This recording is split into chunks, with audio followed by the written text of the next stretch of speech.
Hello? Oh my god, why is my face frozen? Oh, we just started. Why is my face frozen? Wait.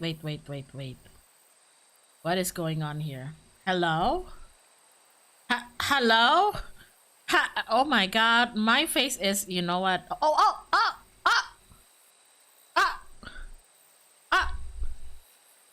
We had a little conjuring moment there. Kesurupan. Oh my god.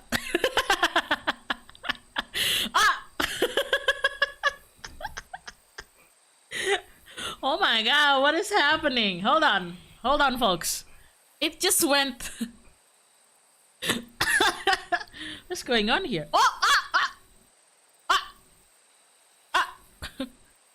we? Are we? Oh my god. There it goes again. Hello? Oh my god. Cursed. Like, you know what? Fuck this shit. Motherfucker. Hold on. Can't even capture my face fucking right. Are you fucking kidding me? Stream Sambat. Welcome to the angry stream, where I get pissed at every single aspect of my streaming life. Hold on, okay? Let me do a little hee hee ha ha over here, okay? Motherfucker, can you connect right or not? Hello? Hello? Hello? What happened? I just come. Basically, aku kesurupan tadi. Kayak, I don't know what's happening with my webcam, but it's not. Hello? Hello? Can you see? Can I swear, oh my god, I am so choppy. I am so choppy. Let me do. That wasn't possession. I am actually trying to, like, you know that thing that dogs do when they get wet and they start shaking their whole body. This is not me getting possessed. This is not me getting fucked by my connection. This is me actually doing it in real time just to check if I'm that choppy. Just like, whoa. Why is it so fucking choppy? Hello? Motherfucker, I'm gone in 4 months and you can't even do me that. Fine. You know what? Jesus fucking Christ. This is, I only have like 4 fucking months left. Can't even do this shit right. Before I do anything, I think I forgot to turn on streamer mode on my Discord because I noticed that some of my friends are gossiping right now and my notifications are going wild. So before I get tempted to cancel the stream and join their little gossip session, I'm going to turn on my streamer mode. No! Don't freeze! Don't freeze! Da da da da da da. Oh my god, Hyona, move! Girl, she's frozen. I can't.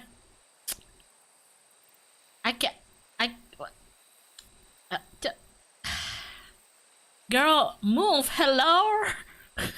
Again?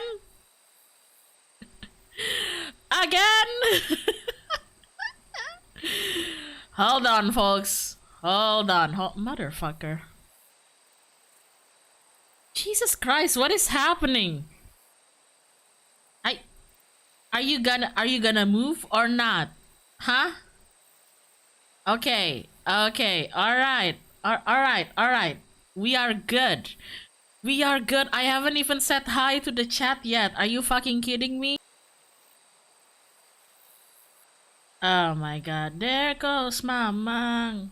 Racing. Na na na na na na.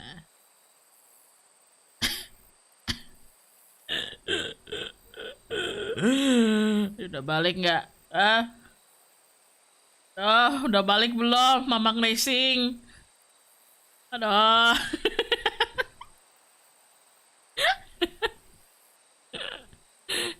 There goes Mamang racing.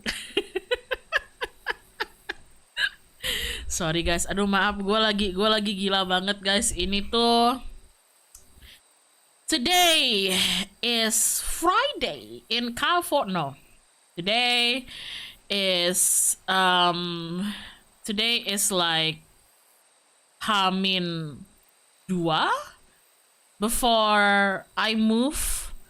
So I'm exhausted. I have been packing endless amounts of boxes. It never ends. Today is D-2 before I move. I am fucking exhausted. Why do we humans have so many things? Kenapa kita manusia itu punya banyak barang? Kenapa kita nggak bisa balik lagi ke zaman batu? Gua nggak ada namanya CPU, GPU, monitor, speaker, audio interface. Kayak apa-apa tuh cuman butuhnya tuh batu gitu. Batu, waktu, energi, dan effort gitu. Why can't we go back to the stone ages where like there's no CPU, GPU, monitor, speakers, where all I need are just a bunch of boulders, a stone, and like some time, some effort.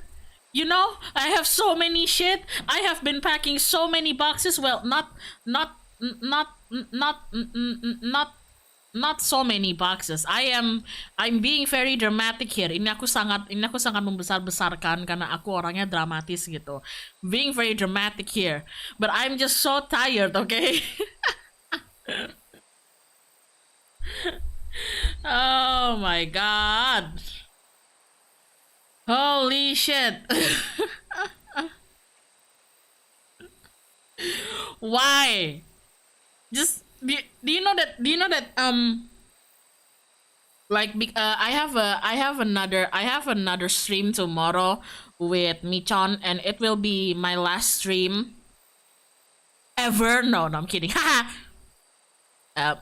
They'll happen like later, but like that'll be my last stream before I move, and the move itself I'll probably be taking about like maybe like 5 days ish, I guess. Jadi besok tuh aku ada stream sama Michan, dan itu bakal jadi stream terakhir aku selamanya. Nggak bercanda.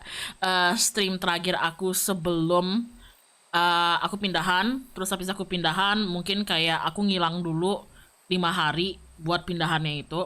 I'll be gone for like 5 days for the move itself.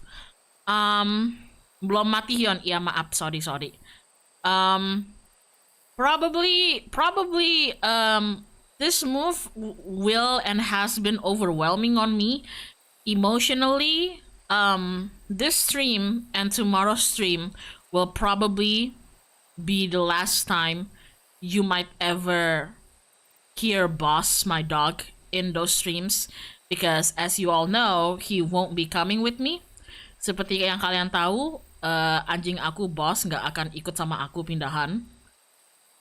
He will be living his retirement with my dad, my family, because I really want to bring him with me, but in his old age, in his like I'd say like late golden years, I think he deserves to stay somewhere where he can, you know, frolic in grass fields, go to the beach, enjoy sunsets, you know, like have relaxing days with my equally retired father and everything. So yeah, plus yeah, he's, after much consultation, I don't think it's a good idea to bring him with me. Not when not when I'm just going to be busy working and getting treatments myself in the new place. So yeah, as much as it hurts me, he is way better off being somewhere where he can retire in peace alongside my dad. So so that's the thing.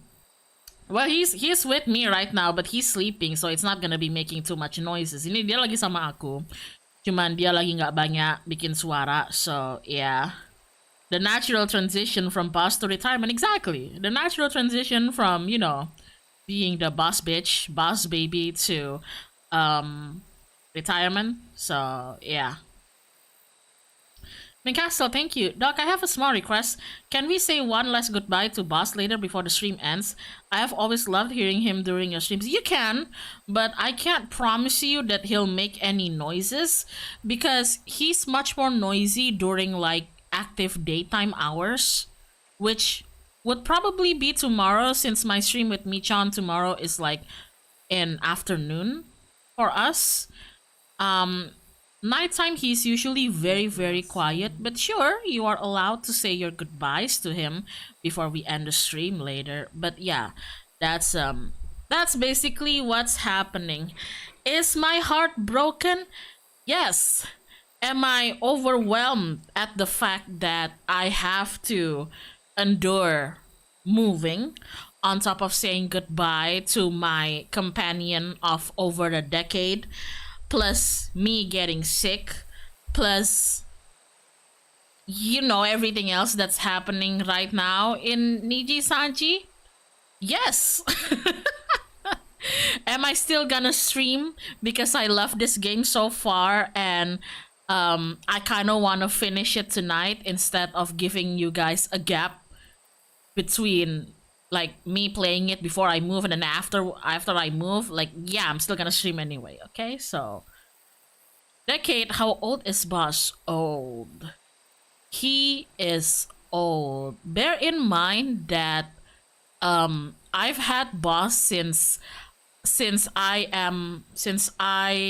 was a wee little lass myself. Aku udah punya Boss itu tuh, udah memelihara dia tuh dari aku muda banget, So if you guys call me a grandma, just know that he's also a grandpa of a dog. So there you go. Oh, hello, Boss. I'm sorry I keep on saying your name. It's okay. I am streaming. I'm talking about you right now. Huh? I'm talking about you right now. Yeah. Yeah. Okay, sit down, buddy. Maybe pause Michan stream. We could spend time with Boss for a good while. Sure. I don't know how long I can stay though, because my dad will probably be with me during my stream tomorrow because he's helping me move. And if there's anything I know about my dad and the paranoid man that he is, he'll probably be checking on me every 30 minutes, just like, are you done streaming? And I have to be like, no, Dad, I'm still streaming. Okay, let me know when you're done streaming. And 30 minutes later, are you done streaming? No, Dad, I'm still streaming. And we're like, okay. Are you done? No, Dad. No, I'm not. No.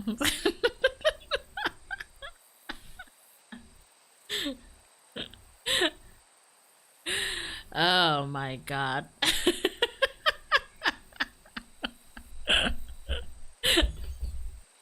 Just like, daughter, are you done? Are you done being the funny anime lady? No, father. No, father. I'm still doing my thing.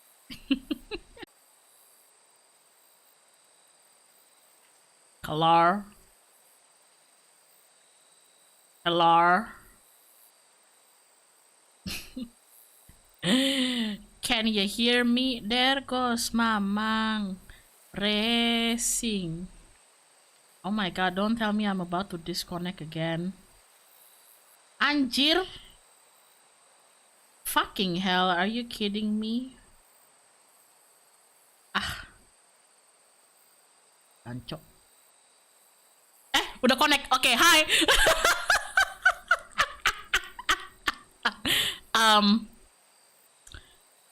You guys heard nothing.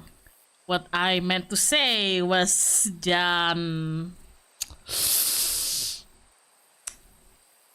What I meant to say was janda because that's what I'll be once I'm gone. Because I'm married to Derem right now, and yep, yep, yep. Thank you, OBS. Lots of love for you there. Good Lord.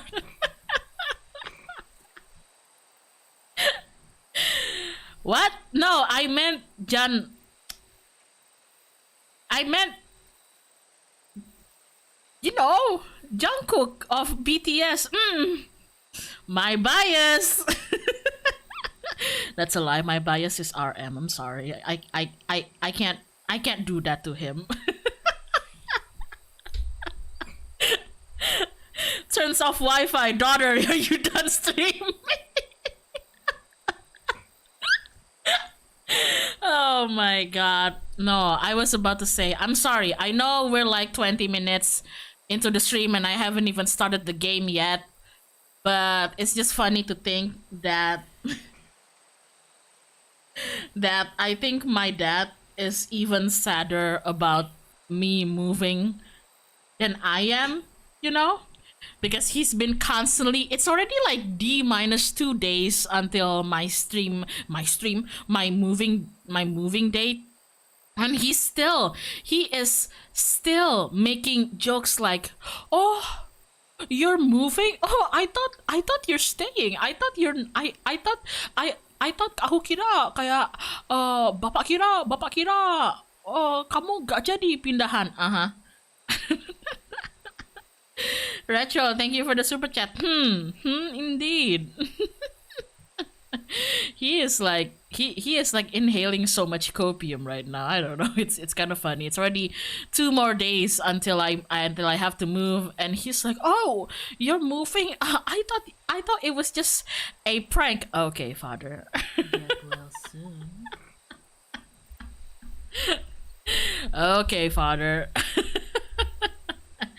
Don't worry, you can have the dog. But yeah, welcome back to Beacon Pines.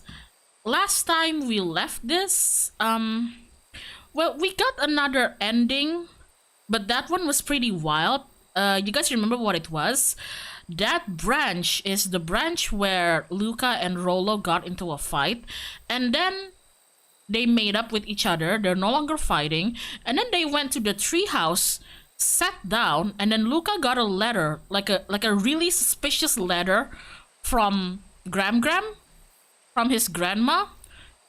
That's very vague and very suspicious. And then while Luca and Rollo were sitting on the treehouse, there was like this little rumble, not little, there was like this big rumble, earthquake, whatever you want to call it, and then everything just freezes, including the two of them. So that branch is a dead end. That's already an ending for that branch. So we're doing a different branch where Luca and Rollo didn't fight, because the reason they fought was because Luca was late coming to the treehouse and then Rollo got angry. So we're going with the branch where Luca and Rollo didn't fight, and we brought Beth along so that Rollo and Beth got to know each other. And then another thing that got revealed to us is that we saw someone wearing that suspicious hazmat suit, like the one worn by that guy who was trying to capture Luca. We saw someone wearing a hazmat suit talking to Eris Valentine, and turns out that person is Gram. And we saw that with Dawn, and I think we were just finished explaining all of this to like Rollo and Beth, so that's where we're starting off. But yeah, it was such a cool ending. I know it's scary though, because like, I don't know, like just the image of these two boys sitting in the treehouse, and then there's like this impending earthquake rumble thingy, and then everything just freezes over. It's so I would say it's downright like evil a little bit, But yeah, without further ado, let's go back to chapter 6. Secret lair. Summer forged ahead, But the nights only seemed to grow colder. Luca walked home slowly under the pale starlight, cautious to avoid any more surprises lurking in the shadows. By the way, we also another thing that we know so far is that Gram is working with Mrs. Fratelli and Mr. Tolliver, like two townspeople who I think Luca delivered some jam to them. I don't know whether it's actually jam or something else, but those three seem to be in cahoots. They seem to be like working together, but we don't know yet what they're working on. All I remember is that they mentioned something called Operation Sparkplug, but for continuity's sake, I'm going to call those three, like Gram, Mrs. Fratelli from the diner, and Mr. Tolliver from like the grocery store, as the Jam Gang, you know? So, yeah. Reaching home, he slipped quietly into bed, half dreading what they might discover the next day.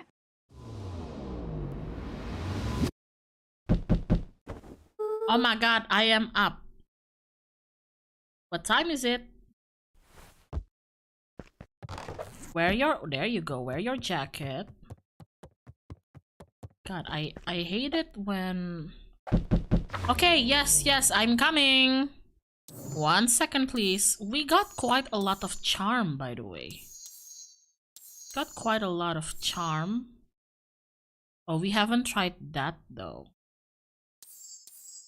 Okay, let's just focus on this branch first and see where... Oh my god, yes, I am coming. Oh my god, people these days are so impatient. Hello? Oh, it's you two. Rollo, what on earth is that? Huh? Oh my fucking god, Rollo. Oh my fucking god.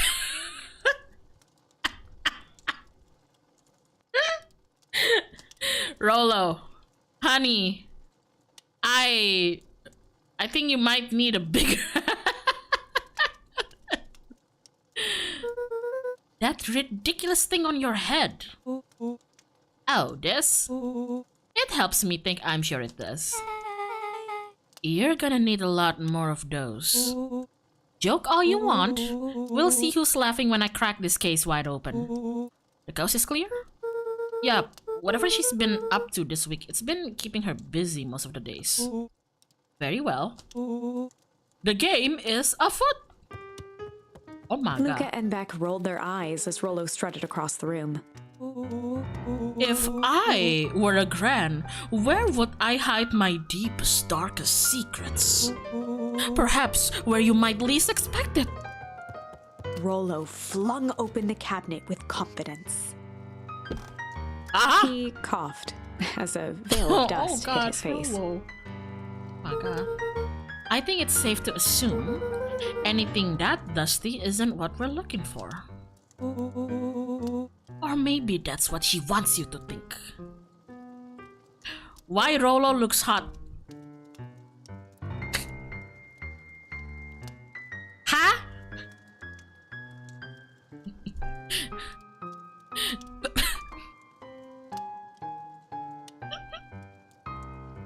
They are children? Question mark? What do you mean? They are children? Hello?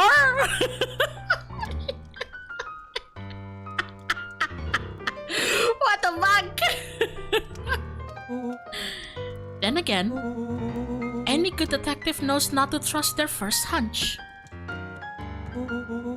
First hunches are for suckers.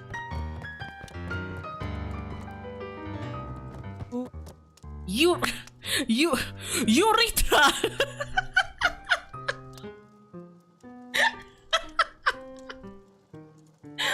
Aha! Urethra!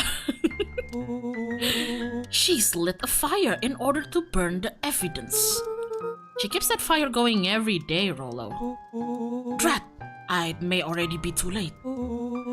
Just think of the mounds of documents lost to ash. Okay. I'm gonna stop you right there. Can we just think for a moment? Luca, is there anywhere your Gran doesn't want you to go? Maybe like that suspicious closet on the second floor? Yeah, the closet upstairs. Ooh. Is there anything hiding in the closet? So maybe it stands to reason that we should check there first? No dice, it's locked. Well, well, well. Look who stands to reason now. Beck is just so done with this shit. And I have no idea where the key is. If it really is important, then she probably keeps it with her. Anywhere else? She has her berry bushes. Who has ever thought, I am going to take this important thing and huck it in a bush? True. Anything else? Maybe something out of the ordinary. Well, she is always worried I'll break her fancy dishware in the kitchen. But it doesn't matter anyway. I can't reach the latch. Oh shit. Hold on, guys. Is my stream okay? Hold on. Is my stream okay? Let me refresh this. Oh my god, here we go again. Alright.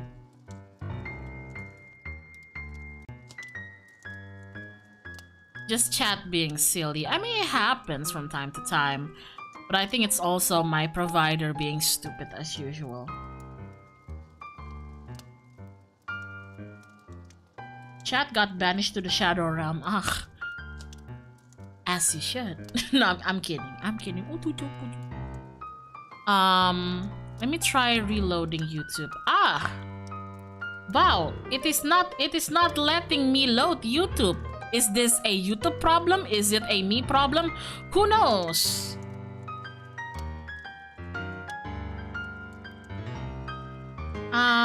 Is it a me problem or is it the YouTube problem? Who knows? I don't want to say it's my problem because fuck blaming me. I'm gonna blame YouTube. Probably YouTube. Thanks, YouTube. Anyway, I'm just gonna blame YouTube and maybe the 15% probability that my dad maybe unplugged my LAN cable so that I stop streaming.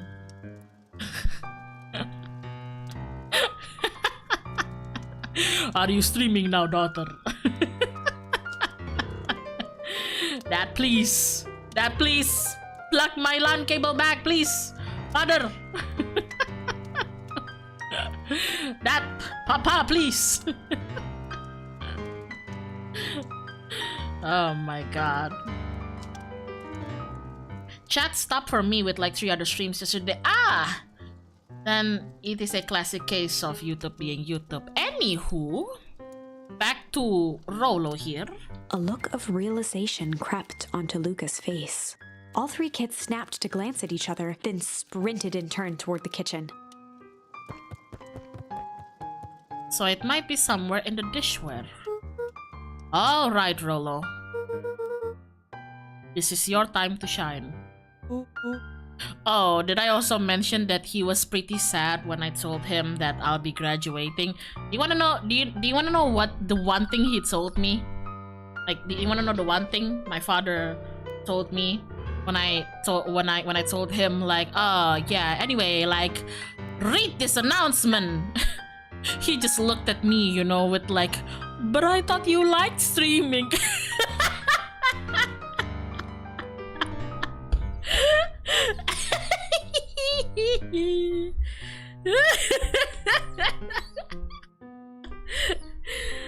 Like, hey dad, look at this announcement.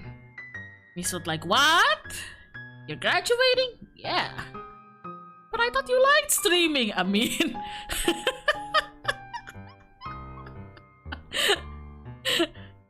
like, yeah, I do, you know. but then I reversed it. I reversed it on him, and I asked him like, but weren't you the one who told me that I need to, you know, take better care of my health? And this just happens to be one of the sacrifices I have to make if I wanna, you know, live. And he's like, well, yeah. So yeah, there you go. And then like he asked me like, what are you gonna tell the people? Like, why you're graduating? And I told him like, I'm just gonna tell everybody what I think everybody should know. And he got angry and he's like, why don't you tell them that blah blah blah blah blah blah blah blah? And I'm like, Dad, Jesus. Why don't you tell them the blah blah blah blah blah blah blah? Like make a whole chart on why I'm leaving? No. Are you crazy? No.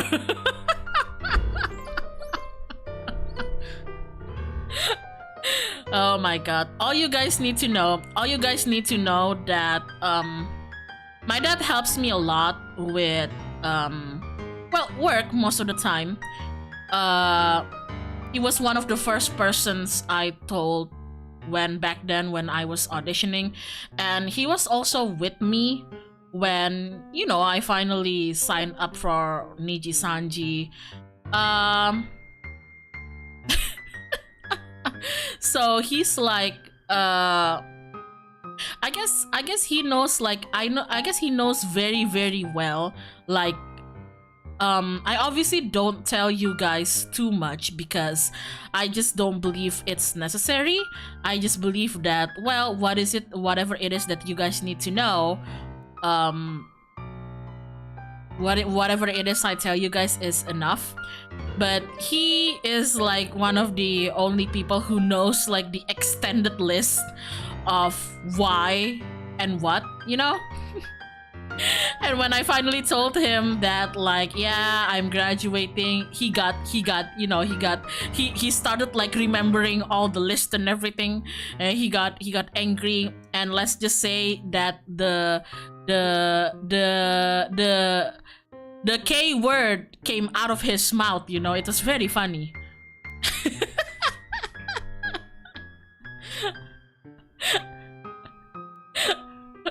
He's like rolls in a whiteboard. Yeah, well, there's like this and that, and this and that, and this and that, blah blah blah blah blah blah blah blah blah blah. And then suddenly the K word, and I'm like, Dad.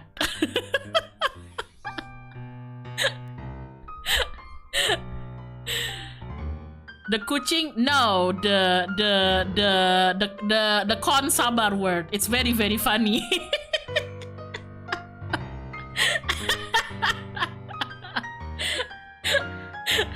The kon sabar word just like flew out of his mouth. It was very, very funny. No, not the English K word, not that, but the Indonesian K word. Oh my god. It was very, very amusing.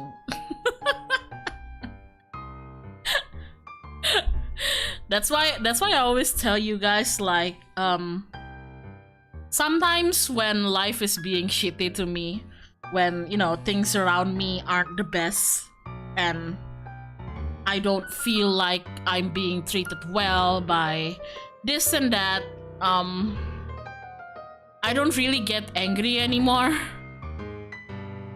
because I have other people being angry for me. I get tired. I don't even get angry. I have other people doing the angry for me, you know?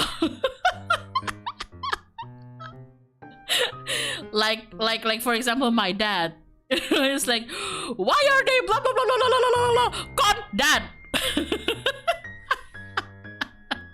All right, that's enough, okay? Jesus. But anyway, back to it. That's basically all about Papa Tiora. Anyway, back to the game. You've called upon my expert detective skills. And now I shall proceed with... Before he could finish, Lucas scrambled up Rollo's back. Hey, this isn't my idea of detective work. Every squad needs a good lockpick. And every good lockpick needs a sturdy head to sit on. That is beneath my standing. Stop complaining and hold still. Got it. Ooh. The three crowded around the hutch to peer in. Don't you break Grandma's silverware With the glass now. doors opened, a perfect porcelain display gleamed in front of them. Their eyes searched for anything amiss. Rollo be like, stop sweating over Rollo! He's just, he a baby, stop! But the only distinct feature was its impeccability. Well, that was anticlimactic. Yeah. I don't really know what we were expecting. Like, oh hey! Let me just yank this random teacup As and... Beck pulled on one of the teacups, it slanted forward with a hollow click. The entire hutch began to rustle and slide under its own power. Oh my god. Secret... Grandma? Grandmama? Gram? Oh my lord. Dude, only 2 types of people have secret layers. Evil masterminds and superheroes. So, which one do we think she is? We're about to find out. Well, I guess... Oh my god. Okay, you know who else has secret layers? Like serial killers. Serial killers? Killers who kill cereals? Okay, so more of an unhinged conspiracist vibe? Why is it not... Oh. Oh, wow. Yeah, this cannot be good. We need to look around before jumping to conclusions. What is you guys' favorite cereal? Mine is either Honey Stars or like... What's that cereal that has the hot tiger mascot? Is it Frosted Flakes? Is it Frosted? Yeah, anyway. Yeah, that one. That's my favorite. Not because of the mascot, but I genuinely think that it's good, so yes.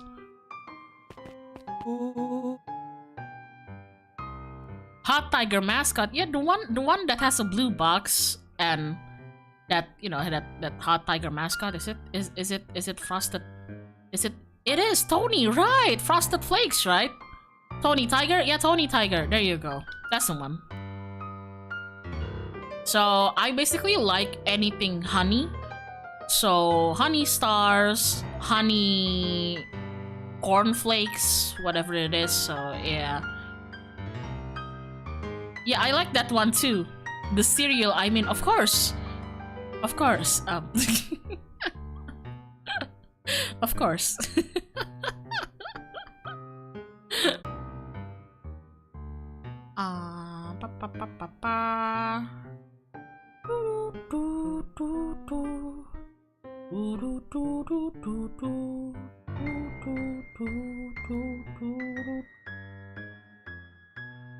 Asuranai yasa Shihobemi Kanashisa Arumitaikun. Hello? Hello? Hello? What happened? I don't know. I don't know. PM. It was a combination between YouTube and also OBS stopping responding again. I don't know. It's all Tony's fault. No! How could you talk about my boyfriend that way? Please. Please keep up the tunes. Are you sure you want me to sing that?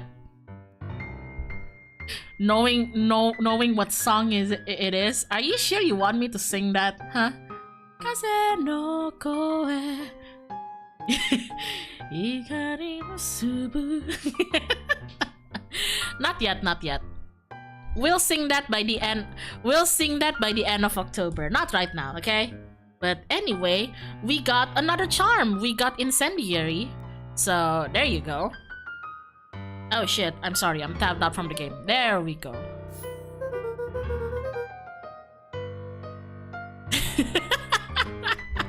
Do not. I will cry. That's what I mean. Are you sure you want me to sing it now? She wouldn't have had me walk around town delivering bombs. I swear to God.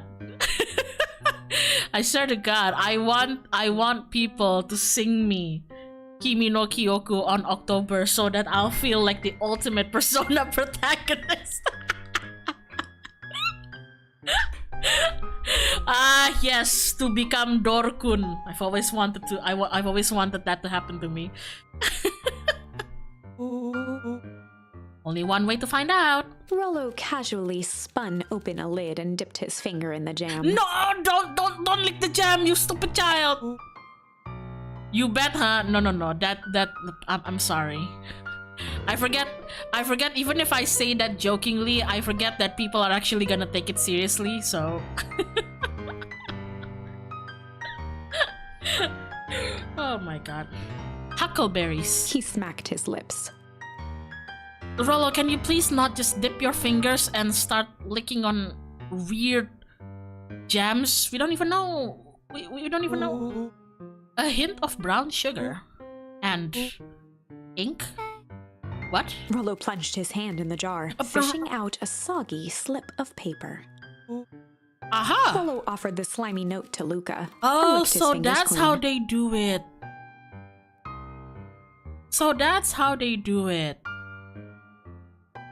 Noted, sing Kimi no Kyoku for Hyun. Look, your options are either Kimi no Kyoku or Red Birthmark. Because I'm on that Witch from Mercury brain rot, so I'll give you options. Either you can sing Kimi no Kyoku with me, or you can sing Red Birthmark with me, okay?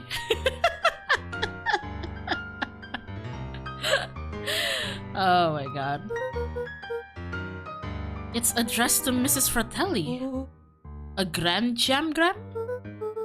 It says, last night I used the disguise Harris provided to scout the location.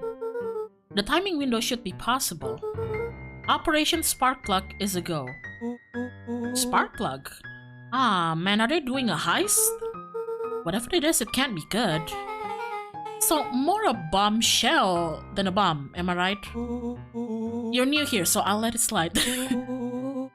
But I'm the bad joke guy around here. What's Red Birthmark? It's, Gundam Witch from Mercury's ending song, you know?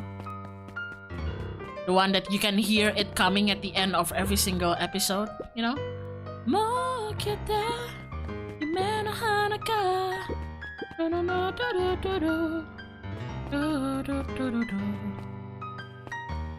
Okay, so we have like a jam communication network. Luca jostled each cabinet drawer in turn. Only one was unlocked. He fingered through the filing cabinet, pausing at a bulging folder labeled Walter. What? Walter. For a long moment, he just stared at it. Isn't Walter the name of Luca's father? I think. What do you got there? It's my dad. Looks like some of his old medical files. Your dad was a doctor? Luca nodded and caressed the label with his thumb. Sorry, I need to adjust my microphone. Sorry if you're hearing squeaky noises. I swear it's not me being a rat, it's just my microphone stand. Well, are you gonna read it? Here, let me help. Rollo swiped the folder from the drawer and began leafing through the pages. He whistled to himself, barely looking at the text. How about you actually read some of it? One sec. Dense documents such as this are a lot like cheeseburger. It's best to skip straight to the middle. That's where all the meaty bits live. Wow, I had no idea we were in the presence of the preeminent scholar in dense documents. And cheeseburgers. By all means, proceed. He stopped at a page and mimed, holding up a monocle. Ah, here we are. Follow-up examination of Terence Wilby.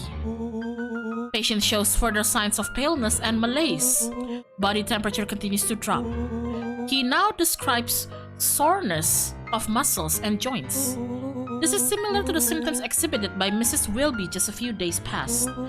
Still waiting on lab results from Joseph. Rollo looked up with heightened surprise. See? Creepy. Yeah, that's kind of disturbing. Who's Joseph? Joestar? That's Mr. Nuncreed's name. Oh, Mr. Nuncreed. The one who has a crush on Gram Gram? Rollo's finger traced across the page. There's more scribbled in the margins. Could it be contagious? Oh no. Mr. Wilby claims the tap water at his home has been contaminated. Perhaps environmental? Lab results only raise more questions. It's like he came back to this report later and made those notes. So it might be related to something else. Rollo scanned through several more pages. Here, the writing looks shaky. I just couldn't help her. Ooh. This disease, or whatever it is. Progress is so fast.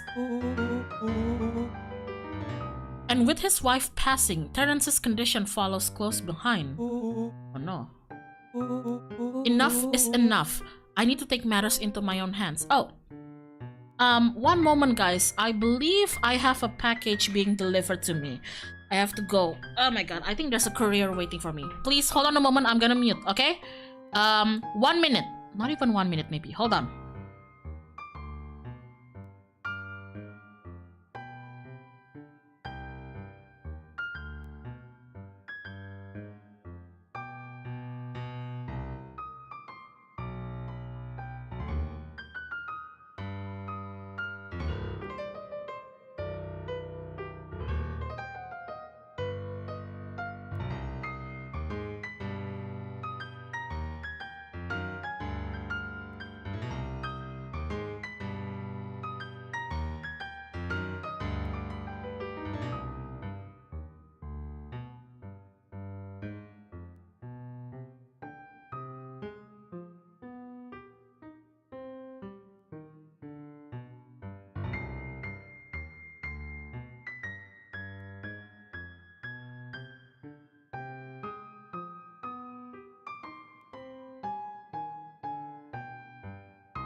Busan hangat. Hello. I am back. Warna dalam bersama. Siapkah dirimu untuk pergi bersama?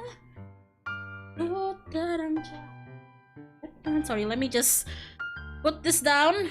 Ay. Give me a moment.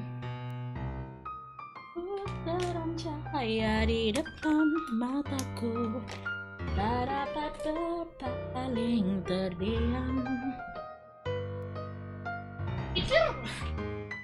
Now that I think about it, my god, adventure, it's kind of like adventure tuh kayak lagu orang mau meninggoy, tau nggak sih? Setelah gue pikir-pikir, ya nggak sih? Adventure is kind of like a dying song, now that I think about it. Sungguh terang cahaya di depan mataku, tak dapat berpaling. Oh my god. But anyway, turns out it wasn't a package. I thought maybe my family sent me something to bring with me for the move. But no, turns out my friend actually sent me some boba tea. Thank you, friend. I think it's because I've been crying for the past days because I'm so stressed from moving.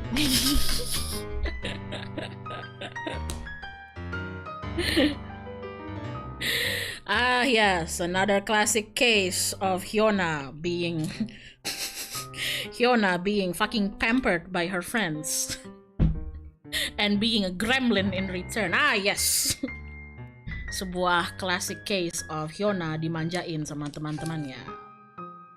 There we go. That's sweet of them. Oh no, best believe me, they know this is the only way they can shut me up so that I don't cry to them every day, you know?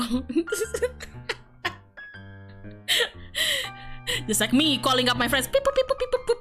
Guys, I have to pack so many shoes. And them just going, oh my god, Hyona, just do it, guys.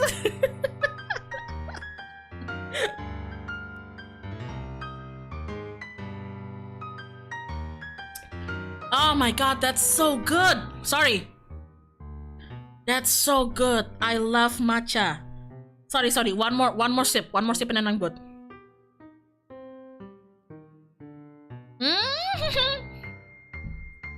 Okay, I'm good. I'm happy now. Okay, I can do this now. I can do this now. That's the sugar rush talking. Okay, so what do we have, Rolo? Oh wait, I tapped out. There we go.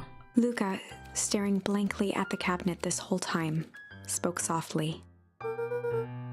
What does it say next? Rolo rustled the folder, trying to loose more pages. That's where it ends. What? There has to be more. Luca frantically shoved the remaining cabinet folders, trying to find another labeled Walter. Oh wait, I should text my friend. Thank you. Give me one minute.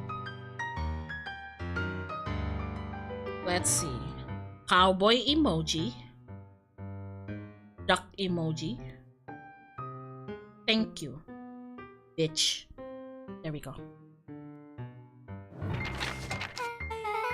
Luca, I think that's the only one. It's alphabetical, see? What did he mean enough is enough? How did he take matters into his own hand? This is bullshit. Luca slammed the drawer shut. I can't believe you said bullshit, Luca. That's a no-no word. A spider web of string connected photos of people from the town, interspersed with hastily scrawled notes.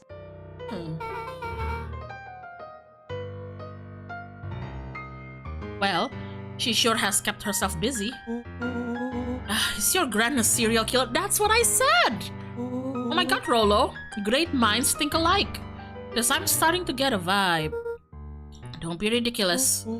Sure, she's just tracking the movements of everyone in town. Out of the kindness of her heart. She puts little symbols by some of them. Yeah, Mr. Nuncrete has a check mark. The clipboards are all inside a big circle. My moms are both on here. Both with question marks. Gus Valentine has a question mark. Harris has a question mark that's been crossed out. Mr. Kerr has a bullseye. The killer has chosen her next victim? We don't know what any of this means. Whatever it means, it's probably not good. Huh. So, Gram is this a punching bag? Oh! Oh my god, Gram! Gram, you've been training? Gram, oh my god! Holy shit! Yeah, Gram got hands! Oh my god, hey yo! All this time while we've been sleeping upstairs, she's been just, you know, in here getting ripped. Oh my god. They crowded around a worn-down old map of Beacon Pines.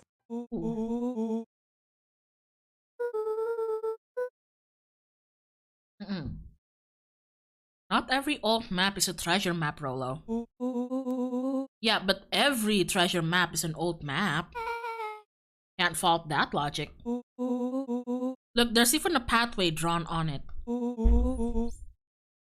It starts at the entrance to town. And if we follow it, Rollo carefully traced the path with his finger. it leads right to He jabbed down at the end point.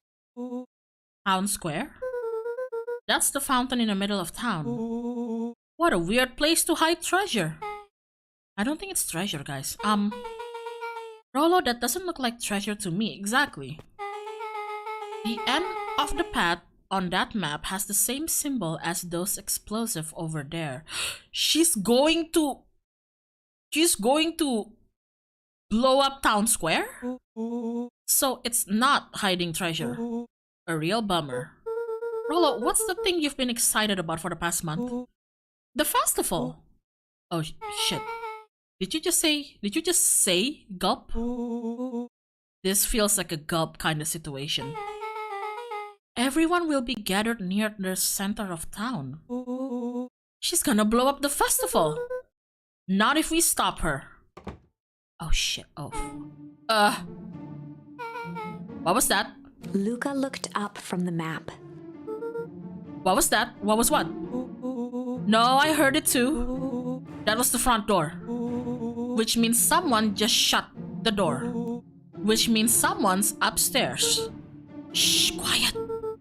Hit the lights. Beck flicked off the light, and they became statues in the dark. Oh dear.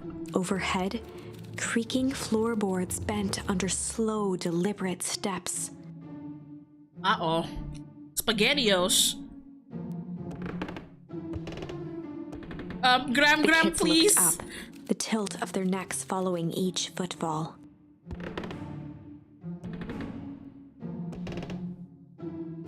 Then suddenly, it stopped. Without realizing, they'd been holding their breath. All three exhaled shakily and glanced at each other. Uh-oh. A muffled male voice broke the silence.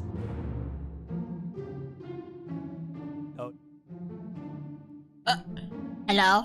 A final few footsteps reached the entrance above them, and the voice now echoed down the stairs. Anyone down here? The three kids shuffled Mr. to Tolliver? the corners without a peep. As he began to descend the stairs, the man's voice punctuated every new step. Thump, Oh shit. Yoo-hoo! thump, I'm not here to hurt anyone. thump, I'm just here to help. Just thump. At the bottom step, the man paused, squinting to search the room for signs of life. huh. Guess it's nothing. Rollo shifted suddenly. Rolo, shh. Luca gave him an intense, chastising look and whispered through clenched teeth. Rolo. Don't. It was too late. Rollo was already inching toward the stairway. No! Rolo, stop! He screeched as he charged toward the shadowy figure. Rolo, stop! Flaming chicken coop! With Oh, all shit. his weight, Rollo tackled the man to the ground. Rolo. Rolo? Mysterious creepy man? Anyone there? From the dark corner, they saw something move. Well, I didn't know if I had it in me. But there was only one way to find out. Holy crap, Rolo, that was awesome. Wait, you just killed that person? Luca scrambled to the hunched figure on the ground. Pressing his fingers to the man's neck, he sighed with relief. You fucking knocked him out cold, Rolo. You sure clobbered him good, Rolo. He's knocked out cold. As Beck flicked back on the light, Luca and Rollo both gasped in stereo. In stereo? Mr. Tolliver. Chapter 7. Jesus. The Interrogation of Hiram Tolliver. Whoa, shit! We're interrogating him? Hey, Rolo. Rolo, get the pliers. Rolo, get the baseball bat. Guys, Beck, get the rope. Still unconscious, Mr. Tolliver slumped heavily in a shoddy old chair. Oh my god, kids! His hands were bound with rope, his feet tied with some loose string. Oh my god! The kids huddled in a circle, discussing their plan. One thing was You certain. tied him up? They couldn't just let Mr. Tolliver go. Wow. They needed to know what he was doing in Luca's house. After some deliberation, it was decided. They tied him? They tied him.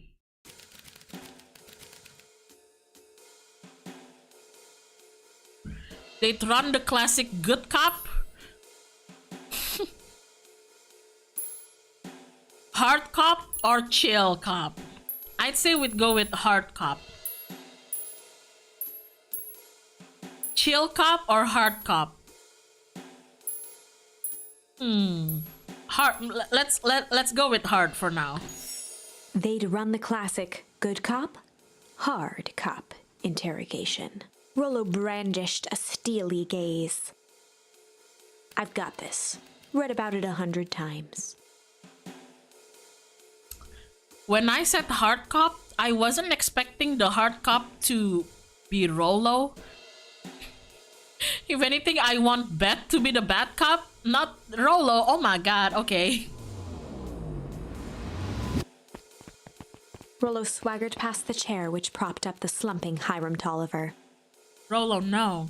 Without even looking at his captive, he began with a long, blustery drawl. Oh my god. Well, Mr. Tolliver? Mr. Tolliver remained motionless. Rollo spun around to face him.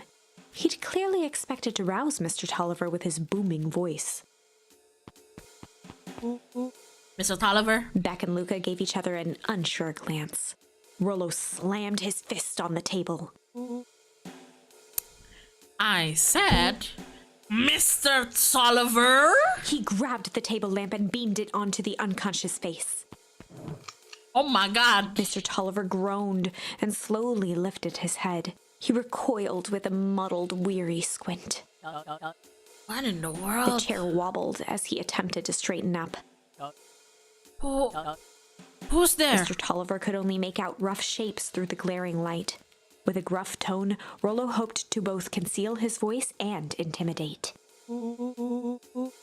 I'll be asking the questions here, punk. Now hold on, let's just calm down. Oh, I am calm. Calm as a carrot in dirt, what the fuck? As for you, looks like you're The sweating. doubtful expression on Beck and Luca's faces transformed into awe. We can do this my way, or... Well, let's just say I've never needed another way. Rollo, hitting his stride, was now channeling every detective trope his memory could recall. He slammed the table again. Now dance! What? I don't even... Mr. Tolliver's voice became desperate. He was nearly in tears. You've tied me down. How on earth could I dance? Dance with your mouth, punk. Spill the beans. What are you doing poking around this house? I'm here to help Juniper. To make sure everything's ready.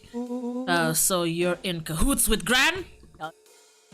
Gran, Rollo. Mr. Tolliver was in a daze, now more confused than ever. Gonna help her blow up the festival, eh? Blow up the festival? Good He lord. shook his head, feeling more and more dizzy. No, you've got it all wrong. Where is she now?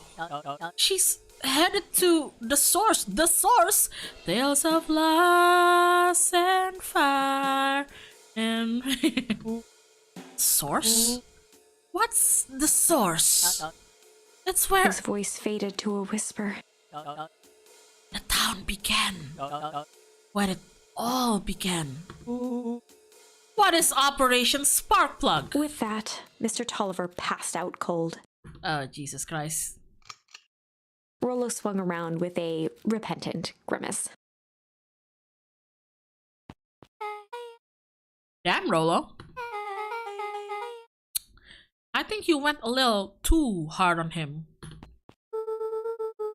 What did he say about the source? Tales of Lost. It's where the town began. We need more information. Yeah, but we better not push Mr. Tolliver any farther. Is there anyone else who might know more? Well, Mrs. Fratelli. What about the History Museum? It just got set up for the festival. Nah, that tent was put up by the Valentines. Everything they do is just a bunch of fluff to glorify themselves. Is there anything more reliable? The library. If there's any information about this source thing, Kado can help us find it. Let's go get some answers. Oh, did we just leave Mr. Tolliver tied up in the basement? Kids? Sing it one more time. But I'm just taking a break from Final Fantasy XIV. See, I'm taking a break from Final Fantasy XIV not because I don't want to play it, but because I've been saving up my money for the move. You know? Because, guys, moving is so expensive. I'm the type of person who usually think twice before, like, spending anything, even when it's something that makes me happy.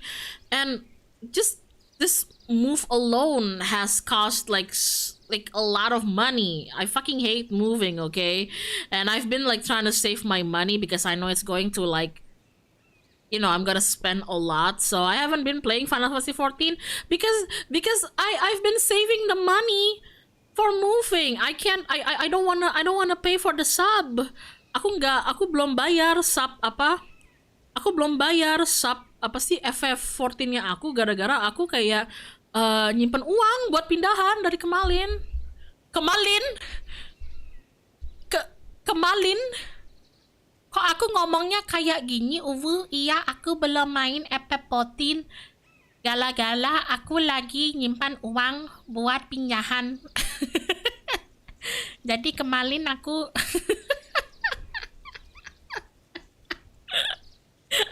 Kemalin. Oh my god, this really is my baby arc. I like how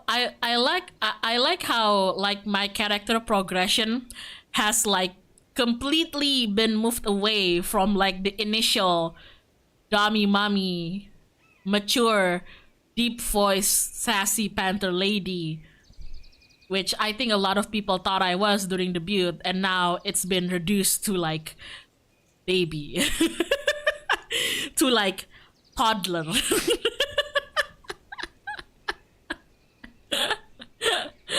Oh my god. Can I tell you guys that aku tuh kemarin nangis ke teman-teman aku. I was crying to my friends just last night, I think.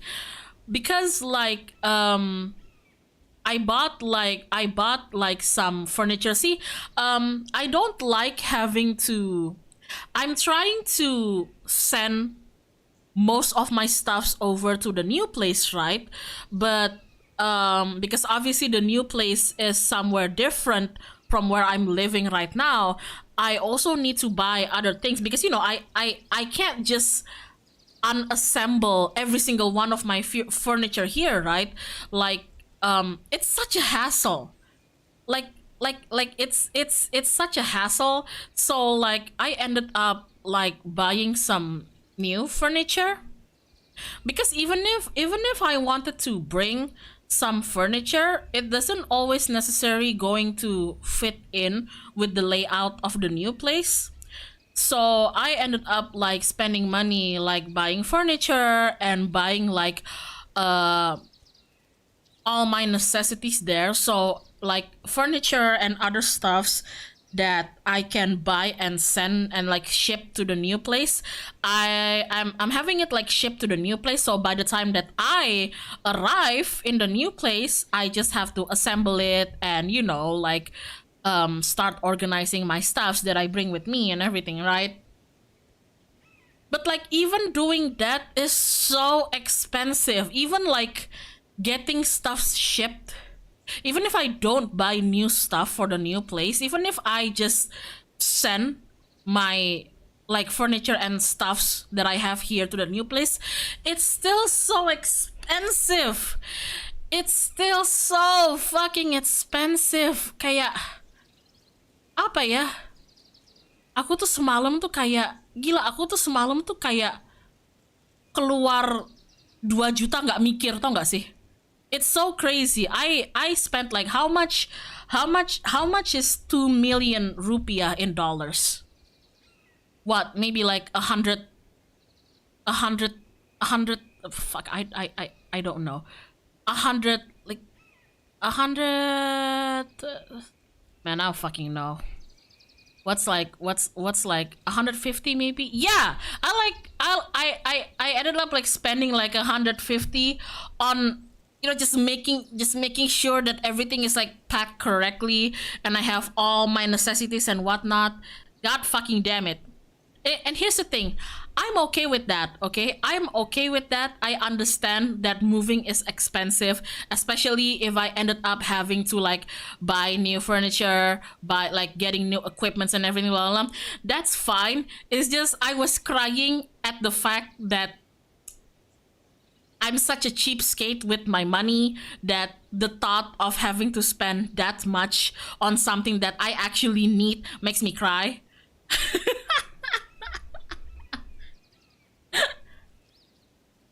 Me going to my friends just like I just spent like $150, man. And they're like, on what? On every single moving expenses, okay? Like just, you know, just like paying for like new furniture, other stuffs that I have to get there, this fee and that fee, you know? Like kalian bisa aja kaget kayak, hah, 2 juta, tapi kalau kalian pikir-pikir lagi tuh 2 juta tuh nyampe gitu loh, kayak pengeluaran buat pindahan 2 juta tuh juga bisa nyampe gitu. Nggak cuman sekedar kayak ngirim barang atau beli barang, tapi kayak hal-hal lain, kayak hal-hal kecil yang ujung-ujungnya tuh kayak numpuk, nggak taunya nolnya tuh udah berapa gitu loh, kayak nyampe sih, nyampe, sumpah nyampe gitu. I know some of you might be like, what, $150? But the thing is, $150 isn't just like the cost of like buying new furniture, or like, God, even depending on the kind of furniture, if you want good furniture, you have to be willing to spend money, because I don't want like cheap furniture that will break immediately, right? Like, let's say that I have to buy a new desk for the new place. I don't want to buy a cheap flimsy desk, considering that, you know, I stream and I work and I have 2 monitor speakers and all my other equipments. Like, I cannot be risking myself by buying cheap desk and other things, right? So like it or not, I have to be willing to spend money. But it's just the cost of moving and everything just piles up little by little, and then before you know it, you've spent like 150, 200, you know. And I know it's a spending that is necessary. I'm not trying to complain that we live in a society, inflation, capitalism. I'm just saying that it's so funny for me to cry about it to my friends, you know, even though they know very well that when I do spend money, I've calculated it and I'm happy with the purchase, but I still cry over it, you know? Oh my God. Oh my fucking God. Bayar truk angkut, terus bayar tenaga angkat, beli kardus, beli tali. Iya! Oh my God. God. Not to mention, like, that's not even excluding like depending on where you're moving, right? Let's say you're moving to a different country. oh my god, that's gonna take even more, you know? Just like a plane ticket to a different country and then arranging for visas and immigration. It just is just a lot, okay? Like moving domestically already costs money. Now imagine like moving internationally. That's already oh my god. I've just been like crying at my bank account. Jadi maaf. Maaf, belum main FF14, okay? I'm sorry, I haven't continued N Walker, okay? Sawi, I will continue N Walker once I've settled down in a new place. Don't worry. Oh my god. But anyway, what are we looking for? My gosh, it's Jace again. Ow, ow, ow, I'm stuck. No, I'm stuck. Oh shit, I'm actually stuck. Oh, okay, no, I'm not stuck. Okay. Okay. Tanya, tungguin ya. Ntar aku main FF14 lanjut kok. I will play FF14 later, okay? Jace, can I talk to you? No? Oh, he doesn't want to talk. That's a surprise. Jace usually... Like, he usually is happy to spoil us with the new Hank Atomic issues. My god. Hello, Kado! This is a dang nice library. Thanks, we work hard on it. Aren't you a little too adorable to be a librarian? Kado is so cute! Adorable. Oh, Kado hung out here so much, eventually they gave him a set of keys. I just keep an eye on the place for Miss Novak sometimes. They got you working for free?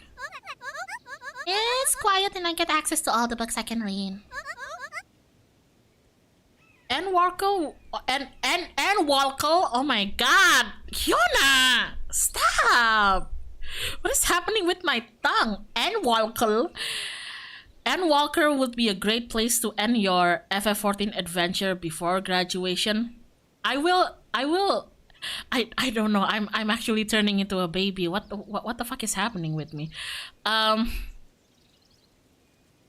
actually finished Shadowbringer not too long ago, I feel like, because I've been not playing Final Fantasy XIV for like maybe the past month or so, I guess. So I immediately jumped into Endwalker immediately after I was done with Shadowbringer. And I'm obviously not gonna spoil you guys. I'm actually not going to be spoiling you guys the storyline and everything, in case some of you are interested in playing it for yourself. But if you are aware of the themes surrounding Shadowbringer, it actually hit me very hard during the time that I played it, because I played through Shadowbringers during the time where I was finally like deciding that I was going to graduate and everything.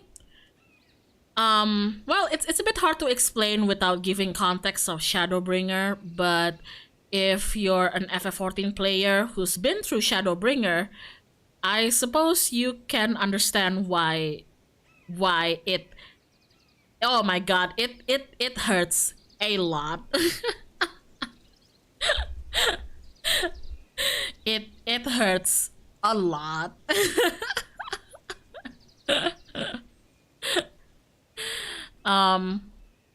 Because like, without spoiling anything, I feel like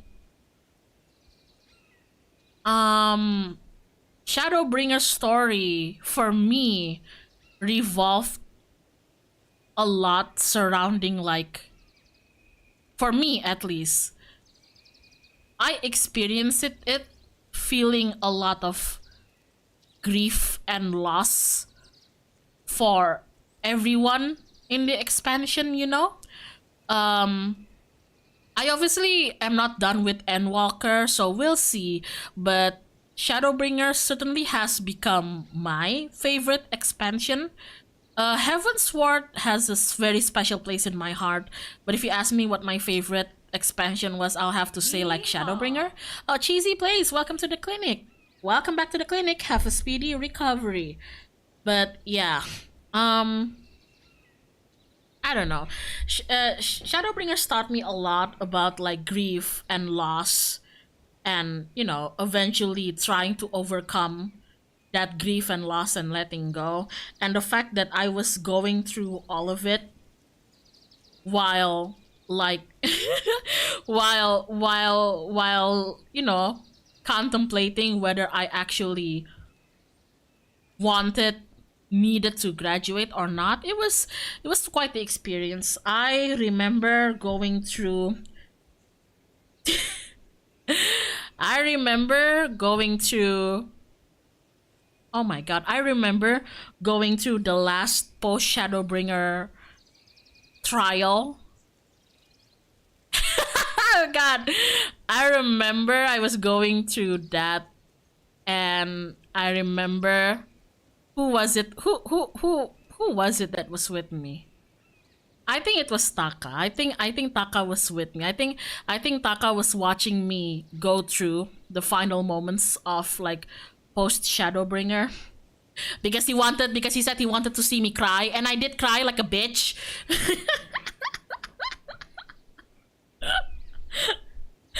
Oh my god. And I got so angry at him, just like, Jesus Christ! God damn it! Aditya Murda! Welcome to the clinic, have a speedy recovery. But yeah, I remember going through like the final stages, final scenes of Shadowbringer with Taka.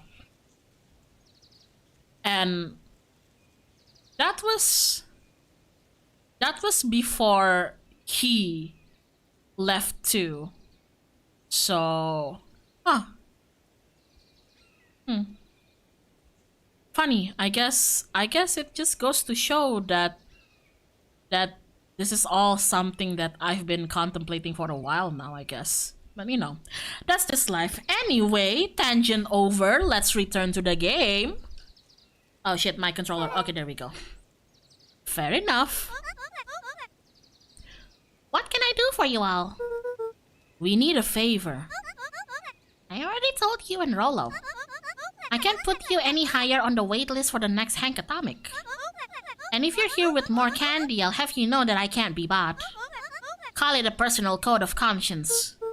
Actually, we're looking to do some research. Now you're speaking my language. What are you looking for? That's the thing, we sorta don't know. What do you got on the history of the town? There's the country record archives. What's in those? Birds, deaths, newspaper clippings, stuff like that. Pretty boring reading. But they do go all the way back to when the town was founded. Great, we'll start there. Ooh la la. Chapter 8. Oh, we're at page 69. Look at that. Ha ha ha. Funny number. 6 feet under, 3 towns over. The kids spent the rest of the afternoon combing through dusty piles of old county records, desperately searching for anything that could help them make sense of Mr. Tolliver's cryptic utterance. What? What did they do to Mr. Tolliver, by the way? Did you just leave him under, like, in the basement? Luca tried to shake the thought of Gran's basement, but his focus wavered. Explosives, messages hidden in jam, dossiers on various town figures, and a corkboard threaded with photos. Gran was the only family he had left. He still couldn't bring himself to believe the worst. But the old map with the symbol of explosives in town square made that difficult. Oh my god, grab. As the sun began to set, the kids were no closer to the truth.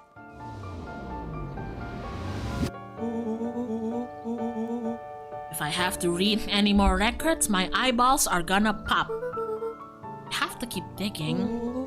If I dig another word, I'm gonna end up in one of these asinine death records. Oh shit, is YouTube being funny again?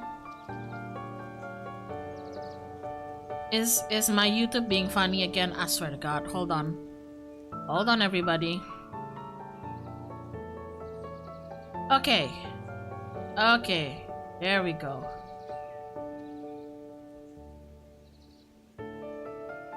Hello?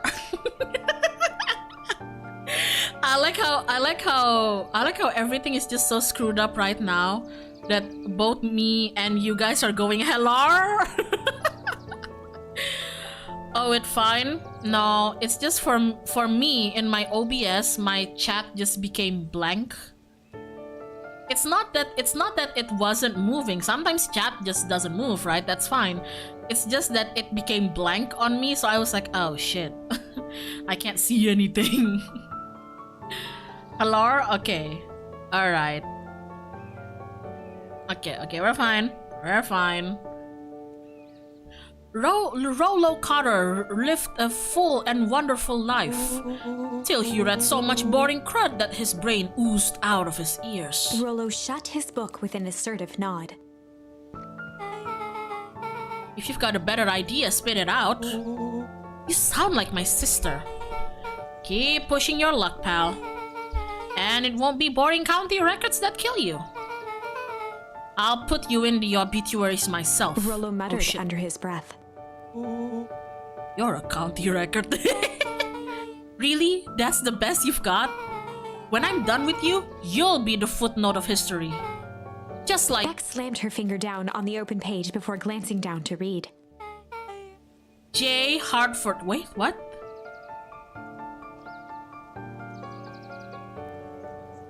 Isn't that our grandma? Isn't our grandma's name Juniper Hartford? Rahajang wengi, mau rahajang wengi, Om Swastiastu. I'd love to see you try. Hey. We're all a little tired here. Let's just take a minute and... Something tickled the back of Luca's mind. Wait, what was that name, Beck? In the obit? J. Hartford. From the Brookfield Tribune 8 years ago. That can't be right. What is it? J. Hartford. That's my grand's name, Juniper Hartford. Maybe there were 2 J. Hartfords? Mrs. Hartford is survived by her young daughter, E. Hartford. My mom's name is Eleanor. Okay, this is getting creepy. If your gran is 6 feet she's supposed to be dead? Juniper Hartford is registered as dead? Then who? Huh? What? Jadi nenek kita tuh registernya udah meninggal apa gimana? Pretty sure I'ma fall asleep any moment now. Good night. Have a lovely sleep. If your gran is 6 feet under 3 towns over, then who am I living with? The question hung in the air.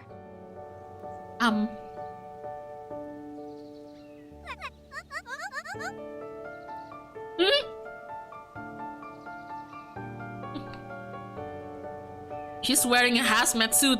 It's Among Us all along. Alright, gang, I gotta close up for the night. Beck rubbed her eyes. How late is it? Almost 10. Oh crap, Pie's gonna kill me. I gotta go. Yeah, my parents will be worried sick. Okay, let's meet up as early as we can at the festival tomorrow.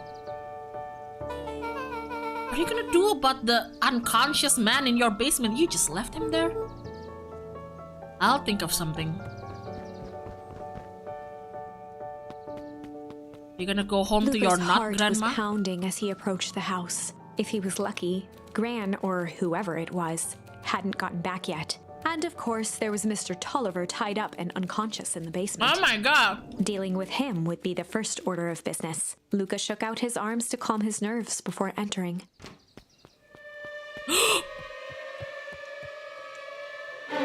He held perfectly still, tempering his breath, and listened closely.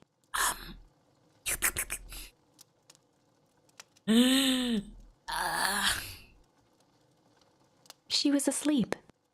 Okay. His only hope was that she hadn't found Mr. Tolliver before dozing off.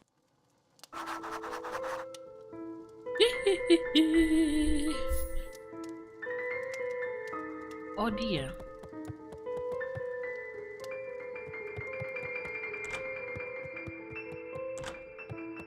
Sorry, I just wanted to check the second floor. Oh dear. Oh dear, sneaky sneaky. Sneaky sneaky. Nenekku ternyata bukan nenekku. Nenekku adalah ibunya ibuku.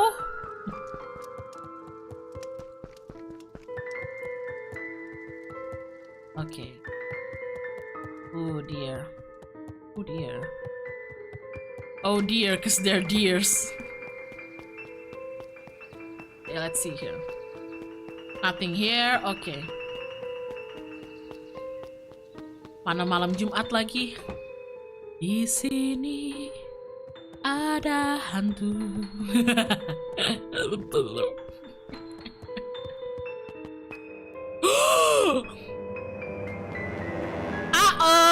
Spaghetti!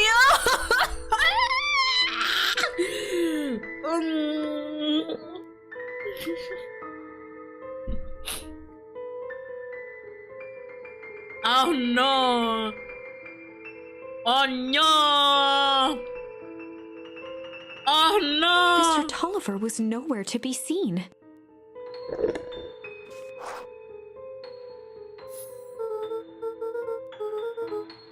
Maybe he woke up, escaped from his bindings, and left without a trace.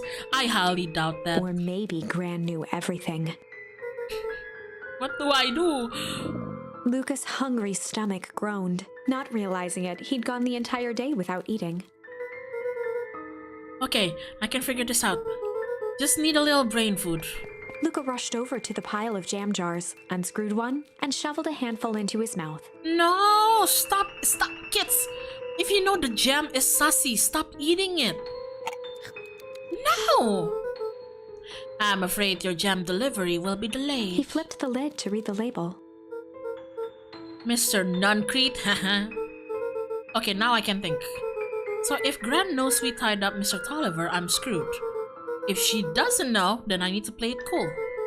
I guess the only option is to go to bed and act as if nothing is wrong. Gran will think Mr. Tolliver finished what he was sent to do and left when he was done.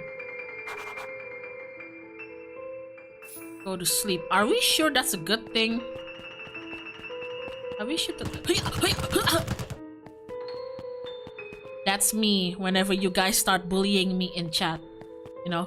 Oh yeah, you want a piece of me?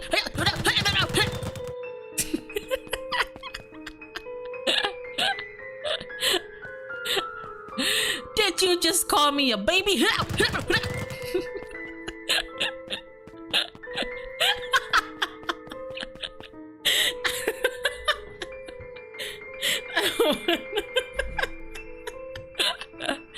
That's another thing. When Hyun can zoom in audacity.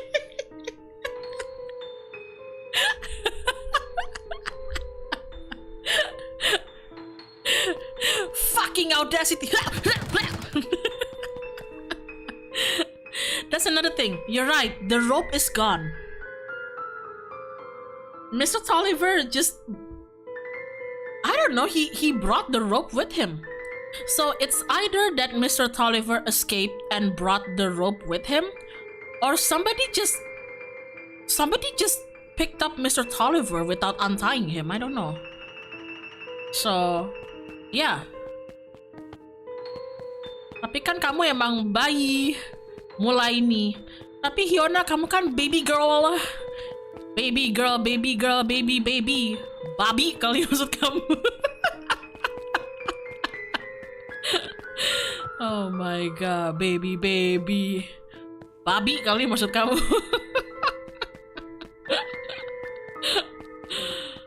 Okay, there's nothing left here. I mean, if I'm getting tied up in a basement, I'm taking a souvenir. That's actually true. If I get kidnapped and tied up and I escaped my bindings and ran, I think I'll keep the rope with me because you never know when you'll need a good rope, you know?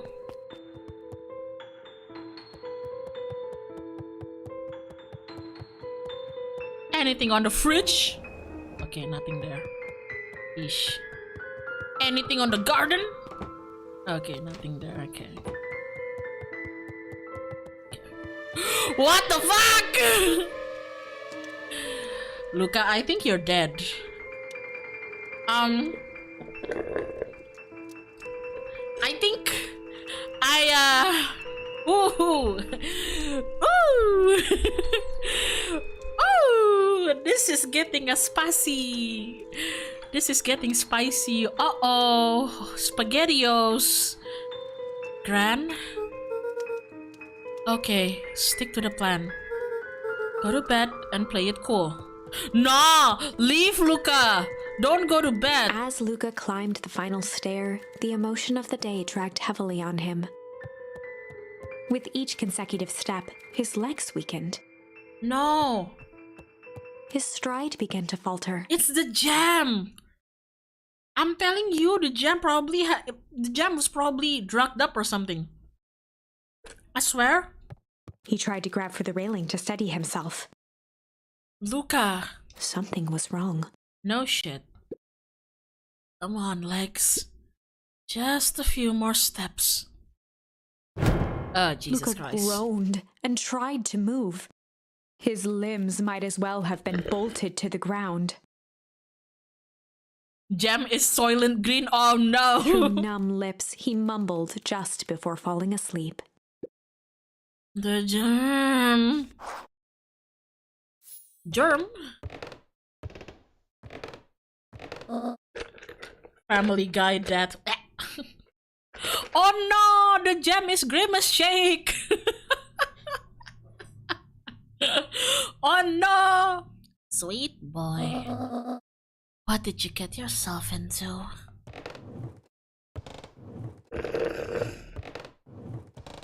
Grandma? Grandma, let me go, Grandma! Rest now. Let me handle everything. Oh, she was actually nice enough to put us in bed, though. Chapter 9. A speech to end all speeches. Luca awoke to find himself face down in bed. Hey, she was nice enough to put us to bed. She could have, like, tied us up in the basement if she wanted to. I don't know.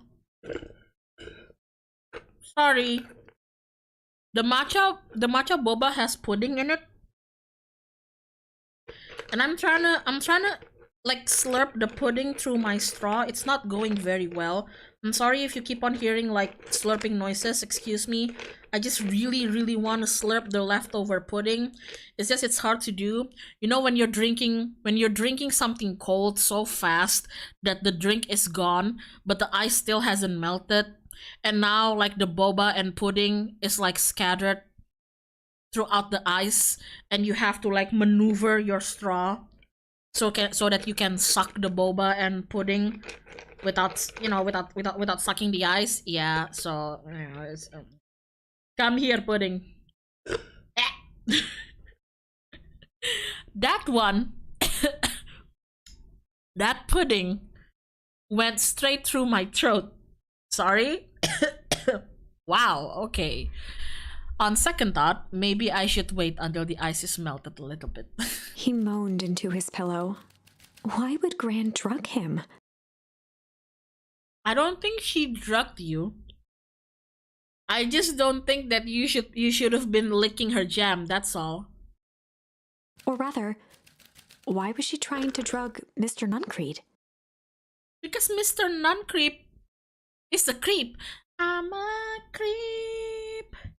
I'm a weirdo. Hey guys, my name's Matthew. Thanks for letting me in the party. I brought my guitar with me. I just started learning guitar like 2 weeks ago. Like I think it helps me vent out my emotions. Anyway, here's Creep by Radiohead.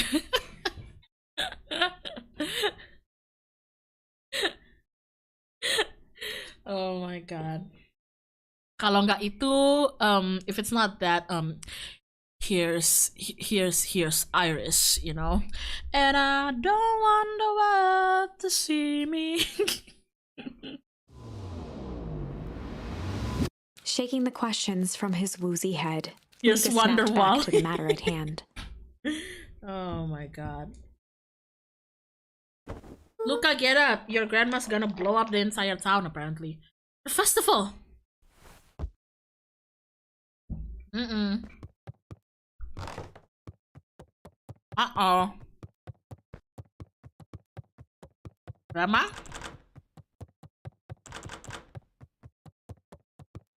Grandma? Meow?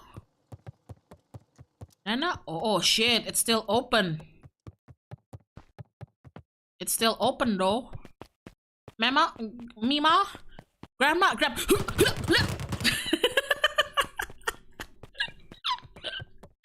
I'm sorry. I make a lot of stupid noises in my stream. I hope you guys are okay with it. I mean, what am I saying? You guys don't really have a choice.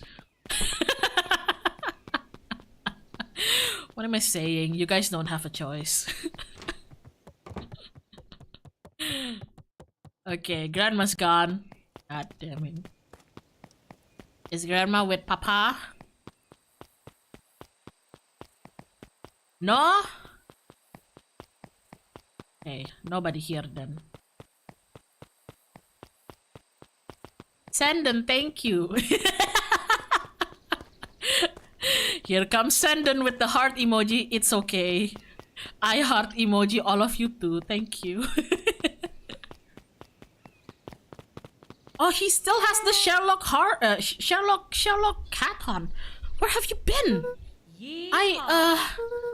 Gran put something in the jam. Yeah, we know. Secret messages for secret conspirators. Not this one. This one intended for Mr. Nuncreed.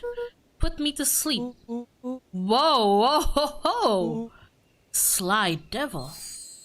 Sly? Smooth operator. I think she's trying to remove him from the equation.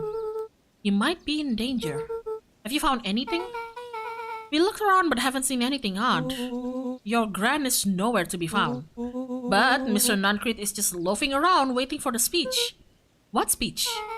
Mayor Gus just got up to the podium. Everyone is gathering at the stage. Let's get moving. Oh dear. Whole town's here. Augustus Valentine nervously wiped his brow. Hold on for a minute. Sandon, think.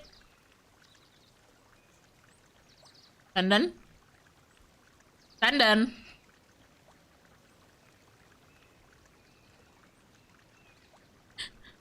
Sandon? Sandon, we talked about this, buddy. We talked.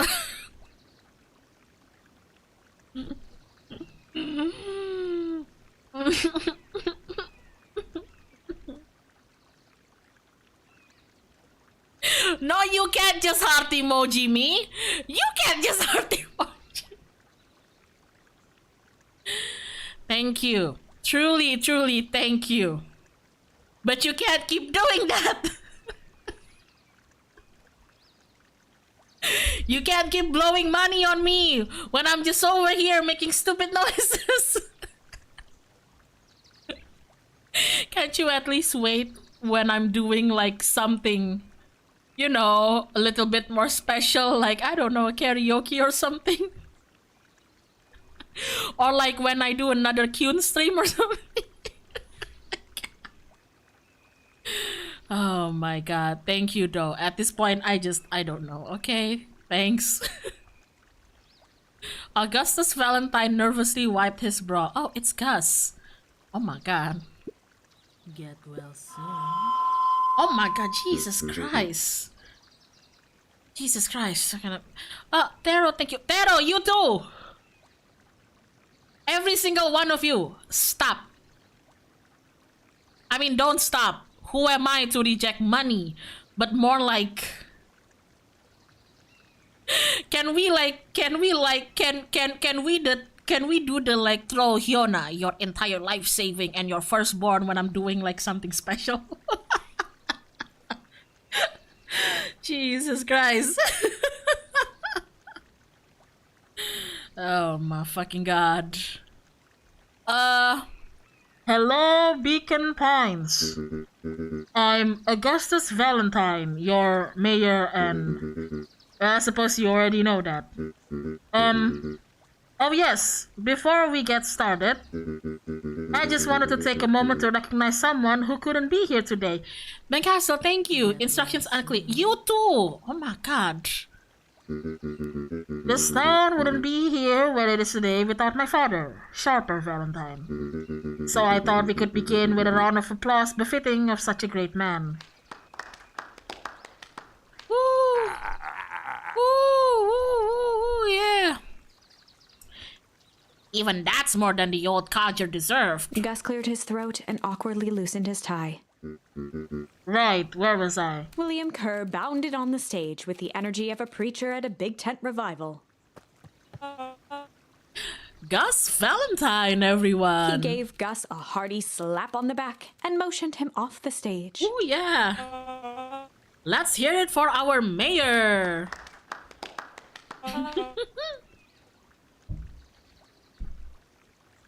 I love everybody in this town. Everyone is just an asshole. I love them.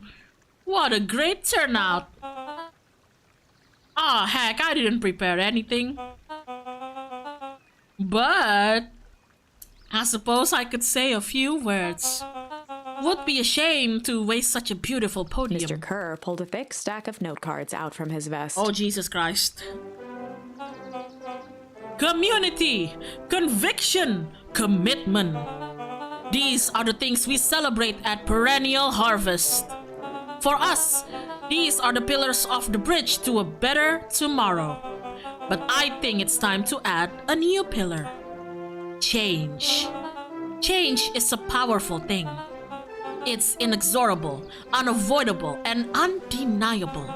And I am that gum thankful for it. Change is the reason we're all together today. It's hard for me to believe that it was only 4 years ago when fate brought me here. A simple business trip which brought me to a small town which would change my life forever. Mr. Kerr took a moment to survey the crowd. You know what? He wiped away a single tear.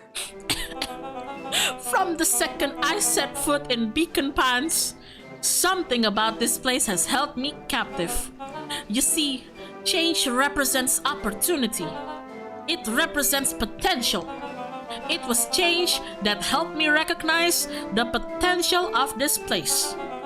To see that the people of this town, despite suffering great loss, still held on to the things that made them special. He thumped the podium to emphasize each word.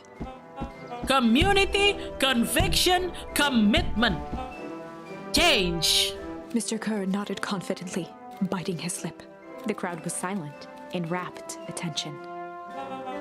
Fate made a perfect match that day. Nothing is more important to you all than community. And Perennial Harvest is a community first and foremost. Mr. Kerr methodically made eye contact with each section of the crowd. The only way you made it through the foul harvest was an unshakable conviction. A conviction that a better tomorrow was just over the horizon. Perennial Harvest was founded on the conviction that we are that horizon. Hell yeah, bitch, bring me the horizon. This festival This festival is a symbol of our commitment to each other. His voice began to build to a crescendo.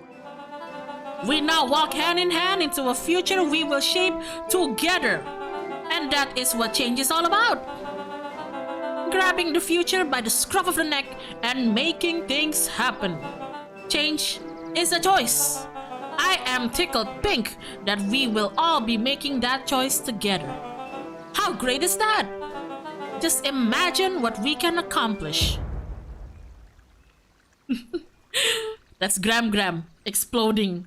The town center, not without me. The crowd began to look around nervously. Don't worry, a little thunder isn't going to ruin this day. Everyone remain calm. Mr. Kerr quickly flicked through his note cards. Where was I? Through all my travels, I have learned one true thing. One always reaps what they sow. We have all planted a lot of good in this town. And so, it is with a happy heart that I can proclaim. He raised his hands up to the heavens. Oh dear. Our harvest awaits. Woof. It happened again.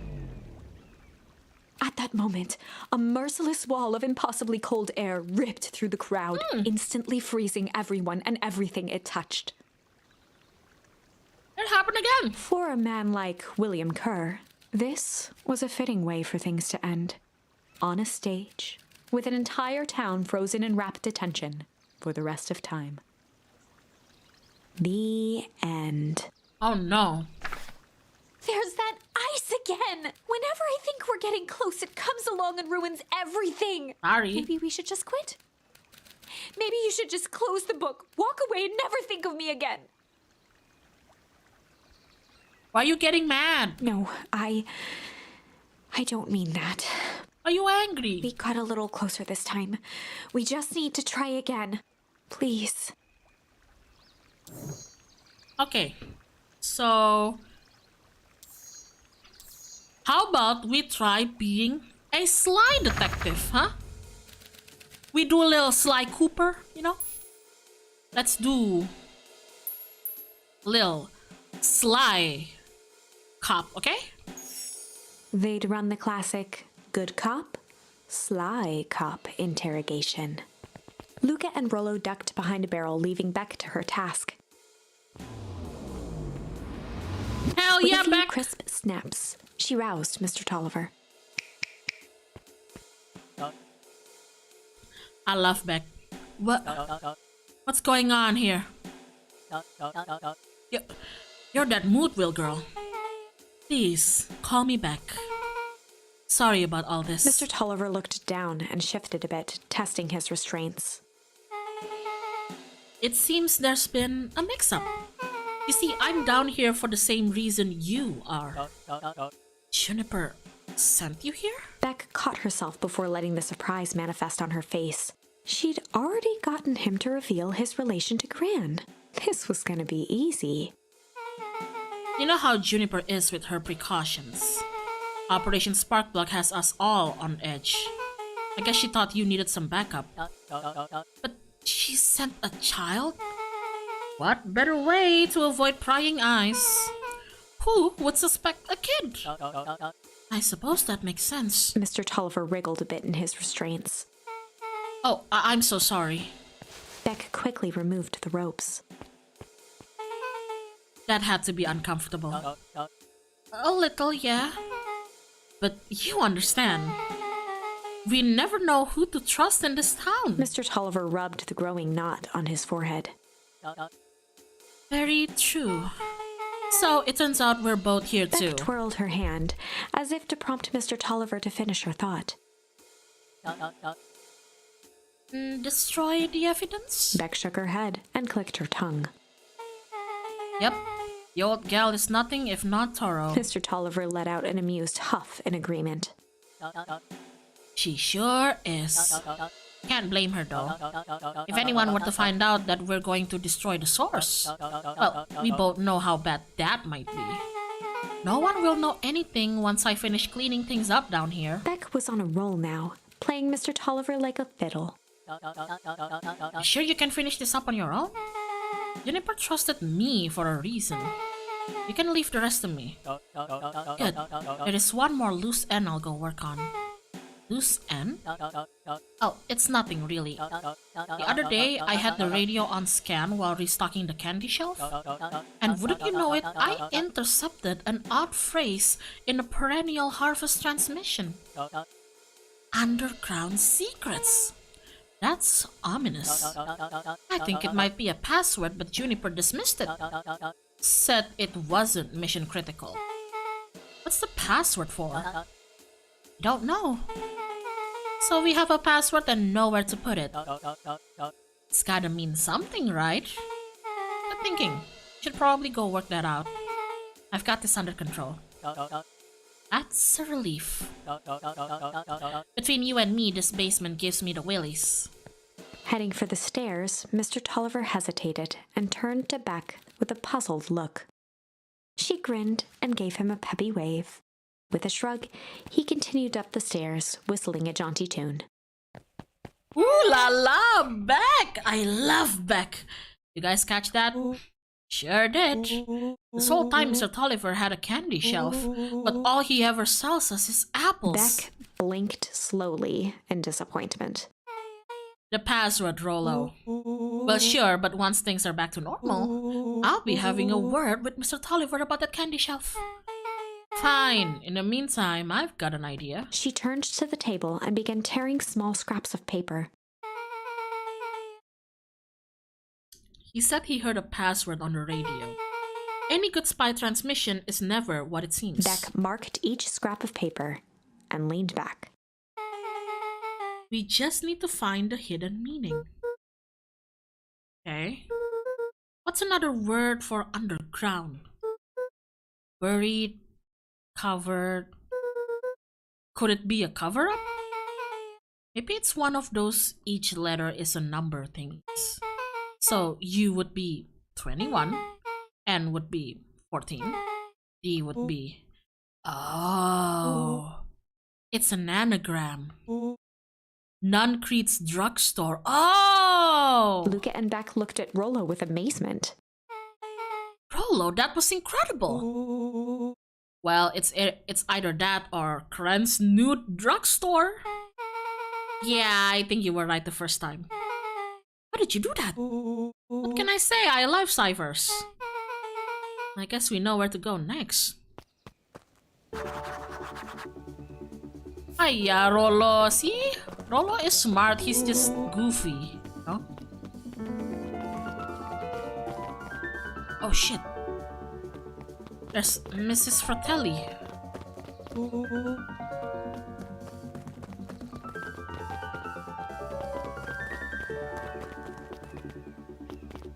What is she doing there? Mrs. Fratelli? You scared me half to death. Sorry. You kids haven't seen Mr. Tolliver around, have you? Nope. He's got me waiting around like the last slice of pie. I swear that man would be late to his own funeral. Why you waiting for Mr. Tolliver, huh? Huh? Why are you waiting for Mr. Tolliver, huh? Got some secrets? Oh. Here we go. You're late, Augustus. Sorry, sister. Was caught up with work. Work? You? I had a few more details to lock down for the festival. Oh? What do you have to report? What is this insipid town festival really about? I think... Gus looked around nervously. I think Mr. Kerr really does just want to do something good for the town. He's actually a pretty nice guy. You should spend some time with him. I didn't pull strings installing you as mayor so that you could make friends. Your job is to help me figure out what Kerr and Perennial Harvest's true intentions are with this town. We have a responsibility. This is our father's town. Was. Excuse me? This was our father's town. He's gone, Eris. He isn't coming back. Father left us with nothing but problems. Mr. Kerr came here and offered to help us. We accepted that help.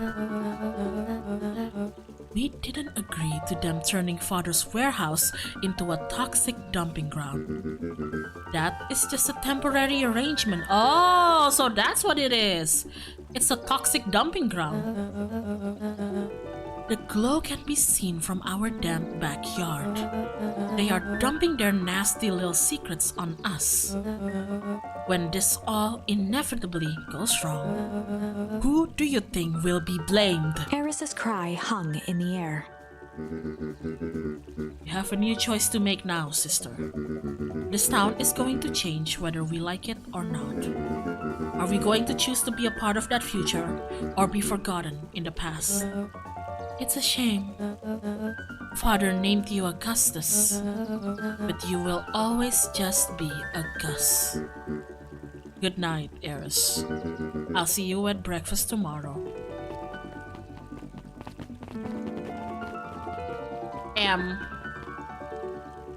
It's getting late, children. Did the Valentines not know about the slime? I think they agreed to let Perennial Harvest and Kerr like use their old warehouse, but they didn't agree to them using it to dump Nickelodeon slime on it, so you know, pretty sussy if you ask me. Oh shit, my controller's doing a thing again. Hello? Is Dawn here? Dawn's not here.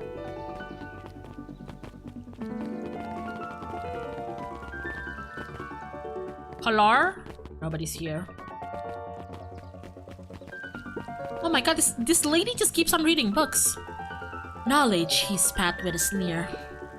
There exists a gulf between knowing something and being able to do a damn thing about it. I do hate it when the villain makes a good point. She's still reading! Lady, put down the 50 Shades of Grey! Does she ever come home? She's always just sitting there reading. Oh, Solomon! Hey! Solomon stood proudly at the entrance to the drugstore, holding a brown bag overflowing with black licorice. Hey, Solomon. Oh my god! Oh my god!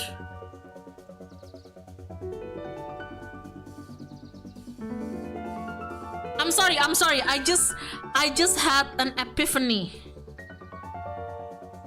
I'm sorry. I just had an epiphany. Sorry. Oh my god.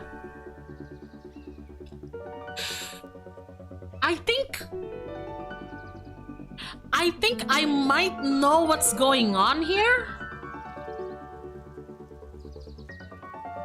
I think I might know what's going on here, but like I'm contemplating between telling you guys what I'm thinking or staying quiet, because I feel like telling you guys what I'm thinking might ruin it for you guys. If it turns out to be true, if it doesn't, then you know, it's like it's whatever, but like if it's true, it might ruin it. So I'll just, oh my god. Nothing. It's just. Yeah, we'll see it first. It's just. Bear in mind that I had this epiphany the moment something about Solomon here just made something click inside my brain. I don't know if I'm correct or not, but it's just a theory. It's just a theory. So let's see. But let's see. If I'm wrong, I'll tell you guys what I thought about. But if I'm right, I'll tell you guys what I thought about too, okay? So let's just see, okay? We're looking for Mr. Nuncrete. Is he still in there? I'm afraid not. Then where'd you get the candy from? You might say we have an arrangement. Solomon shoveled a surprising amount of licorice into his mouth. Oh my god. Sometimes it's the small pleasures in life. Though we might not always have family to rely on. Licorice has never let me down. Well, I can't say licorice would be my first choice, but whatever floats your boat. You can tell a lot about a person by their choice of confection. Oh, yeah, I guess. Like sour gobs. I'm certain you do. I always wondered why Mr. Nuncreed kept licorice in stock. You must eat enough of it to make it worthwhile. There are many ways to earn loyalty. For some, it's as easy as cold hard cash. Bye, Solomon. Enjoy your licorice. Well, he's right. It's locked. There's gotta be more clues. Okay, let's see. Jeez, kids. Oh shit, hold on. Clues. Is my controller okay? Does it keep on disconnecting every few seconds? Okay, there we go. More clues.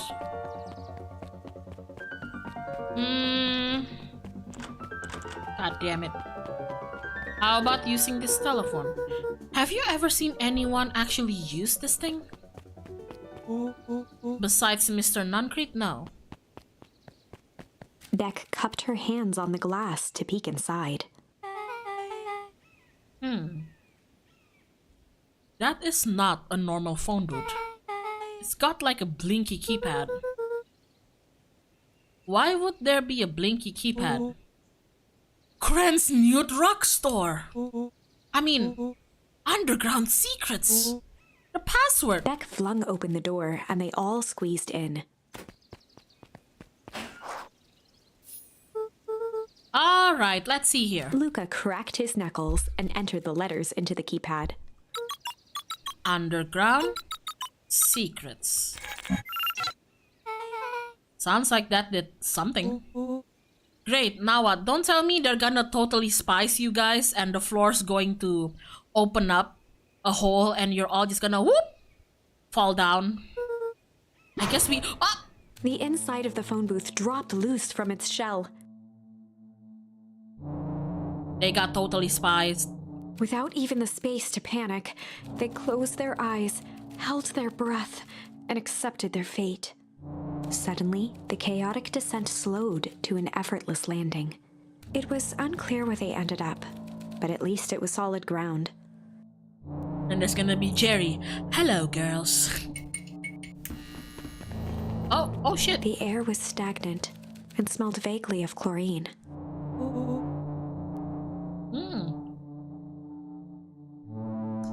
I knew it! You knew that there was a secret hub full of strange tubes under the phone booth? Of course I did. Didn't I say that? No. I definitely thought it. Look, do you remember when I said how cool it would be if the transdimensional conduits from Hank Atomic issue 12 were real? Rolo, at one point or another, you said that about every technology ever discussed in Hank Atomic. That's why I'm such a good predictor. It looks like each of these has something written on them. Ay. Mining Operations Alpha. You guys have mines here? Not that I know of. This town is all farms and fertilizer. And a series of tubes. Well, Pa always says you can only trust a miner up to the point when they hit gold. Not sure how that wisdom applies in this exact situation. That's the thing about Pa, you don't always realize what he means until it's too late. Perennial Harvest main office. That's where my mom works. What does she do? Science stuff. Is she involved in all of this? We just moved here. How could she be involved? True. Valentine Fertilizer Warehouse. Isn't there where you almost got snatched? Yeah. Why would Perennial Harvest have a tube going to the old Valentine place? This is starting to feel like something big. This suit has a broken mask. So, have we found our mystery warehouse creeper? We've at least found their hazmat suit. If it walks like a Nuncreed and talks like a Nuncreed, let's not jump to conclusions. Just saying. Yeesh. Sheesh. That's a lot of buttons. Oh, heckle man. Beep, boop, beep, boop, beep, boop. I'm in. Stand aside, Earthlings. I've read enough Hank Atomic to know my way around sci-fi tech. Rollo's hands hovered over the field Rollo, of blinking please buttons. no. Rollo, stop. Rollo, sweetie, please no. No.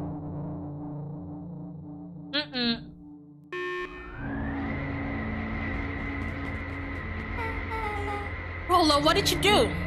Nothing. I didn't even mow yet. Oh, someone's coming. What was that? I think someone's coming. Hide! Where? There's nothing but weird tubes down here. Just get back. Oh. Shit.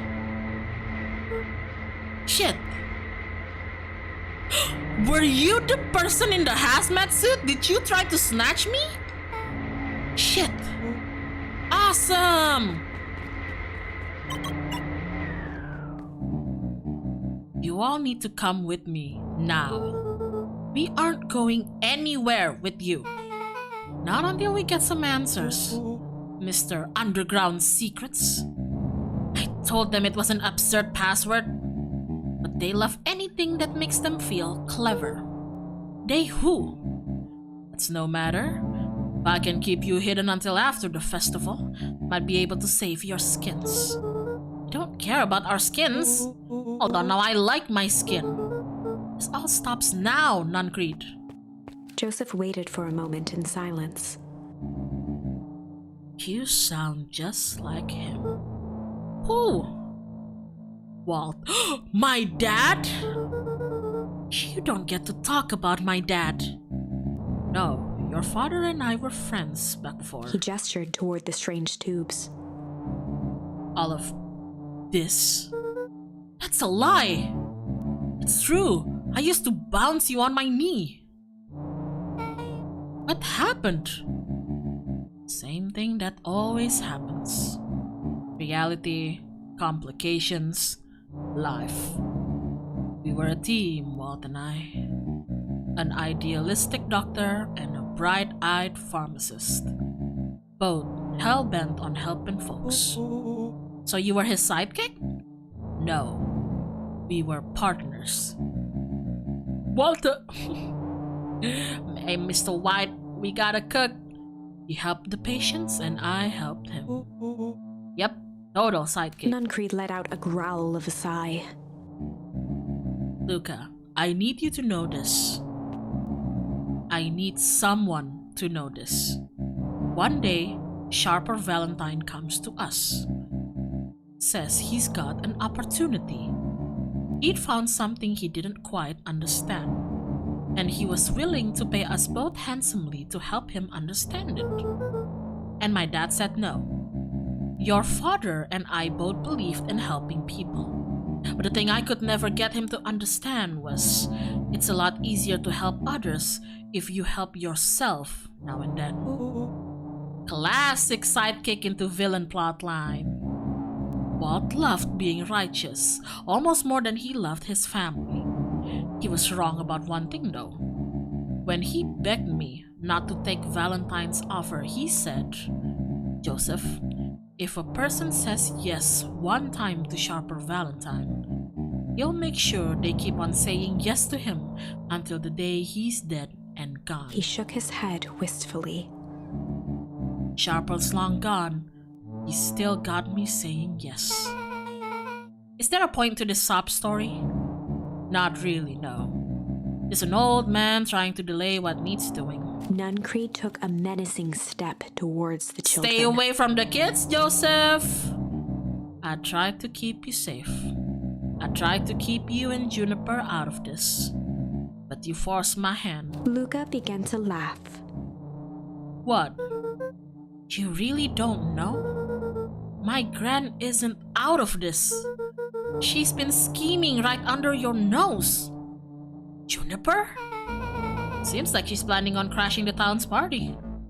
She's going to disrupt the festival? Why would she? The color drained from Nuncreed's face.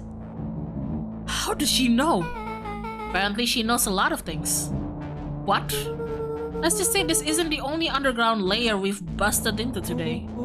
And honestly, hers is way cooler. She's got maps and explosive and bad intentions, big man. Nuncreed grabbed Luca by the shoulders. Hey, let go of the child, Joseph. You need to tell me what she's going to do right now. She doesn't understand what it is she's messing with. Tell me now. She's in danger, boy. I don't know. She had a map with a mark of the fountain in town square. A fountain? Why would... A jolt of realization struck Mr. Nuncreed. She knows about the source? What the heck is the source? If she tries to destroy the source, it could catalyze and... Dear God, she's going to freeze us all.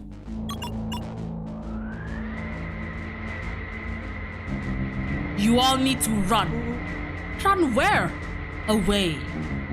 As far away from this town as you can get. Head west and don't look back. That did not go how I expected. So, we're totally following him, right? Totally. See you on the other side. Whoop. You good? Yep. I love this town. Woo! Chapter Nuncreed didn't do a superhero entrance. He did a superhero exit, you know? Just got sucked in. Like he got sucked into a butthole or something. The cold, hard truth. Beck leapt up, allowing the suction to yank her into the dark.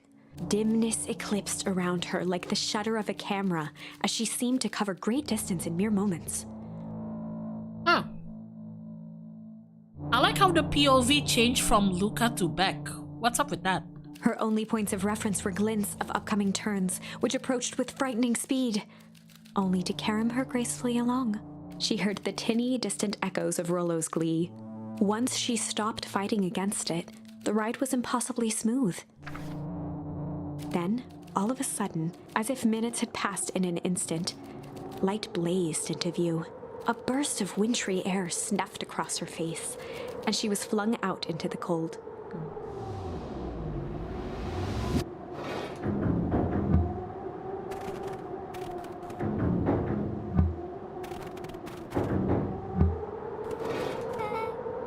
That was intense. Yeah. I think I might have parted with some fluids in there. Any idea where we are? Somewhere cold. Doesn't look like it got on any of us. Fucking Rollo. Did you pee yourself? Fucking Rollo. It didn't feel like we traveled that far. So where did it all go? Rollo, shut the fuck up. This place sucks. Why would anyone even want to blow something up out here? Only one way to find out, I suppose. We've gotta catch up to Nuncreed. Don't be like that to Rollo. I think he went this way. God damn. I say that to Rollo, but he's probably one of my favorite characters here. So funny. Ooh, where do we go? Let's really go here. Go here.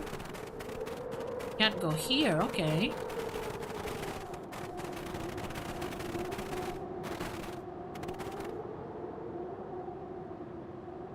Wait, what?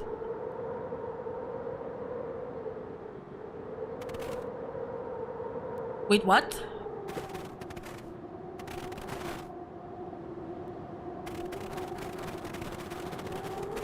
This is...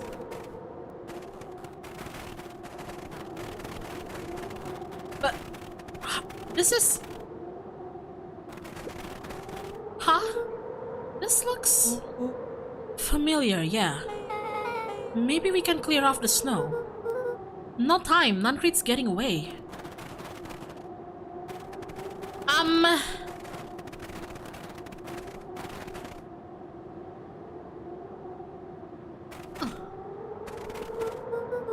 This is Beacon Pines.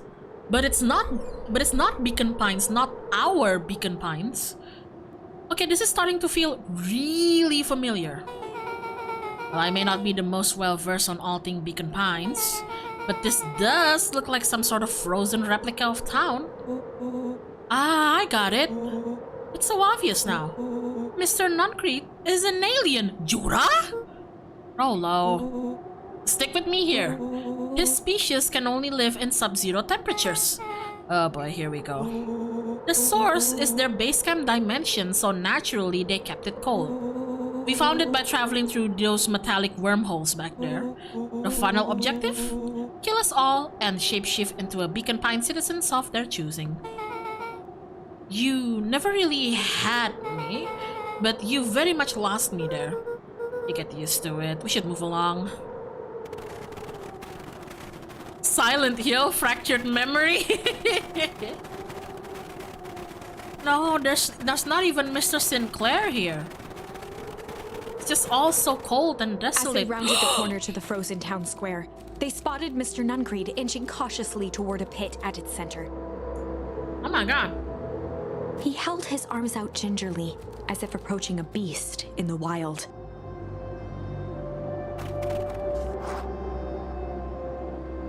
Gram Gram?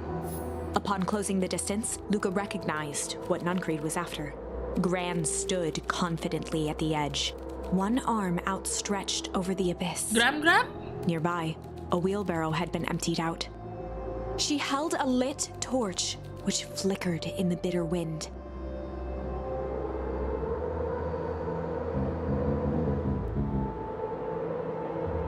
Juniper, I don't know what you think you're doing, but I assure you this is not going to solve anything. If you drop that, you're doomed this whole town. Oh, it wasn't me who duped this town. I've been watching you, Joseph. I know what you've done. You and your co-conspirators. Gran? What's happening? Luca, you and your friends need to leave right this moment. Mr. Nuncrete turned back toward the kids, desperation in his eyes. Don't hold him hostage, I swear to God. Listen to your grandma, Luca. This is between me and Juniper. Rollo and Beck held steadfast in awe. Luca approached closer. Mr. Nuncrete spun back toward Gran, his voice growing louder. You've got it all wrong, Juniper. Just hand over that torch. You don't understand what you're doing. How could I possibly trust you to do the right thing? Walt told me everything. He trusted you, and you betrayed that trust. Luca, did you know that this man's entire life is a lie? If it weren't for him, your father might still be alive. Mr. Nuncrete winced with anguish. His voice hardened. That's not true. They both now yelled, not to each other, but at fate itself, making their peace with long-held burdens. The wind howled with encouragement. Walt was like a brother to me. We just had different ideas about how to affect change. Very convenient that your way just happened to line your pockets. Now that's not fair. They menaced at each other, both catching their breath. The moment balanced on a knife's edge. Oh dear, don't make me Amid a blur choose. of emotions and memories, Luca's mind flooded with questions. The wind calmed, as if to give him the stage. And in the stillness, he began to dance. Ah, don't cry, Luca. And in the stillness, he began to weep. This is such a cute kid. Aruri, hello. It was all just It is too much. It is very cute. It's just rather fucked up. Falling to his knees, Luca whimpered softly. No, baby, don't The cry. tears crystallized as they hit the snow. Gran stared at Luca for a moment with warm sympathy, remembering why this was all necessary. This'll all make sense soon, Luca. And everything can go back to normal. I promise. She stiffened up and brandished the torch at Mr. Nuncreed. You can't hide behind those people any longer, Joseph. Once their precious source is destroyed, we'll see where their loyalties fall. Juniper, don't. Ignoring his final plea, Gran flung the torch into the deep darkness. Whoa, arson! She smiled and exhaled in relief. Mr. Nuncreed moaned in resignation. The torch echoed as it ricocheted down the hole, punctuated with a thunderous thud. You see, Joseph, I've learned one very important lesson in life. If you want things to change, then you must be willing to. Before Gran could finish, the ground shook her to silence. Oh dear. There it is. Gran only had time to spin around and run to Luca. She tried to save him. Her attempt to shield him, an honorable but trifling act. She tried to protect him. Unflinching love, pitted against an unthinking horror. And there was no contest. Her warm embrace froze in an instant. That is where they remain, fixed in place, forever. And so, our story ends on this melancholy scene. In a town brought low by its secrets, sits the frozen statues of a misguided band of meddlers. The end. Well, that was dire. On the bright side, we finally figured out where all the ice is coming from. Now, we just need to find a way to deal with a mystic, unfathomable force of nature. Yep. So, what do we do here? How about we try... How about we try a chill respawn? We be chill. Okay, let's choose chill. They'd run the classic good cop, chill cop interrogation. So we know why the town froze. See, I don't understand is that why are there two beacon pines? Is the other beacon pine somewhere else? Does that imply that the beacon pines that we live in right now is just a replica of that old beacon pines? Or is there like two beacon pines, you know, existing at the same time and everything? I don't know. I still have my own theory with the Valentines that has yet to be proven or disproven, so we'll see. I'll handle this. Just gotta play it cool. Luca walked calmly to the light switch, flicking it off and on a few times. Wake up, Mr. Tolliver! Oh my Mr. god. Tolliver shook his head, gathering his wits. Charlie, I sure got my bell rung. He looked over to find Luca, who returned a calming grin. Sorry, Mr. Tolliver. This was all a big mistake. Luca, what's going on here? Why do you have me strapped down? Welcome to my dungeon, Mr. Tolliver. No one's fault, really. Rollo just got a little startled. Rollo's here? Rollo and Beck emerged from hiding to give a timid wave. Well, alright. Mistakes happen. You kids gave all Hiram a good scare. Let's just get me out of these ropes and call it even. Luca glanced over to Rollo and Beck, who replied with skeptical looks. Mr. Tolliver, why are you in my grand's basement? I'm here to help, of course. Help with what? What's my gran up to? If you'll just cut me loose, I can show you. How do I know we can trust you? Mr. Tolliver exhaled with disappointment. Luca, have I ever done wrong by you? Well, no, but now would be a good time to start. No. And since your gran moved to town, haven't I been nothing but welcoming? Yeah. So why would I turn my back on your family now? Well, I don't know. People are weird. It's just all this stuff seemed pretty weird. A board with names of people from town. An archive of my dad's old disturbing patient notes. Luca gestured to the corner. Barrels of explosives? I can explain everything. You just need to untie me. You kids deserve an explanation. Luca looked again to Rollo and Beck. This time they shrugged. I don't know if we can trust him. The bindings. I don't know if we can trust him. I don't know if we can trust him, people. Mr. Tolliver gently rubbed his wrists. He's gonna punch you now. Turns out that punching back in the corner, it's not for Gram, it's for him. Look at his arm. He could knock you cold right now. He's gonna punch you. That's a good lad. This'll all make sense in time. He's gonna punch you. He edged imperceptibly toward the stairs as he spoke. You see, this town has secrets, Luca. A very dark past indeed. Before the kids had even noticed his movement, Mr. Tolliver was at the light switch.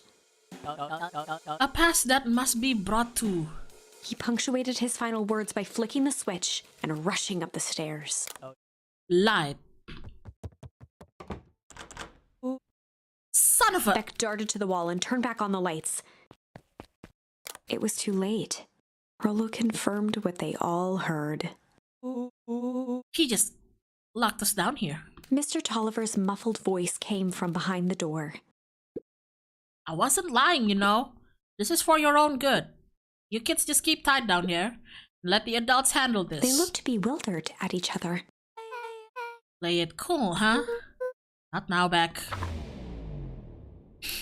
They heard the staccato thump of quick steps exiting the house. The kids looked down in resignation. This isn't how it goes in Hank Atomic. For some reason, they'd always assumed it was up to them to save their town. Luca opened his mouth, hoping to conjure some magical words to make this right. Only a hollow croak escaped. The end. Oh no! Well, we certainly aren't going to find a grand resolution to our tale locked in a basement. Okay. Back to the drawing board. Okay, so this is a dead end. All of this is a dead end.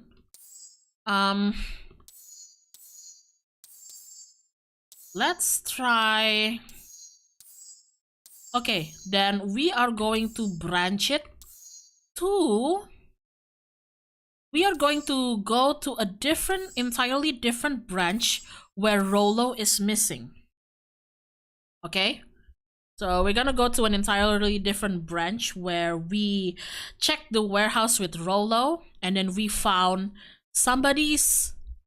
there was an arm there. Like, whoever this mysterious guy in a hazmat, which I think is Mr. Nuncreed, was like disposing of a dead body, and that freaked both Rollo and Luca, so the both of them ran. But turns out Rollo never made it back home, so now Luca is just stuck with Beck, the new kid without Rollo. This is where the path branches, because they were playing with the Nickelodeon slime, and we have two choices: either let Iggy get the slime and be half morbed, you know, or let Beck get the slime on her hair, which turns it white. Jadi antara Beck ubanan atau Iggy half morb. Then I remember first we chose with Iggy getting morbed,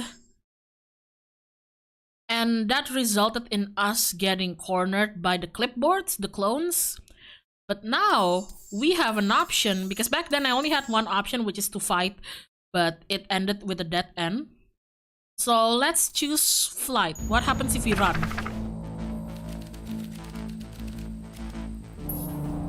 Let's choose running. Luca drew himself up and decided to take the only option they had left. Flight. He squinted down the barrel of the mission control defense cannon, aiming it through an opening in the dense tree branches. Ooh. He looked up with surprise as it struck true and taut. Oh, I can't believe that worked. Hey, Mr. Kerr. We'd love to hear your thoughts, but I'm afraid we have places to be. Come on, Iggy. Azalea. See ya, jerks. Woo! Flying Fox. Fine. We know where that leads them. This way, we'll take the tunnels. Luca and Iggy winced as they sprinted through the thicket. The branches clawed at them, reluctant to give passage. After what felt like a marathon, Luca stopped in his tracks as they reached the clearing. What the? That was all he was able to say before Iggy slammed into his back. The boys tumbled down a steep decline and crashed with a wheezing thud on a surface as hard as ice. In fact, it was ice. Chapter 5. Signs. They stood silently, catching their breath. The sky was like sapphire. With each breath, a plume of steam Oh my god, escaped are from they Luca's back lungs. in the other Beacon Pines? Let's keep moving. Luca pulled Iggy to his feet Oh my god, as they yeah. gazed across a snowy terrain. Oh my god, here we are again. I can't believe I'm stuck with you though, Iggy. That was actually pretty badass. Uh-huh. I think we lost them. Are we up in the mountains?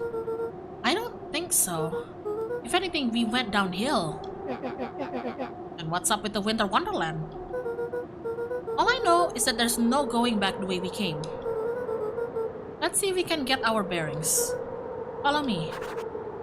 How did they end up there with the rope? Good question. But then again, when we traveled through the tubes in the other branch, Beck did say she doesn't think they traveled that far, so wherever this frozen Beacon Pines is, it's actually not that far from our Beacon Pines. It's just a matter of how is it so well hidden if it's not that far, you know? Luca? Luca, are you there? Luca had almost forgotten the walkie-talkie he was carrying. It's that bozo Kerr. I hope nothing bad has happened to you out in those woods. Luca looked at Iggy with hesitation.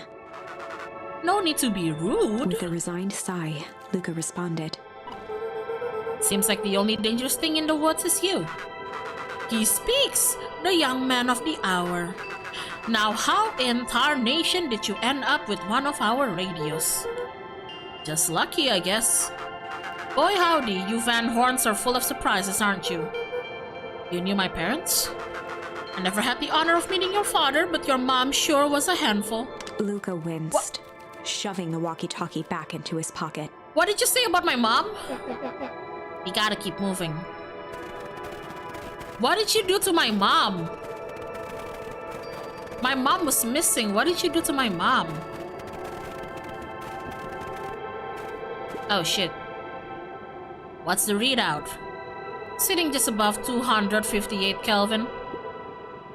That's down a bit from last time. Should we report this to Mr. Kerr? Still within safe ranges. It may be spreading, but it's under control for now. Even a small nudge in the equilibrium could cause a cascade. Dude, relax. There's a few more sites to hit before we can punch out. Let's get this over with.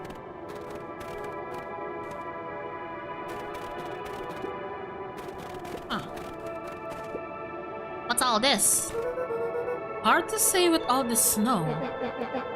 I think it's a town sign. I can almost make out letters under there. What town could this even be? There couldn't be another town this deep into Weep Wood. I'm looking at evidence to the contrary. Let's figure out what we're dealing with here. Step 1. Snow's gotta go. I'll see what I can do. I can't really do anything. Yeah, the snow's gotta go, but like how? In situations such as these, I find it best to chuck stuff first and ask questions second. Okay, but we don't have any stuff to chuck now, do we? Do you have anything to throw? Oh, Okay. Ooh la la. The boys stared in disbelief at the sign that now clearly read, "Welcome to Beacon Pines." This doesn't make any sense. We're in Beacon Pines? How's that possible? We ran away from town. How did we get back here? I guess we got turned around. Where did all this snow come from? Well, it's been colder than normal lately. There's a pretty big difference between sweater weather and this Arctic hellscape. The puddle we fought at before, it was cold too. Maybe all of it leads to one source. You think it's related? What the hell is going on? We're gonna get you some answers. Let's keep moving. Jeez, back at it again. Does stuff look familiar to you? Welcome to Hotel California. Looks like the barrel near the puddle I shelved me into, yeah. You kinda deserved it though, Iggy. You were being a bitch. Sorry about what happened to you. Sorry for making you age half of your body, but like, jeez. It's all frozen. Looking down at the frozen stream, Luca could faintly see a school of minnows encased in the ice. Whatever happened here, it happened fast. The fish didn't even have time to run. Or, you know, swim run. Jesus. The crunching of footsteps trailing Luca went hush. He looked back to see Iggy's face twisted with confusion. Everyone's gone. What? There's nothing here but more snow. There must be an explanation for all of this. We have to keep looking. You can look all you want. I quit. What? Bitch! You're gonna quit now? What are you, a pussy? What, you're a bully and a pussy? Come on. You can only be one. You can either be a bully or a pussy. You cannot be both, Iggy. Come on. Iggy, we have to keep going. You don't get it, do you? This isn't one of your pathetic Hank Atomic stories. We aren't going to save the day. We aren't even gonna save ourselves. My face is mangled. The town is destroyed. And everyone we've ever known is gone. We don't know that. You can't just quit. Do whatever you want. I'm done. And then what are you gonna do? Like freeze to death? Huh? What are you gonna do? Just freeze to death? Iggy, it's gonna be okay. Luca peered upward at the darkening sky. He let out a long, foggy breath. Faintly, Iggy began to cry. Oh, don't cry, Iggy. Seeing Iggy in such a pathetic state gave Luca a sense of compassion, and more than a little guilt. It is getting pretty late, I think. Probably not a great idea to stumble around in the dark anyway. Luca allowed himself to collapse next to Iggy. Let's just rest for a bit. The boys huddled together for warmth and comfort. If not for exhaustion, their minds would be racing, trying to make sense of the events of the day. As it was, all they had energy for was to sit in silence, numb. How about you guys enter one of the buildings? I think this building has its glass broken. You know, at the very least you won't be out in the cold, in the wind. At the very least you'll be inside. You know? Don't sleep there.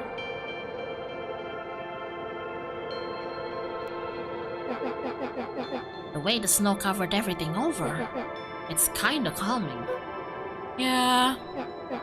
I haven't had time to say it, but thanks. Huh? For getting us away from those creeps. I sorta froze up back there. Iggy, I should be the one apologizing. This all happened because I lost my temper. Ah, that's bull hockey. First of all, you didn't know what that gunk would do. You didn't, right? Of course not. And second, stop with this baloney about losing your temper. But I did lose my temper. Iggy motioned sarcastically to his half-deformed face.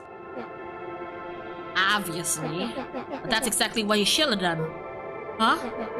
I was being a horse's ass.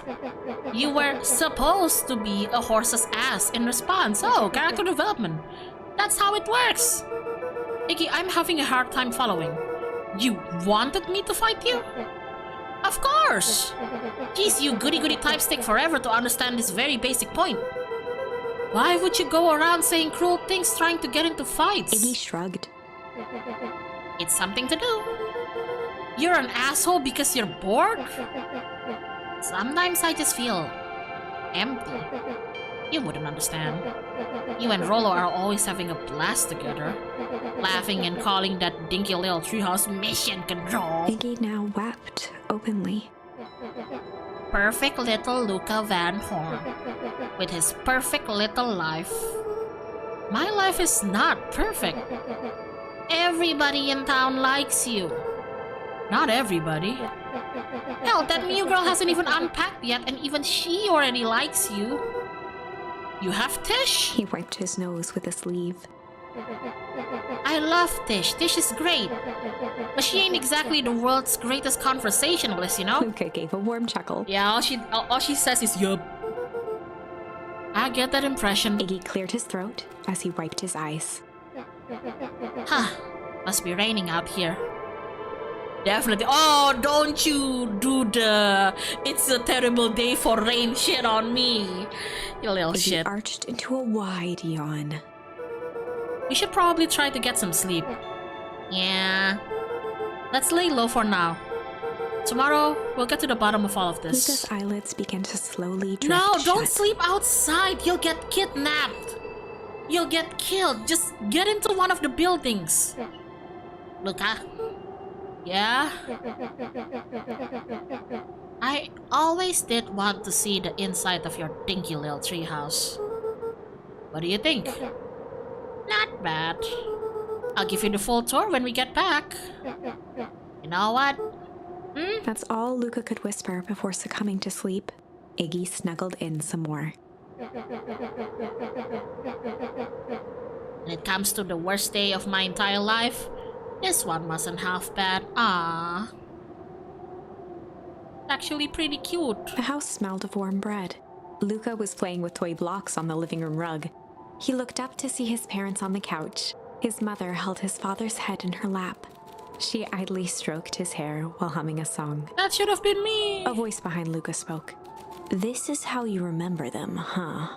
Luca turned to see his own face.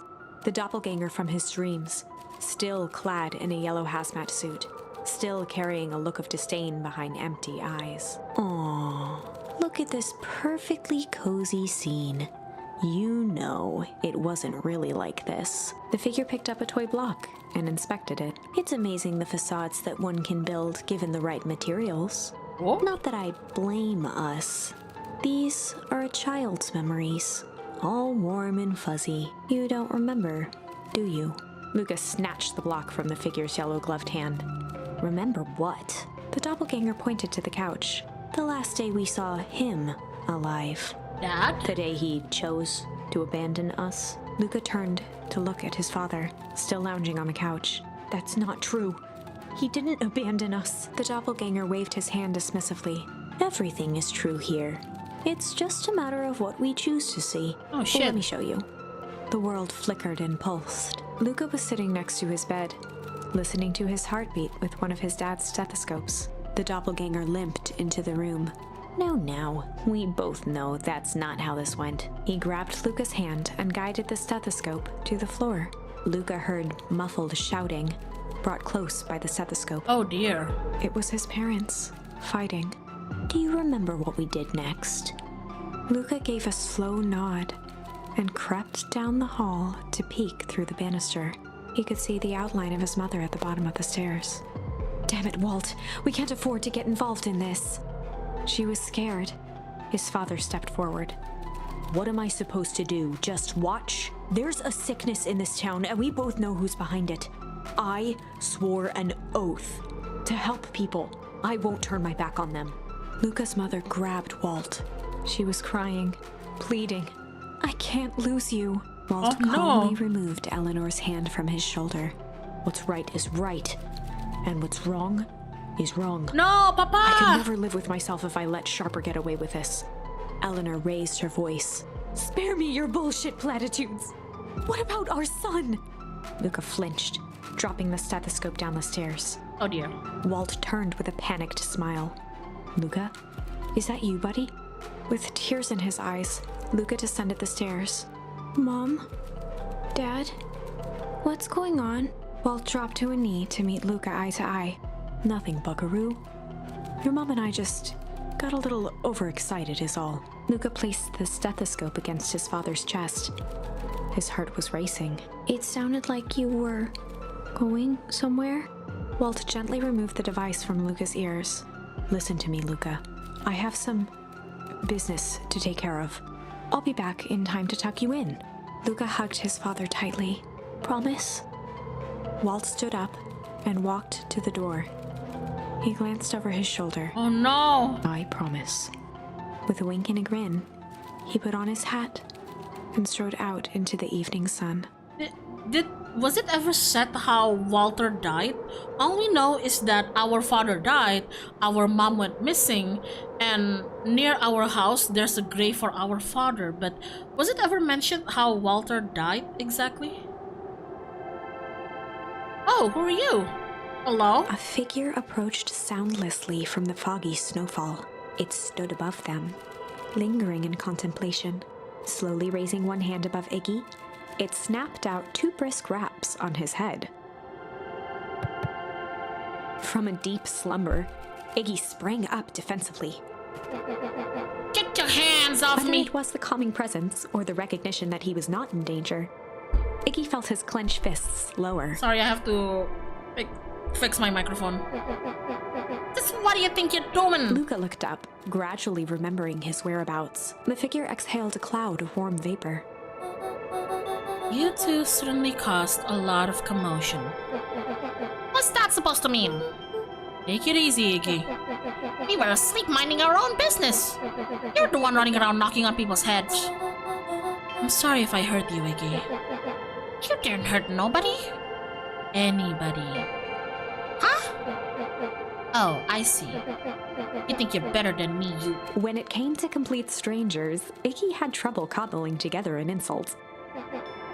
You big-hatted, scarfy-necked furball. Mm-hmm. Okay, let's lower the temperature a bit here. Interesting choice of words. I mean, let's all just calm down. Who are you? A friend? An observer? A hitchhiker on the infinite expanse of possibility? Great. How about a name? If you must call me something, you can call me Nat. Iggy huffed 20? with gratification. How about you make like a nap and buzz off? Very well. Nat began to turn away indifferently. Wait, no, friend, come back. Wait, do you live here? You might say that. So you know where we are? You might also say that. Look, pal, we just want to find a safe way out of here. You gonna help us or what? Before knowing how to leave, one must know where they are. Alright, that does it. Look, I don't know about you, but I'm getting out of here one way or another. Iggy turned sharply and began to stomp off. Wait, Iggy, don't go! Enough with the riddles. Iggy, wait up. Realizing he'd worn their patience then, Nat relented. Very well, I suppose this isn't the time for metaphors. I'll show you how to get back home. Luca and Iggy turned around with hope in their eyes. Come here. Nat took a deep breath in. Close your eyes. Nat exhaled slowly, then snapped his fingers. Okay, open them. For a brief moment, Luca and Iggy let themselves believe that some great magic was about to unfold, until they opened their eyes and found themselves in the exact same place. Psych! You thought I was a magician? Cold and disheartened. This is your home. This is Beacon Pines. Look, Nat, we don't know how we got here. Maybe we stumbled through the same time travel gate in Wheatwood, or we teleported to some alternate universe, or this is all just some cruel experiment by Kerr and his goons. But this is not our home. You're inching closer to the truth. Alas, the reality is much less fanciful. Just give it to us straight. So be it. As I said, this is Beacon Pines, the original, true Beacon Pines. Huh. You both grew up here, but the town you've called your home for the past several years is a replica. A remarkable achievement of engineering, to be fair, but a replica nonetheless. That's impossible. It's too much work. You'd need a whole town to replicate a whole town. Indeed, to pull off such feat would require immense labor power. That which could be moved would be moved. That which could not would require a precise duplicate. We would have noticed. Someone would have noticed. You'd think so. Unless the auditing was impeccable.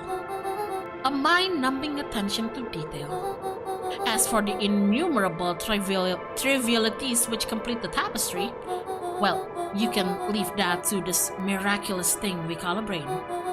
It has a real aversion to discontinuity, a revulsion even. The brain has a wonderful way of smoothing out the rough edges, keeping us sane.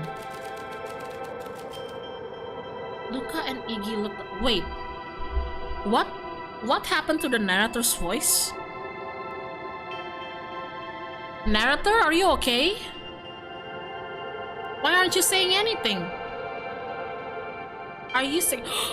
Is Nat the narrator? Why aren't you saying anything?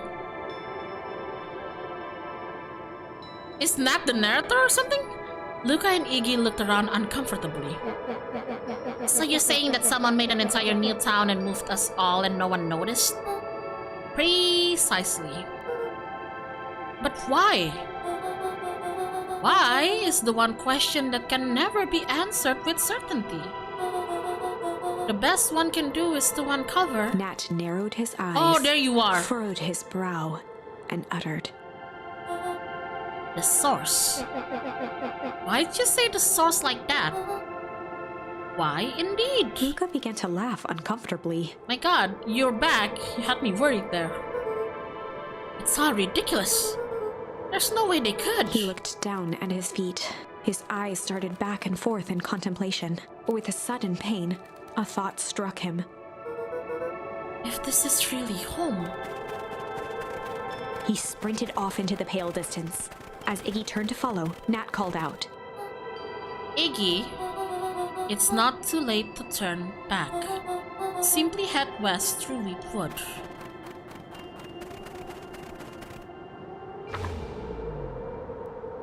Chapter 6.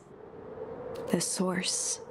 Nat expressed his sympathy with a shrug and sauntered off as unassumingly as he'd arrived. He'd given Luca and Iggy what they needed, and nothing more.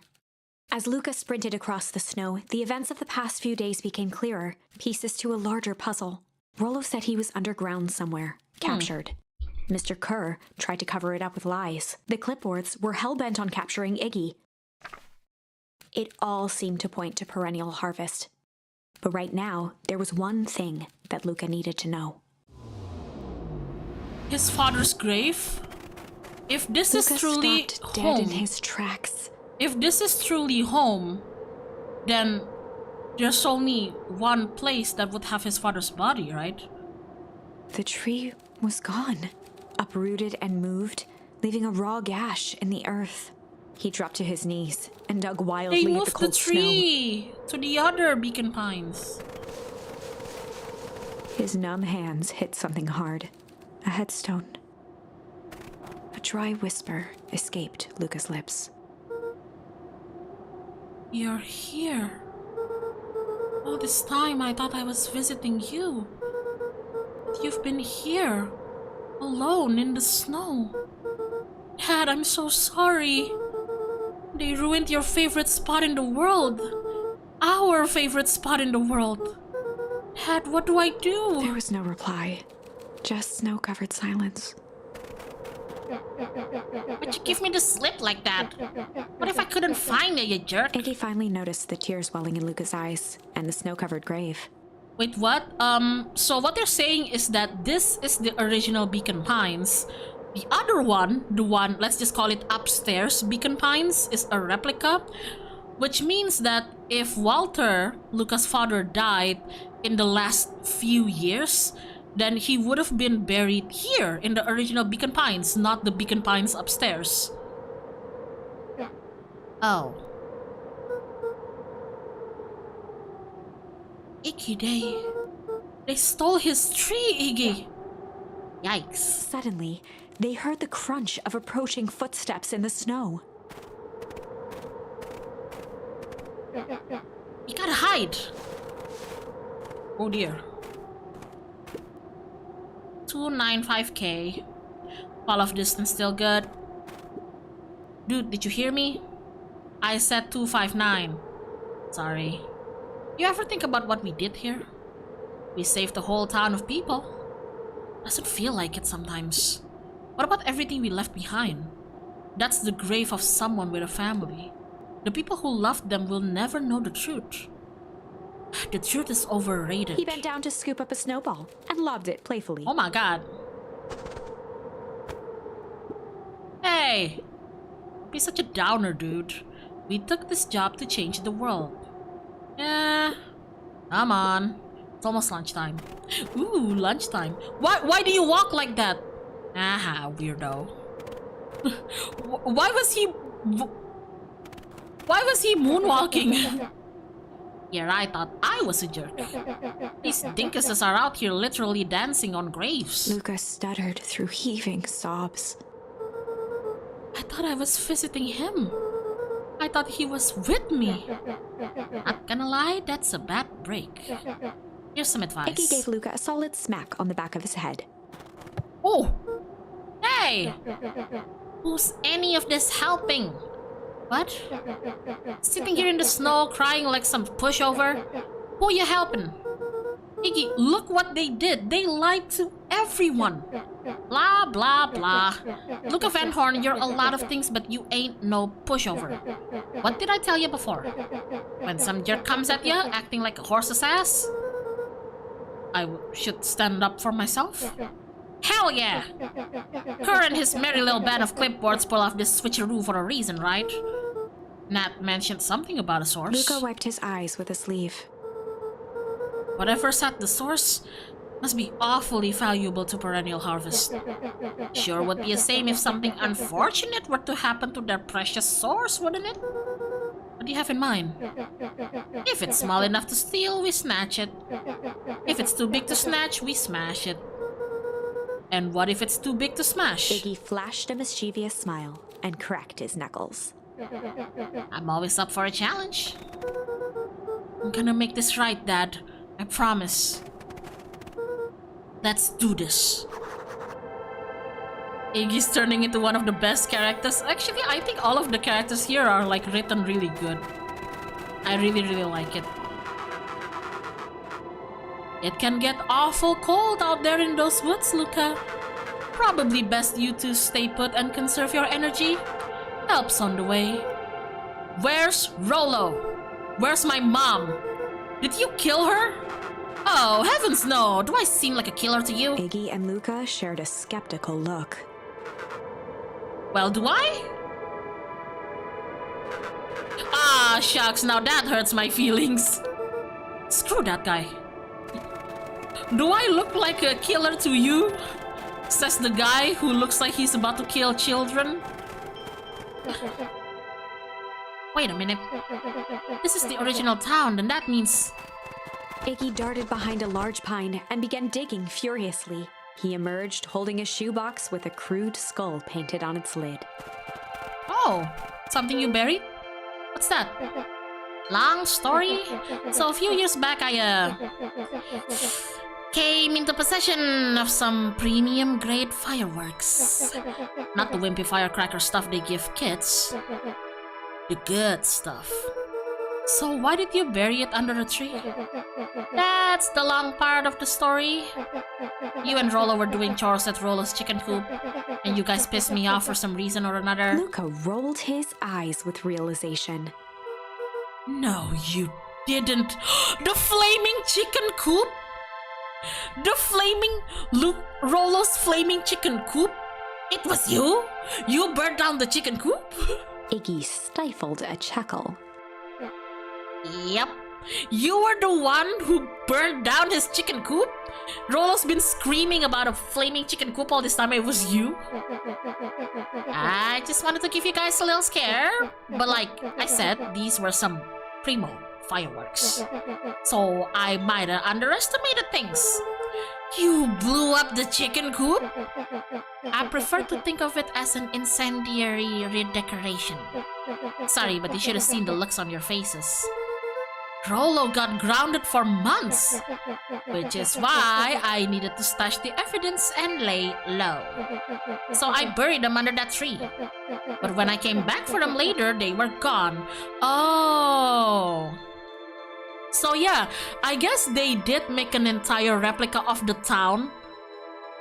And then they transferred everybody to the new town. But the thing is, I know Nat said that the reason you don't remember is just because your brain is just not remembering it. But how does the brain not remember, you know? How does nobody remember being transferred to the other Beacon Pines? I figured some grown-up found them and tossed them. Iggy triumphantly raised the shoebox. Turns out it wasn't the fireworks that got moved. It was us. Unbelievable. Flaming chicken coop, it was you! Oh my god. Do you think this is a game? Iggy is the potion I aspire to be. I mean, arson is bad. Arson can be kind of fun. Look, arson can be kind of fun in a safe environment, but if we did arson in a safe environment, it wouldn't be called arson. That's all I'm saying. Newsflash, boyo. You're not a hero. You're a little brat who is in way over his head. A hero is just someone who refuses to give up. Comics these days are rotting children's brains. Everyone thinks they're a spaceman superhero. I was always partial to Hank Atomic myself. Is that so? Do you really think you have a chance against us? You have no idea how powerful we are. Prepare for blast off, loser. Jesus Christ, guys. Ooh. Oh my god, can we go here? No. Oh my god, you guys! Luca and Iggy inched up to the edge of the hole with bewilderment in their eyes. Arctic It's air the hole. breathed out of the cavern in heaving gusts. Echo, echo, echo, echo. Whoa. I can see why they wanted to move us all out of town now. But why would they dig a giant hole? I think this is it. Ah. This is the source? It's a dang hole. How do we smash a hole? I mean, I could think of some ways you could smash a hole. Interesting choice of words, game. Okay. Oh no! No! No! Stay away from the kids! No! Oh, it's much more than that, my annoying little friend. Kerr, where's Rolo? I wasn't lying before. He's safe. Well, safer than you two, at least. Drats, it's cold. You just had to drag me all the way out here, didn't you? Mr. Kerr gazed down the abyss in contemplation. Really is something, isn't it? What did you do to our town? What's all of this? Well, that's a doozy of a question. This is the source, where they collect the unrefined, Kerr scratched the back of his head. Honestly, boys, I don't understand any of this well enough to explain it. Fact of the matter is, I'm not paid to know. What do you mean you don't know? Ain't you in charge? Oh, heavens no! My role is merely to flash a winning smile and manage various complications. Complications like us. You are a smart boy. His face contorted into a saccharine grin. It really is nothing personal. Nothing personal, kids! Some people are destined to strive for greatness, and others are simply obstacles along the way. Seems like you were destined to be a creepy lackey. The point is that we all play our part in life. Mine just happens to be a lead in the role of a lifetime. And you happen to be the extras. Okay, Bakugo, ready for your curtain call. We aren't giving up without a fight. Your smile's not gonna be so winning after we're done with you. Now, boys, there's no need for melodrama. It makes even a professional such as myself embarrassed for you. Let's change the mood a bit. Kerr snapped his fingers. What are you gonna do? Put on some RGB lighting? Scene change. Oh my fucking, okay, There, that's better. Deal with them. Iggy turned to Luca with a sly glance. Why are you smirking? Because I have a box full of fireworks and you don't. Iggy waved the box into the air, threatening to drop it down the hole. Stop! Let's not do something regrettable. Joke's on you. Regret is one of my specialties. I like Iggy. God damn it, what a banger line. Joke's on you. Regret is one of my specialties. What a banger fucking line. Holy shit. Holy shit. I kinda wanna whoever is the writer of this game, I wanna give you a handshake. It's been so entertaining. Out of curiosity, what would happen if I threw these in your precious hole? Nothing. Nothing at all. You are a terrible liar. I'll have you know, I am an exceptional liar. That's far enough. Iggy plucked a single bottle rocket from the box and held it up with reverence. Stop, you fool!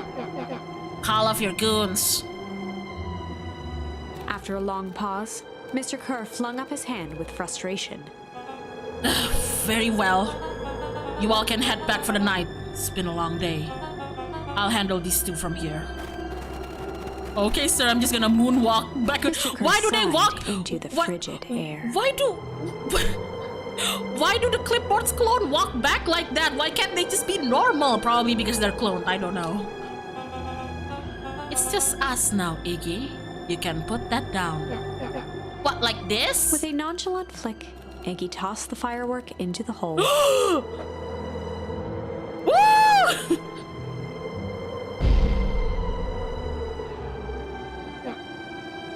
Oh my god, look at his face! I've never seen Kerr look like that. Ooh! Whoa. With a growl, Kerr leapt at Iggy, crashing through Luca. No! Iggy tried to twist away, but in the struggle they both tumbled over the side. No! Iggy, no! Luca dove forward, bracing Iggy's hand just before it slipped. His grip was made precarious by the cold, wet snow. He could see Kerr further down, clinging to Iggy's coat. You reckless child, what have you done? Luca, listen to me. Hold on tight and use that walkie-talkie to call them back. How, what channel do I use? It doesn't make a damn difference, they're always listening. If you do that, the clipboards will just haul us up and snag us both. The only way you get out of this is if Kerr's out of the picture. Just let go and save yourself. If he lets go, we both die.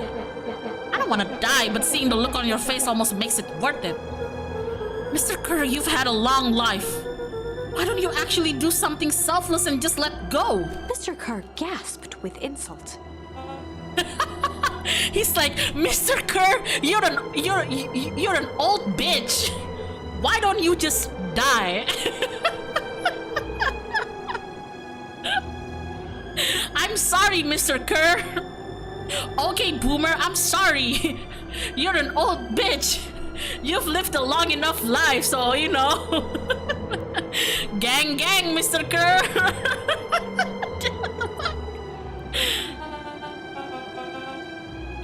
I'll have you know I can still play 25. You should have heard me sing the part of Phyllis Young. With a wild look in his eye, Mr. Kerr began to hum a proud melody. Dum-dum-dum. What the fuck is he doing? He's so out of it, he's starting to hum. Wow, can you believe this guy? Hum. Luca's hand began to cramp. His voice began to crack. Kerr, just let go. Just die. No can do. If you want to save your friend, you'll have to save me too. Luca, look at me. It's okay. No, it's not. I just got to like you. Why is the music humming now? Luca felt Iggy loosen his grasp. No!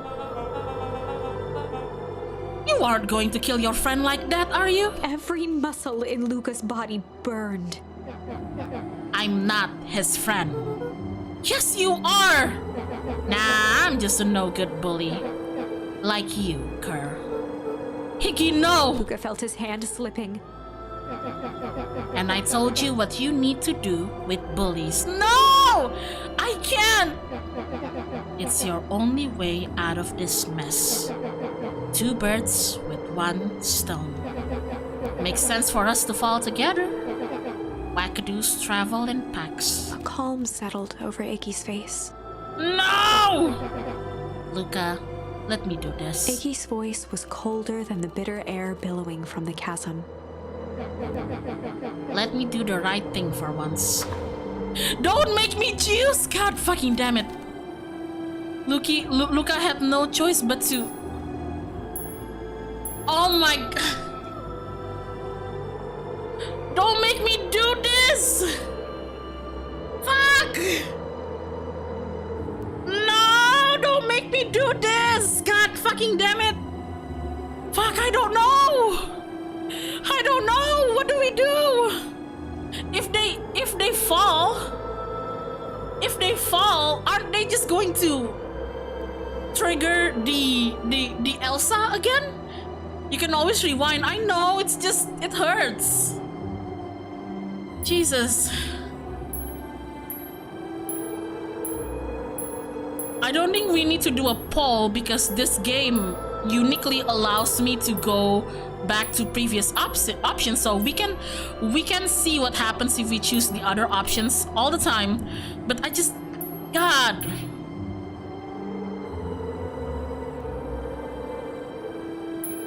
I think for our first run, I'm going to choose accept. Because I want to see if people get dropped down into the hole.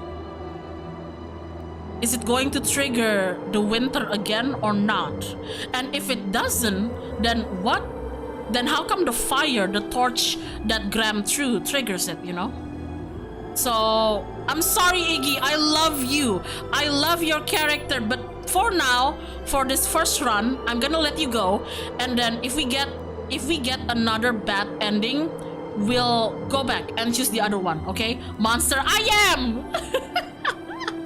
You're talking to someone who writes angsty fan fictions for fun! I wasn't called the character killer for no reason! I'm sorry, Iggy! Luca had no choice but to accept Iggy's request.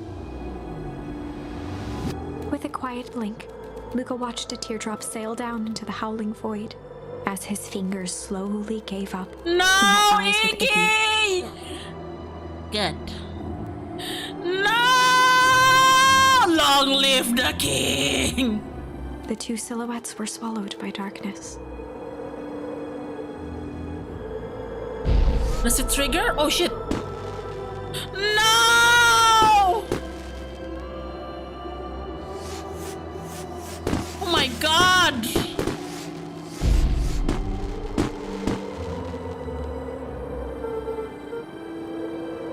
hell of a goodbye, Iggy.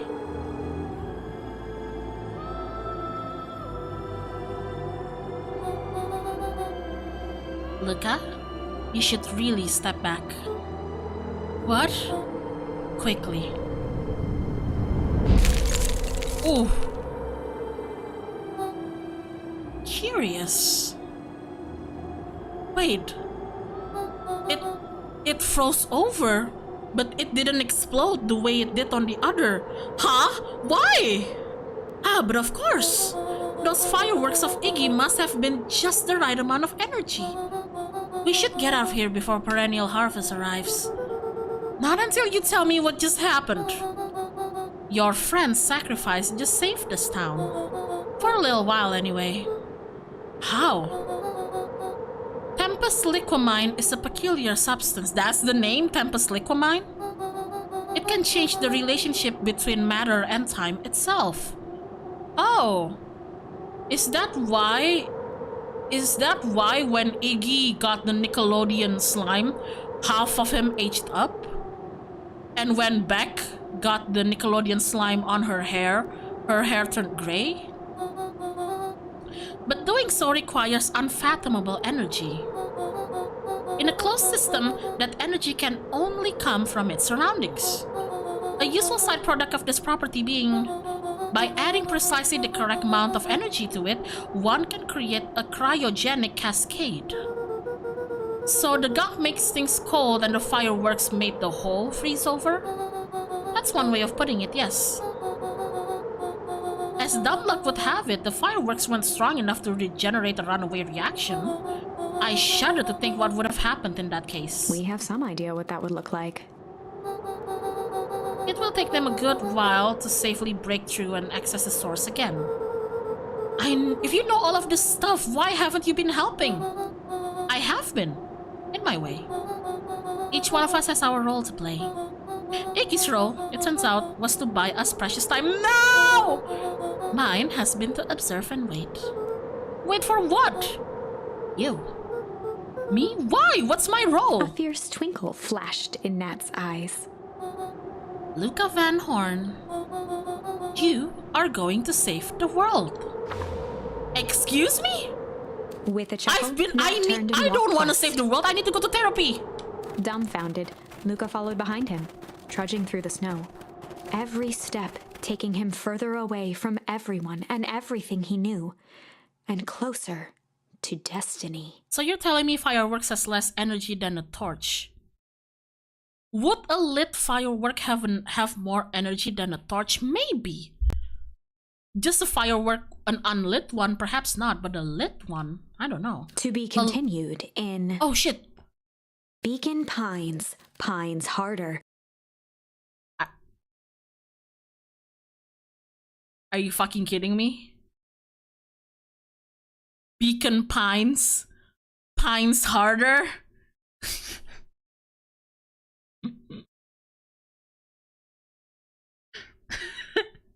Electric Boogaloo. Beacon Pines, Pines Harder. It's as if Persona 3 Reloaded had a sequel called Persona 3 Reloaded, More Bullets or something, you know? Revenge served cold. What the fuck? Second time's a charm? Oh, you're trying to tell me something. To charm? Wait, that's it?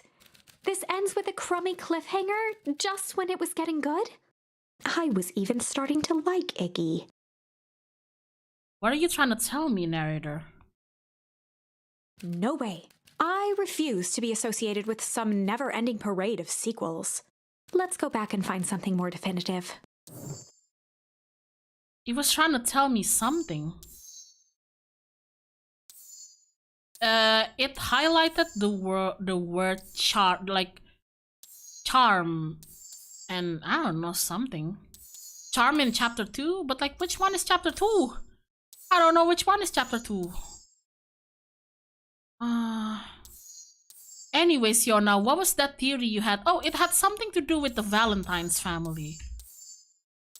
Remember when they told us that Solomon is adopted to the Valentine's family. I'm still not gonna tell you guys the entire theory because we're not done yet with the game.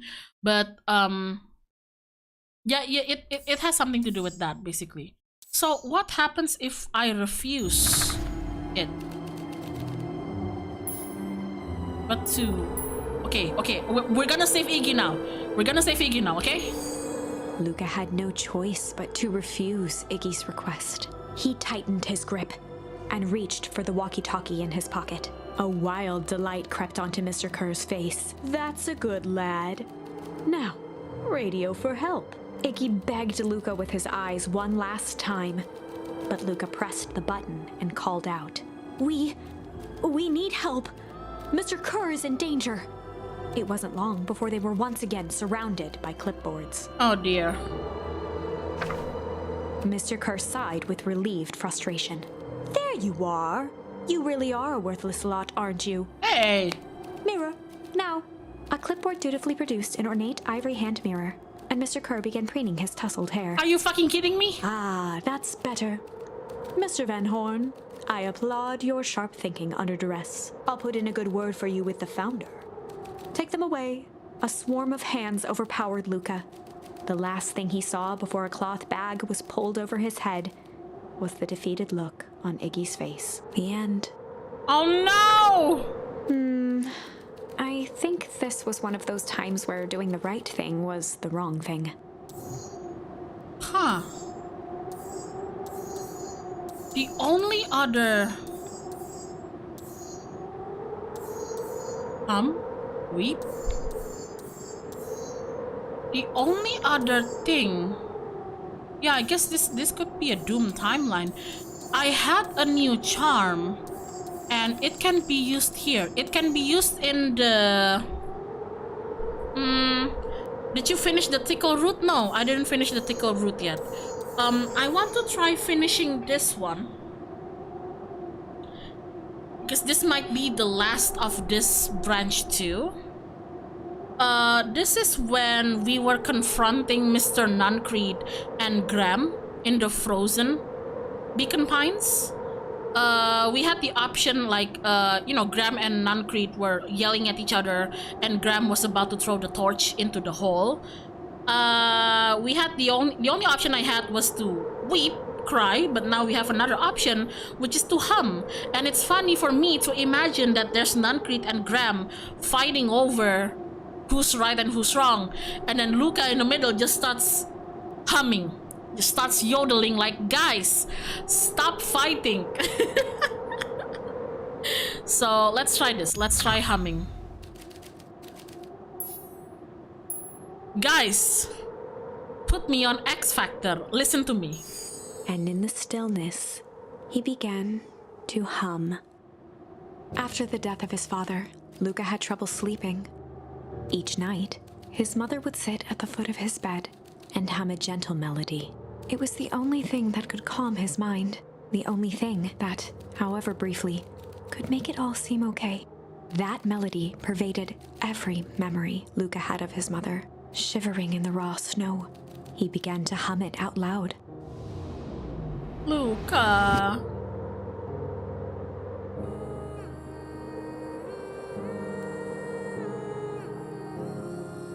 Oh, baby.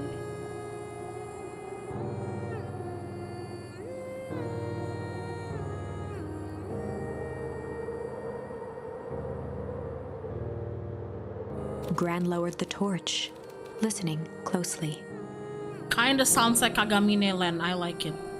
As recognition slowly set in, her heart sank. Those countless nights of consolation, the incomparable loss they shared together. She let the torch fall to the snow and sizzle out. A few steps toward Luca was all she could bear before dropping to the snow herself. Graham. Through a flood of tears, she began to hum along, note for note.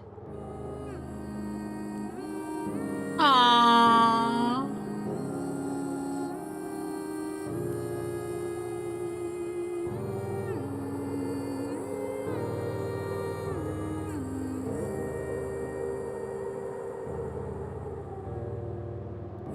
Luca lifted his head in astonishment. The last time he heard that melody was the last night he saw his mother. How do you know? I'm so... No fucking way! No fucking way! No fucking way! No fucking way!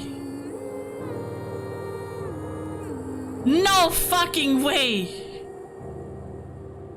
I'm so sorry, my little buckaroo. Buckaroo? The only people who call me dad are my dad and your mother. Luca blinked through blurry, Oh my watery God, what eyes, did the- trying to see more clearly. What did the Nickelodeon slime do to you? He could just make out the impression of a familiar face. He peered across the snowscape at the woman on her knees. Something about her was undeniably his mother. So that's why the real Juniper is actually already dead. Only smaller, older, changed. Mom? That's right, buckaroo. Mom! Luca sprinted as fast as he could toward his mother. Oh my God, she never left. She was with him all this time. Celine, thank you. They held each other close, and the cold retreated from their bodies. Eleanor?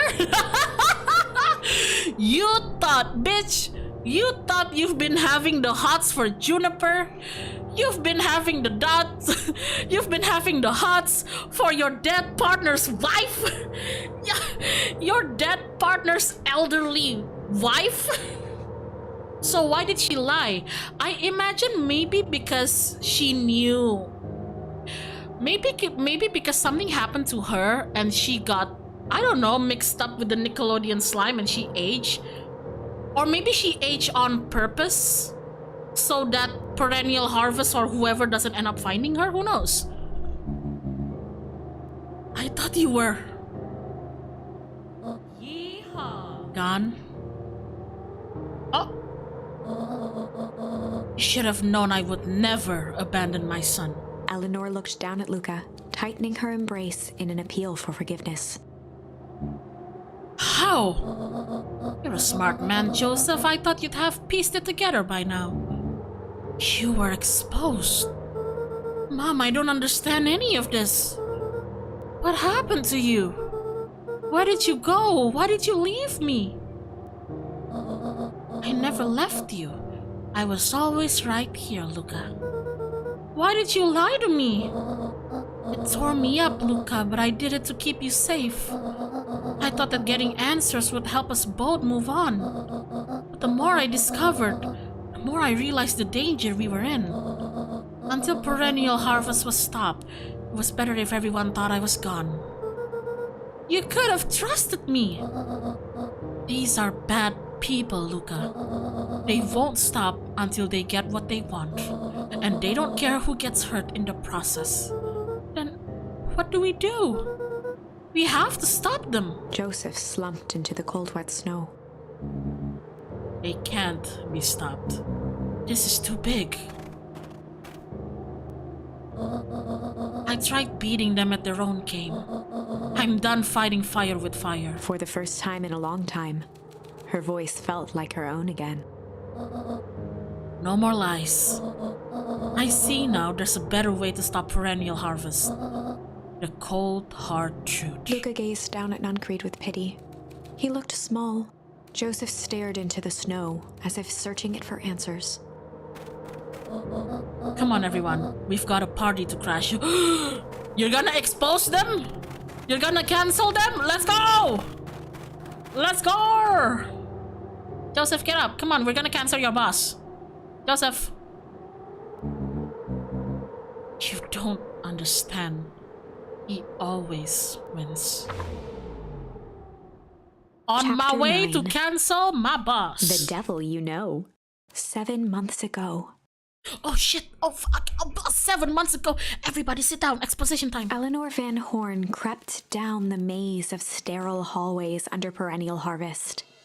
She stopped in front of the large steel door marked Deep Engineering. No turning back now. She raised a trembling hand. The stolen keycard worked as promised, and the door buzzed open with mechanical efficiency. She was immediately hit with the smell of disinfectant. It was some sort of laboratory. In one corner was a desk covered in papers. Across the room stood a tall metal pod with hoses protruding from its base. She rushed to the desk and began shifting through the piles of papers. They were experiment reports on something called Tempus liquamen. Tempus liquamen. There were dozens of them, every one stamped failed. Wait. Okay. Eleanor heard the sharp echo of footsteps approaching. She was out of time.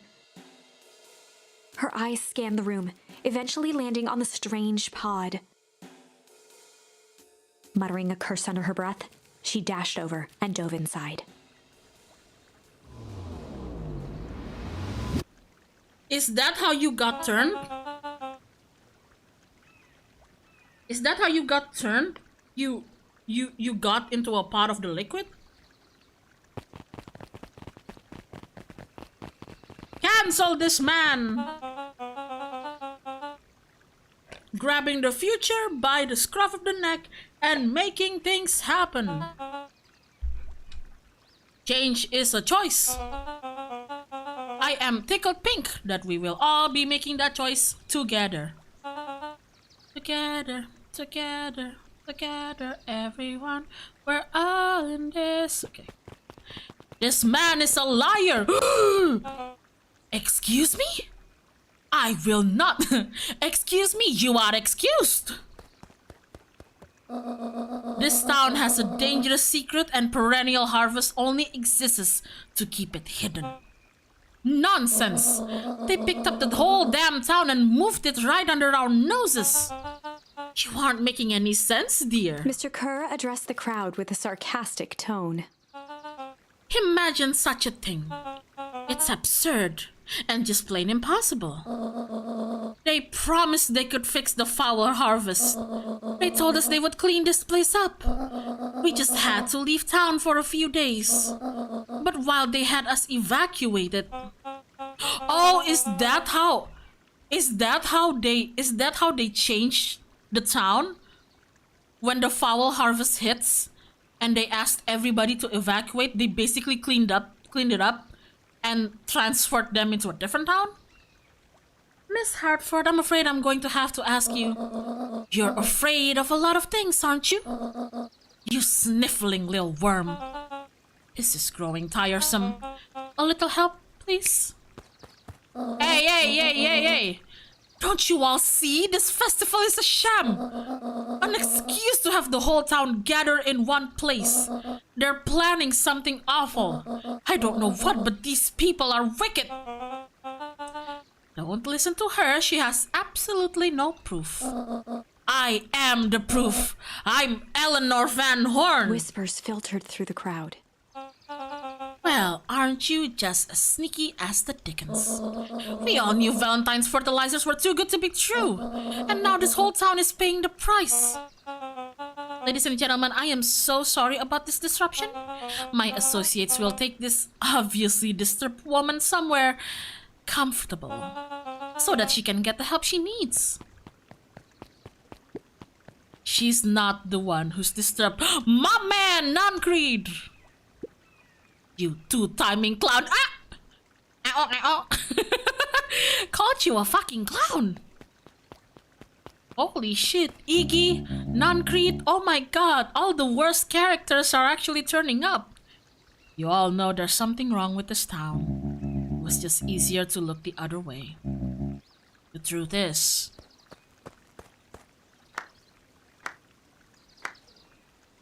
Solomon? I knew it! Fuck! That's quite enough, Mr. Nuncreed. Torment dragged on Joseph Nuncreed's face. Yes, sir. I fucking knew it! Take them away. No, I want them to see this. Ah, the ever-tempestuous Eleanor Van Horn. You've been quite a thorn in my side, like a weed that's burrowed in where it doesn't belong. I must confess, you look dreadful. He paused for a moment, plucking a piece of fuzz from his sweater and discarding it to the ground. Consider yourself in rare company. You've managed to pull one over on me. It won't happen again. I knew you had some sort of plan to disrupt our little party, but alas, I expected something a bit more impressive than incoherent rambling. No matter, your failures are yours to bear. Mr. Kerr? Yes, sir. It's a shame it was cut short, but I thank you for that rousing oratory. I will take it from here. Yes, sir. Of course, sir. You have done quality work for me, William. You can look forward to the recompense we agreed upon. Kerr gave a bow of deference. Founder, you are most gracious. I fucking knew it! I fucking knew it! Gasps rippled through the crowd. Thankfully, we can dispense with the formalities from here on out. Solomon pulled a glass vial from his pocket. In one smooth motion, he downed its contents. A triumphant smile grew across Solomon's lips. You can all call me Sharper Valentine. His body I and fucking face knew began it! to contort and expand as he disappeared into a belching green mist.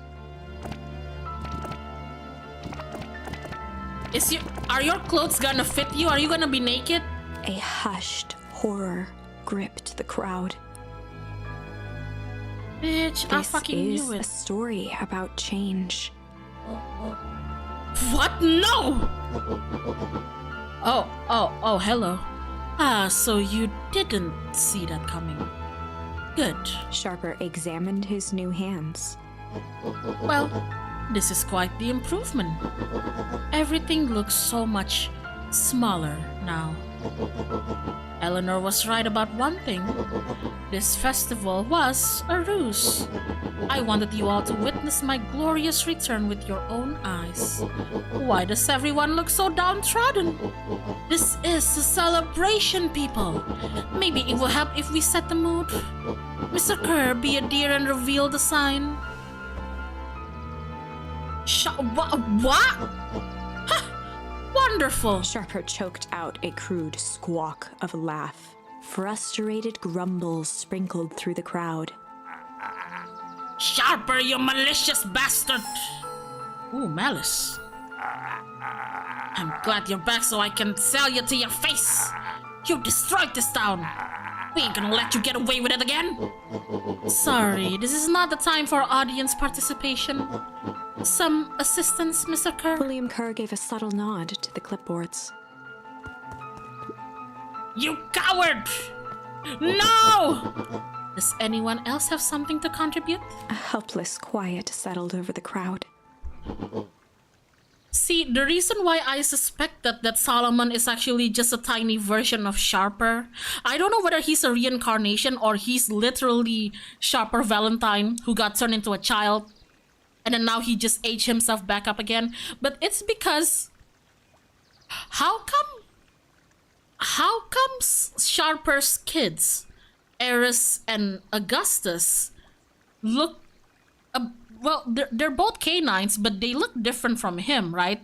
None of them look like the exact replica of him, except for Solomon. Meanwhile, Solomon is supposedly not his biological granddaughter or anything. Solomon is supposedly adopted, but how could he look so much like Sharper? But how did he turn into a child? That's a good question. Did you all truly believe you could be free of me?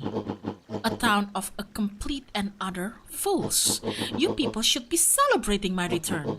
You're clearly lost without me. And that leads me nicely to my children.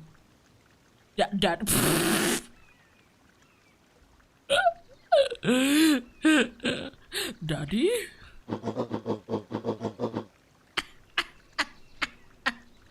I swear swear to God, Gus. Gus, I swear to God, you're way too old to be calling your papa daddy. Gus, no. Gus, daddy.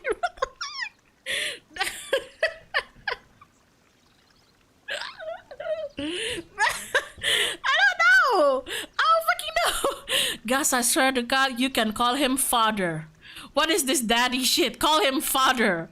Like the way that children of evil rich parents always call their dad father, okay? Not dad, not papa, not daddy, father. The opportunity to prove yourselves in my absence. Squandered. To say I am disappointed would be an understatement. But silence, Augustus. An adult is speaking. I don't know which is worse. A son who is completely hopeless, or a daughter with such potential who inevitably lets me down. Eris, you fail me with admirable consistency. Hey! Thankfully, I was counting on it this time. Father, I have been wasting time, my dear. What have you accomplished? I was focused on cementing our legacy. Legacy? Who needs a legacy when you can just live forever? But what about... It's all right, kiddo. I'm afraid you suffer from a complete lack of imagination. There's just no helping it. Now then, where is Joseph? You didn't take the opportunity to slip off, did you? Ah, there he is. Everyone should give him a hand. None of this would have been possible without Joseph. Woo! Everybody bring it up for Joseph. Woo, woo, woo! Hell yeah, Joseph! Hell yeah, woo, woo! I think you've said enough. Joseph, you are way bigger than Sharper. Can't you just tackle this guy? German suplex him? Fucking ram him to the ground or some shit? Guys, think about it. The number of townsfolk in comparison to the... Actually, we don't know how many clipboards that Kerr motherfucker have. But like, you know, like... Oh, right, most of them are children. I forgot about that. Nonsense, the people deserve to know how helpful and loyal you've been. I only did what I did because he left me no choice. You always had a choice, Joseph. You were simply too weak to take it. No matter, cheer up. You are about to be rich beyond your wildest dreams. You should follow Mr. Kerr's example. When I found him, he was in a sorrier state than any of you. An aging actor, desperate to recapture his youth. He played his part and soon he'll be able to play the leading man again. Forever, in fact, if he remains loyal. That goes for all of you. Well, those who haven't already frittered away my goodwill. Beacon Pines is mine again, and I am willing to share its spoils in exchange for absolute loyalty. Are you saying William Kerr was never in charge of Perennial Harvest? Ha! You think that puffed up blatherskite could have accomplished all of this? Don, I suppose it's time for your big exclusive. Sharper addressed the crowd with indignant pride. He'd planned this moment for so long that now, at the deed's fruition, it almost felt frivolous. You see, I needed a figurehead to hold things down while I orchestrated my return. Someone to misdirect, lie, and bulk this town for a spell. So I invented William Kerr. Take your bow, you've earned it. Mr. Kerr flourished a preposterously elaborate bow. Ew. Boo! Boo! Get off the stage! Get off the stage! Patrick C. Montesquieu, thespian extraordinaire at your service. Founder, I just want to thank you again for this opportunity. It truly was the role of a lifetime. Wait, Rolo! So this Bill Kerr was Pat C the whole time? Now that your secret is out in the oh wait, what am I saying? Of course Rolo here. This is the branch where Rolo isn't gone. sorry. I'm sorry. We just moved from the branch where Rolo is missing, so I was surprised to see Rolo again after so long. Sorry. This is the branch where Rolo didn't go missing. My god. Now that your secret is out in the open, what's to stop this town from rising up against you? Oh, that's the delicious part. Sharper, I don't ever want to hear you say delicious ever again. Fear. Thanks to our clipboards, I know what each and every person in this town fears the most. Ah! I knew it! This is why you guys don't ever answer questionnaires. No, I'm kidding. If a student comes to you asking you to fill out questionnaires for their thesis, please do it. But if a sassy person in the middle of the street comes to you asking to fill out a questionnaire, don't do it. Questionnaires are evil. And I will make those fears manifest for anyone who steps out of line. The choice is simple. I'm not afraid of you. The young hero. I've kept a keen eye on you, boy. You and your friends made a habit of disrupting my plans. Do you guys want to know what exactly it is that made me realize that Solomon was Sharper? It's not even the fact that they look alike, or the fact that both of their ears seems to be chomped off a little bit there. You guys want to know what it was? Truly, the first thing that made me realize who he was. It's the fact that he ate black licorice. You know who likes to eat black licorice? Old people. You think a kid would just voluntarily go to the drugstore and eat black licorice? Me, exactly. I'm not old, where you're certainly not a child. Because like I saw him holding that bag of licorice and I was thinking to myself, okay, I know Solomon's a kid, but why the hell would this kid voluntarily go to a drugstore where he has enough money to just buy any candy he wants? And he chooses an entire bag of black licorice, and then it hit me like, oh my god, he has like this adult taste. Like,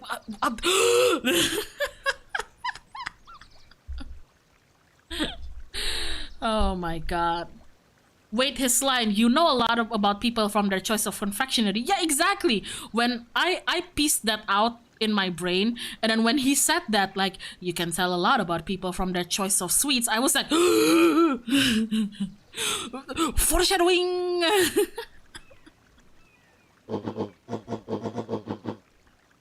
What a pity. If things would have gone a bit differently, you might have had your moment of triumph. But that's fate for you. You can't do this. Oh, but I can. I have fun. Never underestimate what a great man can do given time. And now time is my plaything. Perhaps the most expensive thing I've ever bought. But well, worth it. Sharper coughed up one final laugh and cracked his knuckles. Enough chit-chat. Let's get to work, shall we? And so, Sharper set about remaking the town in his own image. The fertilizer factory soon reopened for business. Sales rose steadily as more and more farmers across the countryside began to swear by its miraculous properties. Beacon Pines became famous, a secretive town that, for the right price, shared its gifts with all. Gifts that became more and more necessary in a world where winters grew longer and longer. The end. No! This is wrong, but things are becoming clearer now. You can feel it, right? We can't let Sharper win. He might just be the key to this whole thing. Let's see. Okay, so we checked that. We checked all of this, checked all of this, checked all of this, checked all of this. Okay.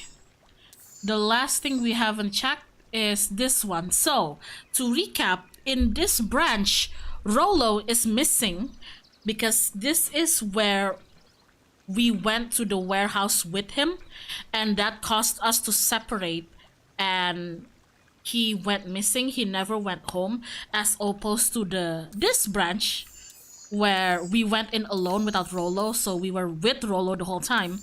This is where Rollo is missing, so we're stuck with Beth, and this is where we were being bullied by Iggy, and Iggy was being a dick, and we had to choose between letting Iggy get the Nickelodeon slime or get Beck get the Nickelodeon slime. And all the branches we had there, with us almost getting captured by the clipboards and eventually sacrificing Iggy or not, is the result of him getting the slime. But now I think we need to choose to let Beck get the slime then. Yeah, Beck needs to get the old hair. Well, to be fair, Iggy had his entire half body slime, but Beck thankfully only gets like a tiny wee bit of her hair, so it's not, thankfully, not the same, you know? Bust out the tickle. Well, time to bust out the tickles.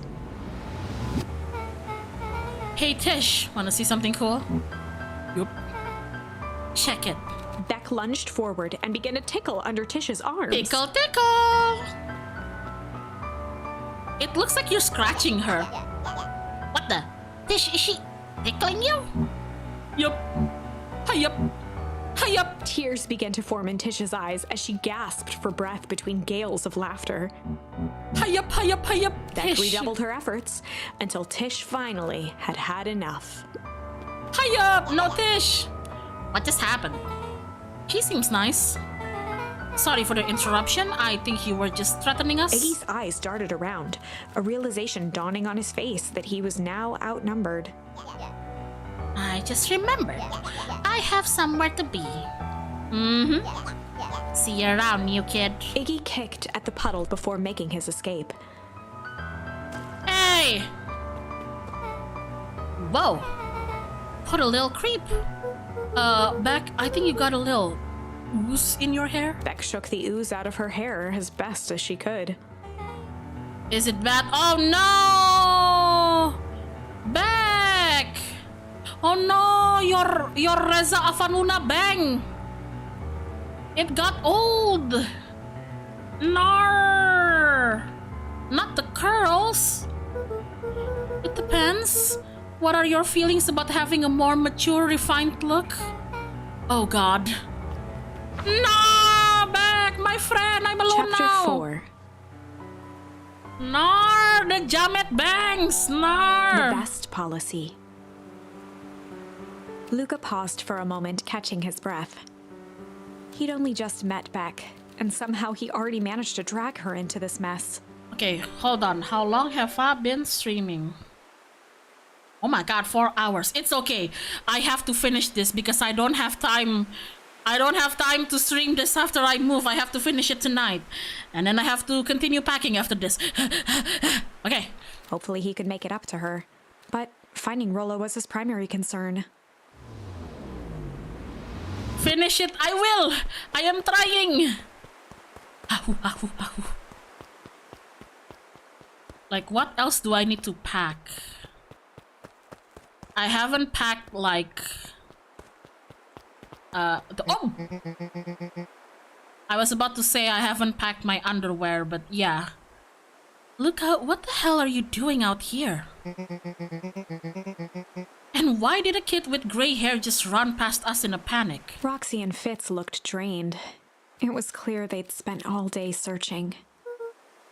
That's Beck. I don't care who she is. What happened? We were just helping look for Rollo. Look, I need you to start telling me the truth. Roxy's temper could often be dismissed as the impatience of an older sibling. Are you... Oh, are we gonna find out whose arm it was that got dumped in the trash can? because we never found out whose arm it was. All we know is that when Luca and Rollo hid in the dumpster in the warehouse, one of the guys with the hazmat suit was like dumping something, and we think it was a dead body, and there was like an arm there, a dead person's arm. We never found out whose it was. But this was the most intense Luca had ever seen her. Her eyes were wild and unfocused, looking straight through Luca. We're running out of time. In a torrent of rambled words and tears, Luca broke down. Are you gonna do the little kid cry where they cry so hard they're not even making sense? The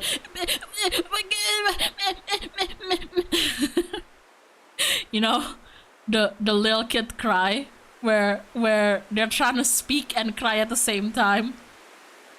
So they just end up hiccuping the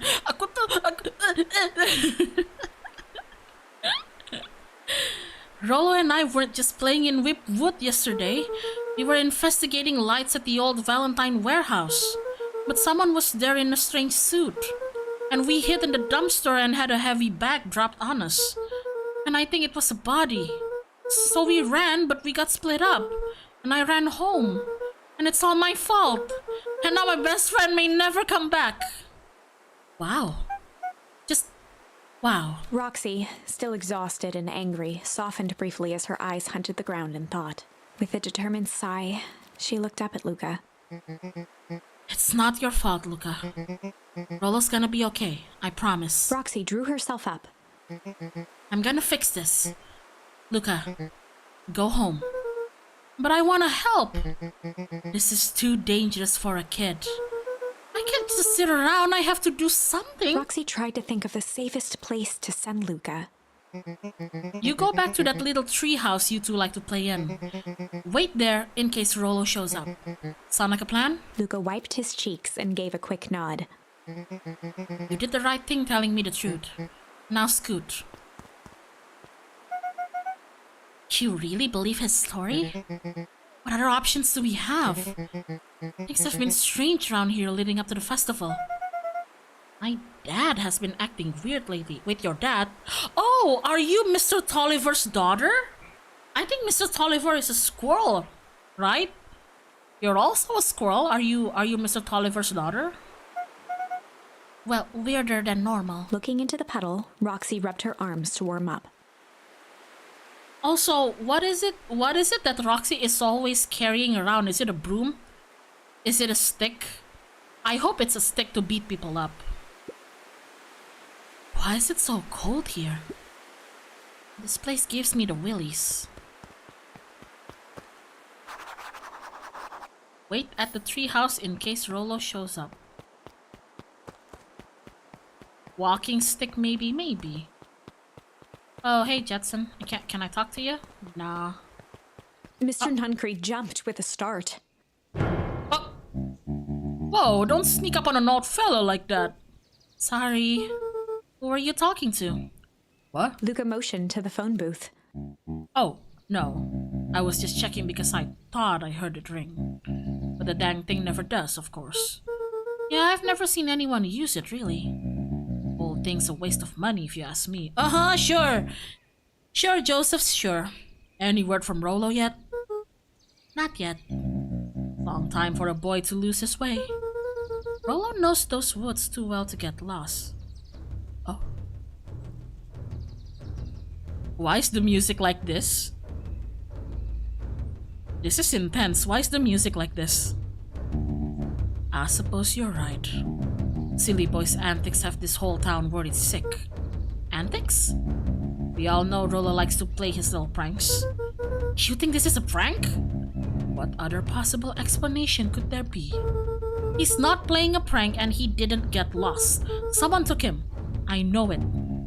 How would you know that? Unless... Luca, is there something else that you know? Luca, shut the fuck up! Luca, shut the fuck up and run!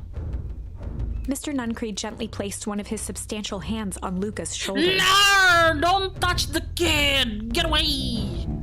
Dang it, boy, if there's something you know, something that could help your friend, you need to tell the folks. No! Don't tell him Luca anything! peered up at Mr. Nuncreed. Kind eyes warmed a stern face. There was a deeper emotion hiding beneath it all. It was subtle, but Luca could sense something eating away at him.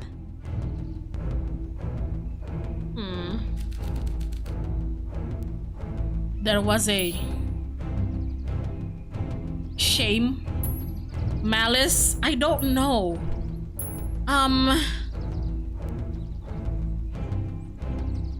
I don't think Nancrete's a bad person, but just for argument's sake, I'm gonna go with malice for now.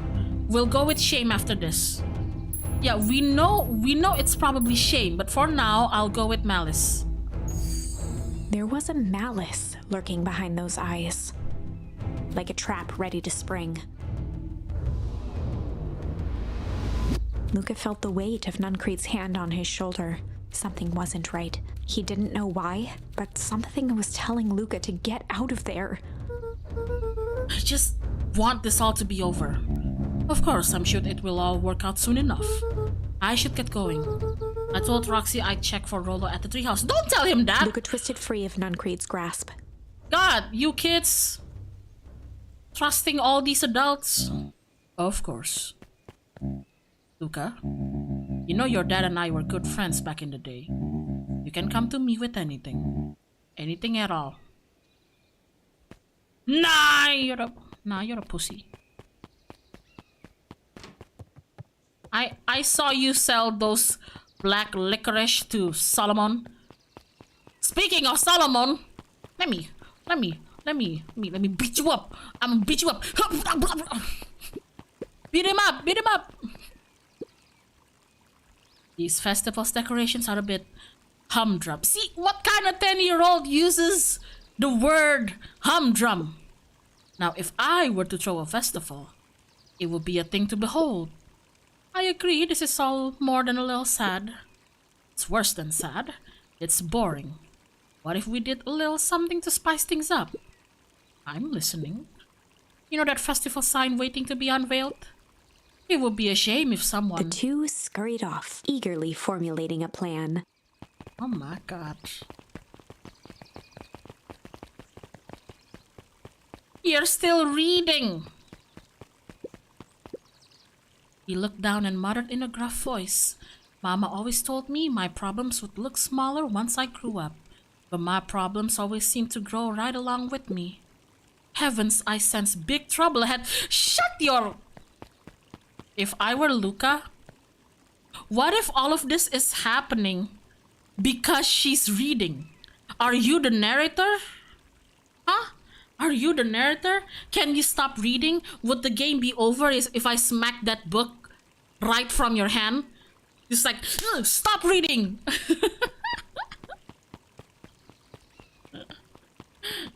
Stop reading! Oh my god. Hey Don. Hey Don. Oh. Is it true about Rollo? Yeah, he didn't come home last night. I wonder if it's connected.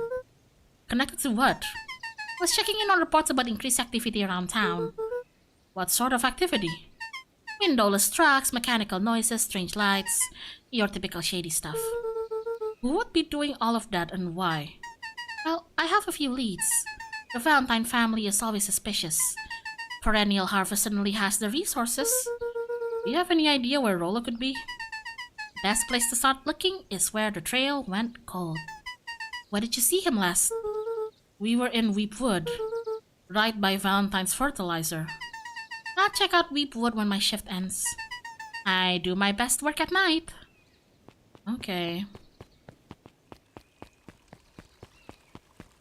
Can we go like fishing with that just for a bit? Oh my god, nobody's here. Wait. I can't talk to you. Can we go like fishing with that just for a bit? Hi Griffin. Can I talk to you? No. Oh, I know what I can do. That's me to Solomon. It would be so funny though if Luca retains the memory from all the other branches. So when he sees Solomon, you know, in his little kid, you know, I guess Sharper in his little kid form, and he, Rollo, and Beck just beats the shit out of him while he's still in his little kid form. Identify yourself, please. Nellie Moodwell. I work here now. I am unable to locate you on our staff roll. Oh, I don't officially start until tomorrow. Mr. Kerr said I could come in early tonight to get a few things done. Hold, please. Clarence authorized. Thank you. Our harvest awaits. Yes. Hi, Jeff. Wow. You could get a wrench to noggin sneaking up on a guy like that. Won't scare a man while he's junkin', sonny. Evening, Jeff. Isn't it kinda late to be junkin'? I might as well ask the same thing for you. Find anything good? Ever since perennial harvest moved in, even the junk is trash. You can learn a lot about a person by looking at what they throw away. With this bunch, it's all shredded paper and coffee cups. Well, I'd better get going. I didn't see nothing if you didn't see nothing. See what? Exactly. You creepy little shit. Hello, Mrs. Sinclair. Hey, you're the creepy little kid. See, I always wonder how come we can't go to this path yet? That one is still blocked off. Hey. Can we fish with that for a little bit since we have so many charms now? Okay, hold on. Hold on, Dad. No, we don't have anything else. That's it. Ah, man. Luca wrapped a twig of some fish have refined taste. So there's still another charm I haven't. Oh my god. Oh my god. Okay, let's go to the tree house. Rollo, you better get back here. Rollo? He aired a long holler into the woods.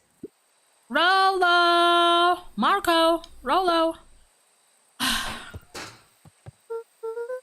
Rollo, wherever you are, I hope you're okay. Luca felt his eyes getting heavy and plopped into the beanbag. Bloop! Honk shoo! He conceded to its lumpy embrace. No, Luca, you must stay awake. You don't know what the adults are gonna do. Once again, Luca found himself in a vast black expanse. This time, he knew exactly where to go. He took a single confident step forward. The world flickered and pulsed. He found himself standing in front of the frigid air of a blazing campfire. The source. Oh? He plopped down cross-legged and gazed into the cold flame, waiting. Soon enough, the fire began to die out, popping sporadically, until all that was left was a single ember. Luca stood up and dusted himself off. He plucked the glowing ember from the cold ash, examined it, and slid it into his pocket, a keepsake.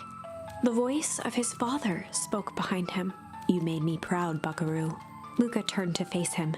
"Dad, what is this place?" A warm grin grew across his father's face.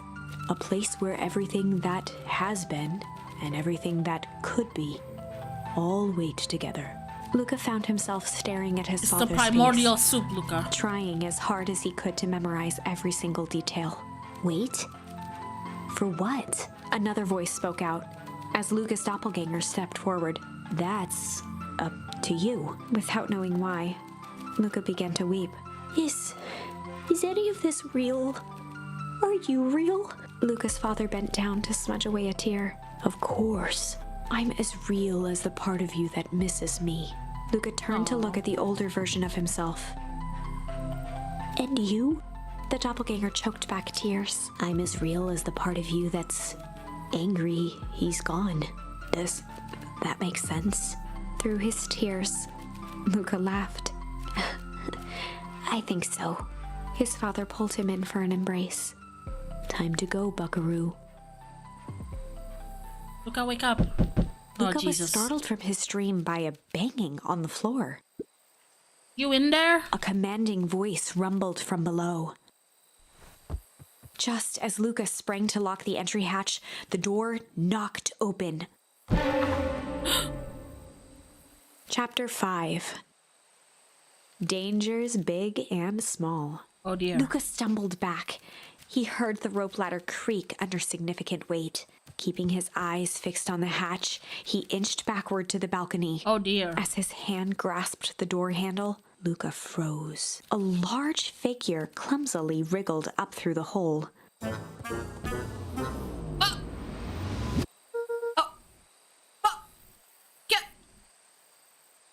Rollo?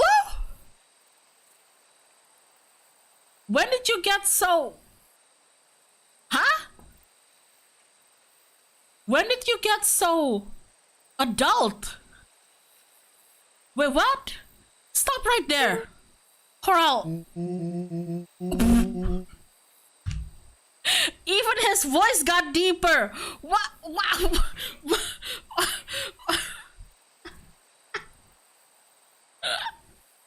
Which one of you in the chat has been hyping up Rollo all this time? Come back! Look at him! Bro! Did you get into the Did the Nickelodeon slime you?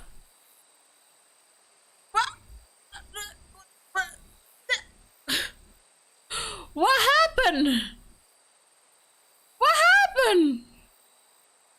Oh my god. Oh my god. Jeez, I know it's dark and all, but I figured you'd recognize me. Who are you? The large figure cocked its head inquisitively. Stop now or I'll clobber you with a baseball bat. Whoa, take it easy. Luca, you need to get your eyes checked. It's me, Rollo. What the fuck? Nice try, but I know you aren't Rollo.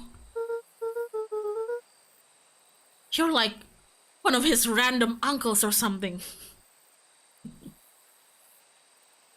He does kind of look like an uncle, I guess.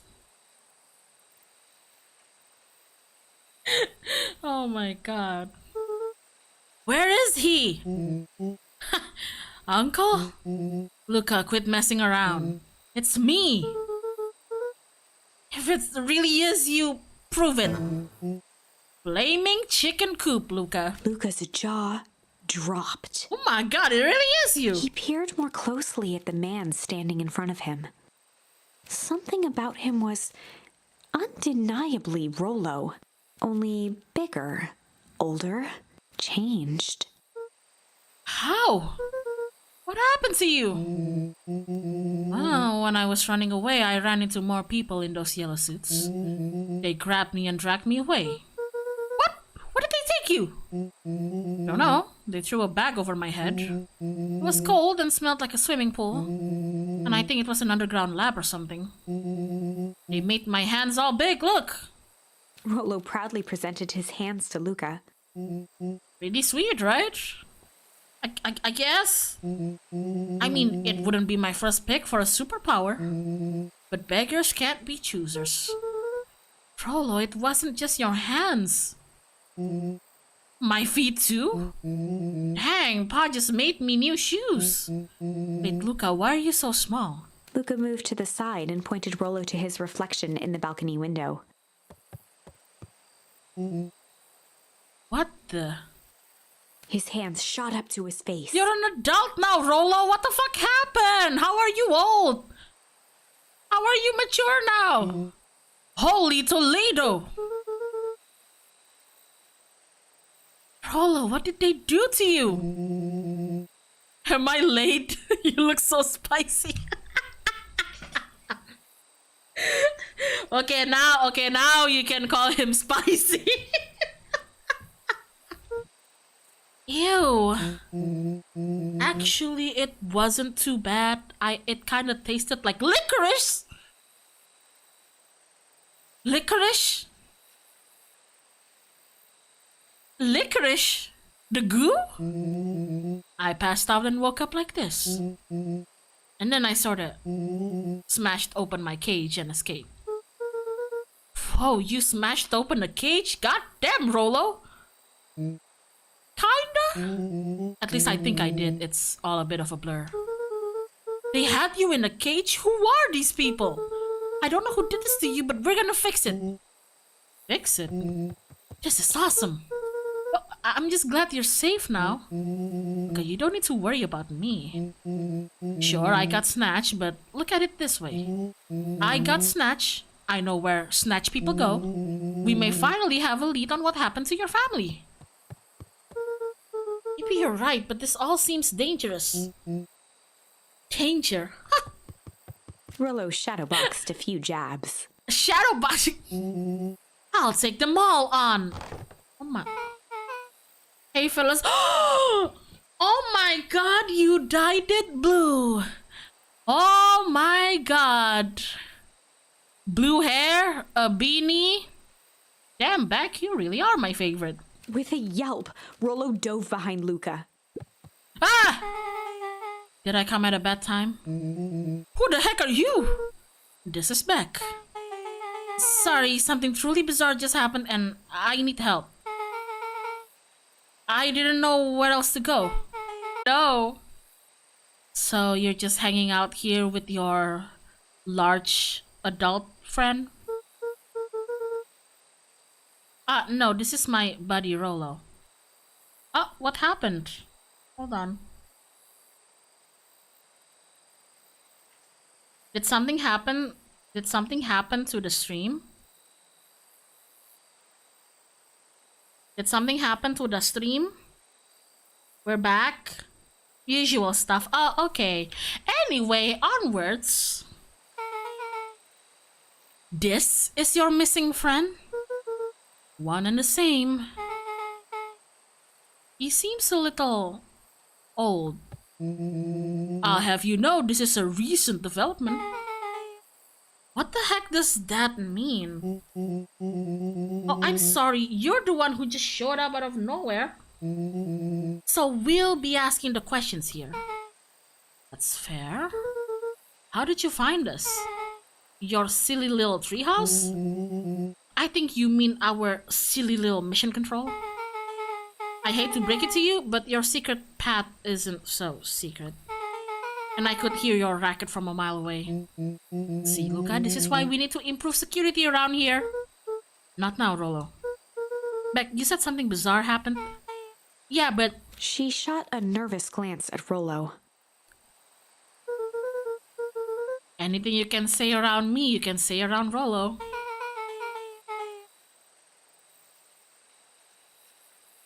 Why does my tongue hurt? This has been a weird day all around, hasn't it? Do you guys mind if I take like a 1-minute break to go grab some orange and apples? I think I need some vitamin right now. My tongue's hurting. And it's usually a sign that I'm starting to get sick. So give me 1 minute, okay? I'm gonna go grab some fruits and vitamins. I think I need some nutrition right now. Hold on. 1 minute, okay? Be nice to Carl.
Okay.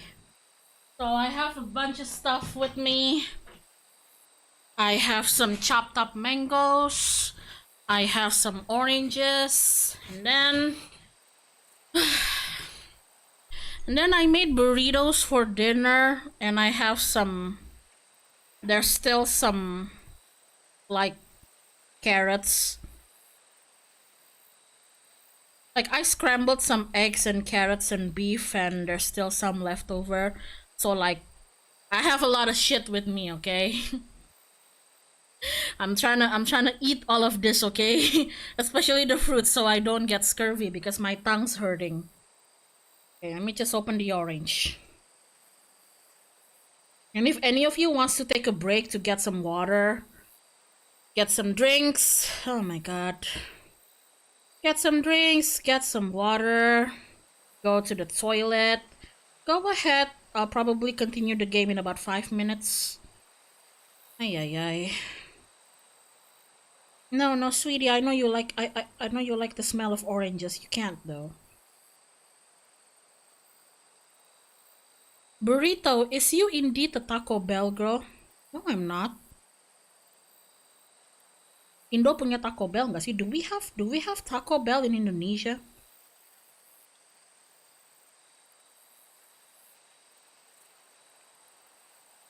Oranges peeled.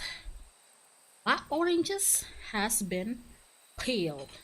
Recently, yes. Okay, now the question is it good? Yeah, in Jakarta. Of course it's in fucking Jakarta, but like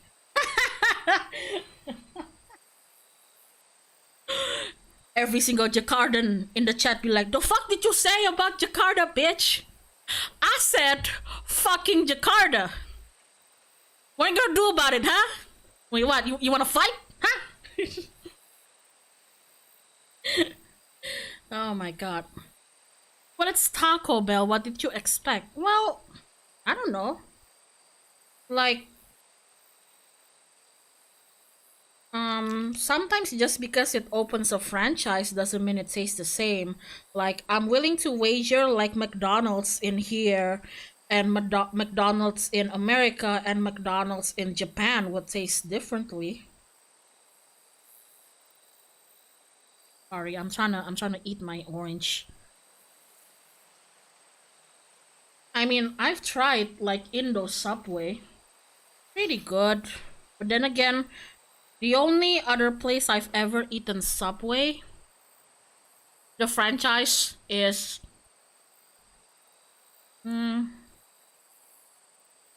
Singapore, I guess, which was pretty good.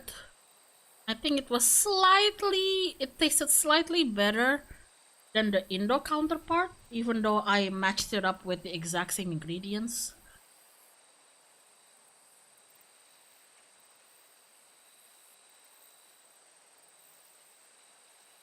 Satu minuman, satu burrito harganya sama juga 60k. Jesus Christ!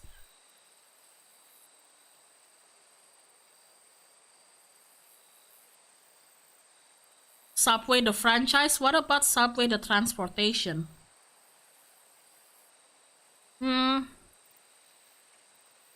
Should we be... Oh my god, that's so sour. I need that though.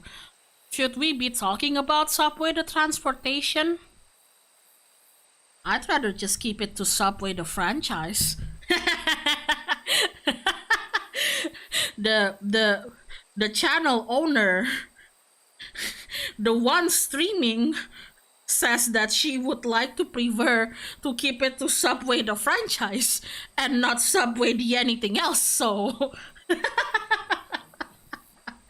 so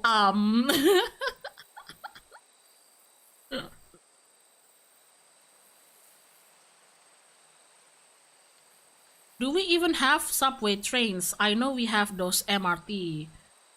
LRT, yeah, but even MRTs in Indonesia only exist in some parts, not all of them.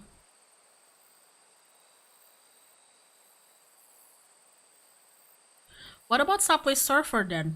Do you guys know that recently I've gotten into a habit of watching YouTube shorts, but more importantly, watching Reddit stories transferred into YouTube shorts. And I don't know what is it about them, but a lot of them, for some reason, like the video that plays in the background while the narrator reads the Reddit story is a clip of someone playing Subway Surfer. So at that point, I don't know whether I'm watching it to hear the Reddit story, the Reddit post, or I'm there to watch the banger Subway Surfer gameplay, you know? It's always like, am I the asshole? And it's always something like, am I the asshole for cheating on my girlfriend even though I apologize? Am I the asshole for beating up a literal child or something? Yeah, it's always...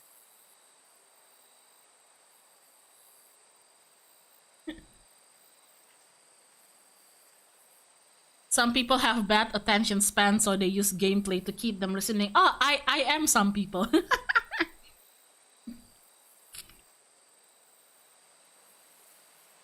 Am I the asshole for watching a VTuber? Yes, yes, you are.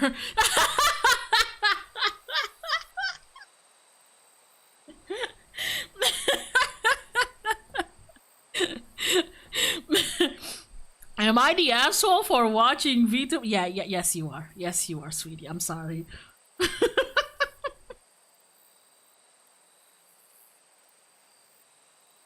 Alright, bye then. Bye-bye. Oh my god. Holy shit. The only time I ever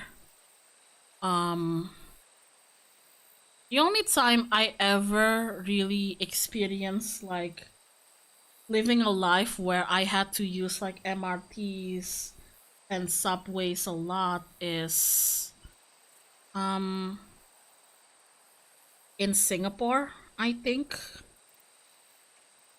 I mean, I guess we had those back in America, back in Houston, but I was so young, I don't think I remember much, if anything.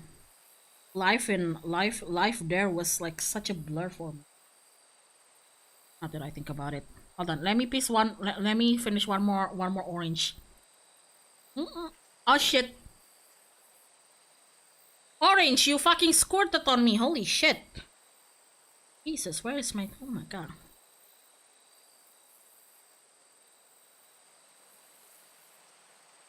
You lived in Singapore? No. I was there for a while. For education. But I didn't really live there. Asam gak jeruknya? No, the orange is pretty sweet. It's a little sour, but not entirely sour, so... Funny how life works, huh? My dad never told me this as a kid, but when I grew up into an adult and I reached a certain age, I mean, you guys know the story of why my family moved back to Indonesia, right? I think I told this story during like a Xenoblade stream. But in case some of you weren't there, the reason why my family came back from the States back to Indo was that we got robbed.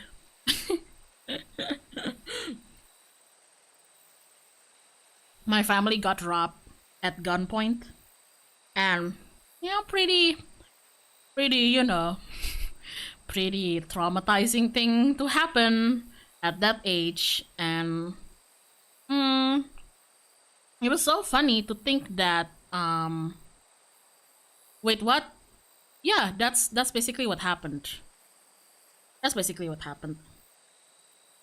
It was pretty funny because... Wow, me telling you guys this story with like the night ambience from the game is so it's a vibe. I'm sorry, short attention span, getting distracted. Anyway, it's so funny to think that my parents told me that before that robbery, they were just we were just planning to live the rest of our lives there, you know? Like my dad and my mom moved there for a reason, and they were planning to just happily stay there, you know? And if we stayed there, well, yes, I guess things would have been different. Probably. Would I still be a VTuber if I had stayed an American? Maybe. Maybe not. I certainly wouldn't have debuted in ID, that's for sure. Sometimes I think to myself, would I trade that? Sometimes I know that my father kind of regrets that choice. Well, not really regret. He told us that after the robbery, my parents thought that, wow, if we die, we kind of prefer dying in Indo than in America. At least that's what my father told me he felt. So that's why we all moved back then, you know, to just be closer to our family here.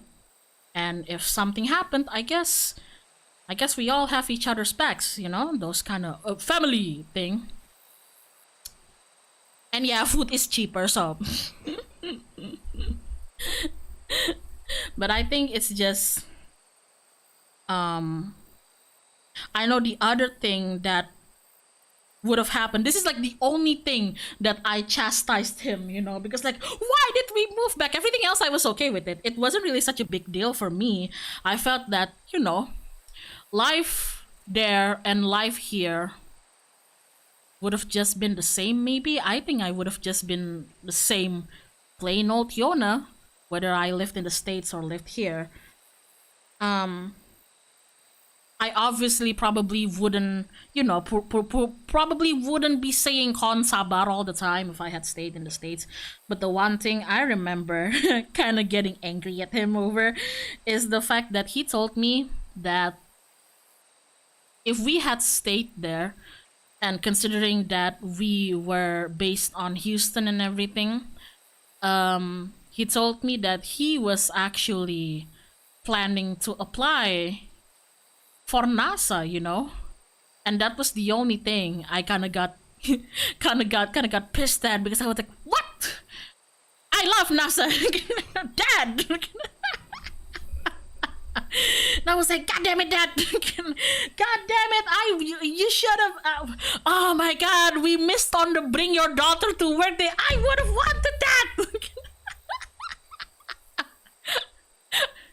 God damn it, Dad!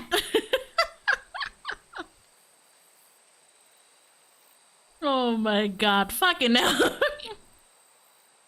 I remember my father never told me this until I was like, maybe, like, I don't know, like in college or something, when he finally told me about it. And I was like, I remember it was I remember I remember it was over breakfast and I was eating some eggs and I just stopped chewing, just like, what? And he's like, yeah, I was like considering applying for a job in NASA. And I was like, Dad, Dad.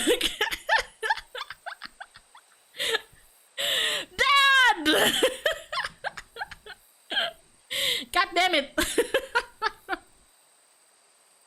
Oh my God. But yeah, I think that's the only I think that's the only thing that I kind of, you know, jokingly quote unquote regret about the whole moving back to Indo. Who knows? Maybe if I stayed in the States, maybe I would have still been a weed. Still would have discovered DeviantArt and Hatsune Miku. Maybe I still would have been a VTuber. Maybe I still would have been in NIJISANJI anyway.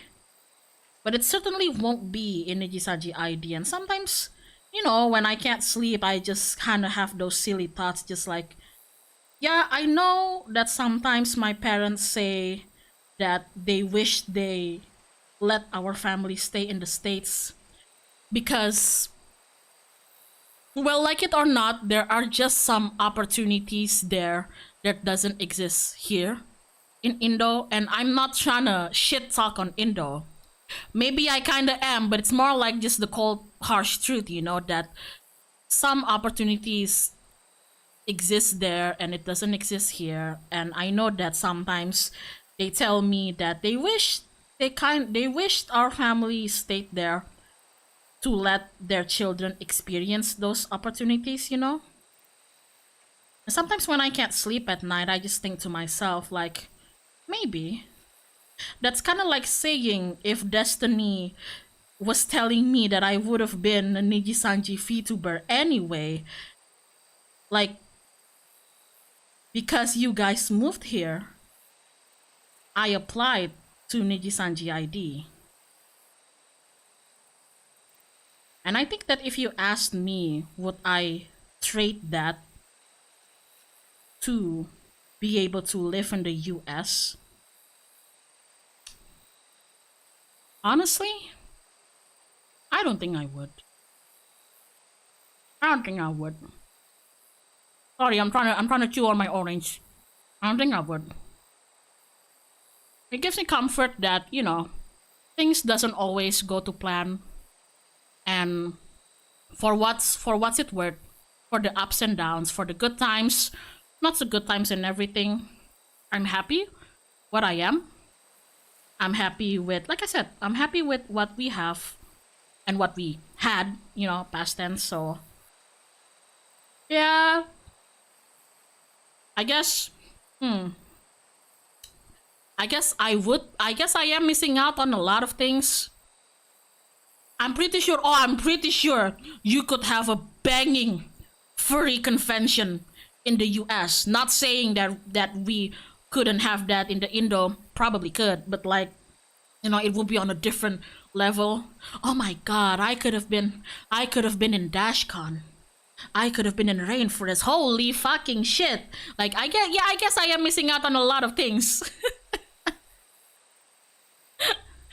But if I did all of that, I think I would be missing out on everything else, including, you know, NIJISANJI ID and this.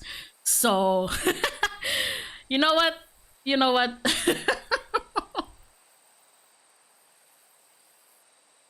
You know what? I'm gonna finish my orange. You know what? I think it's a fair trade. I think it's a fair. Sometimes lately I know my family has been kind of pushing me to go back to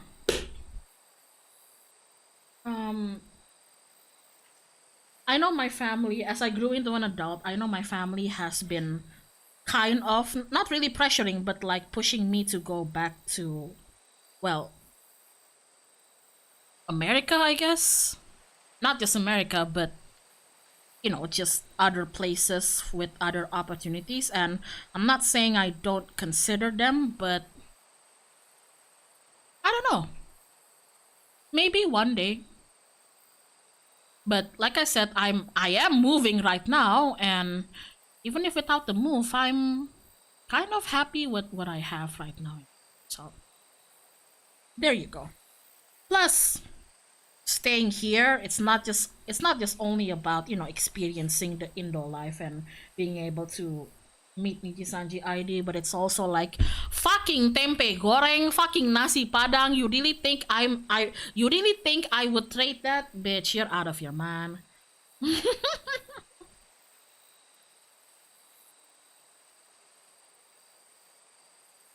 But yeah.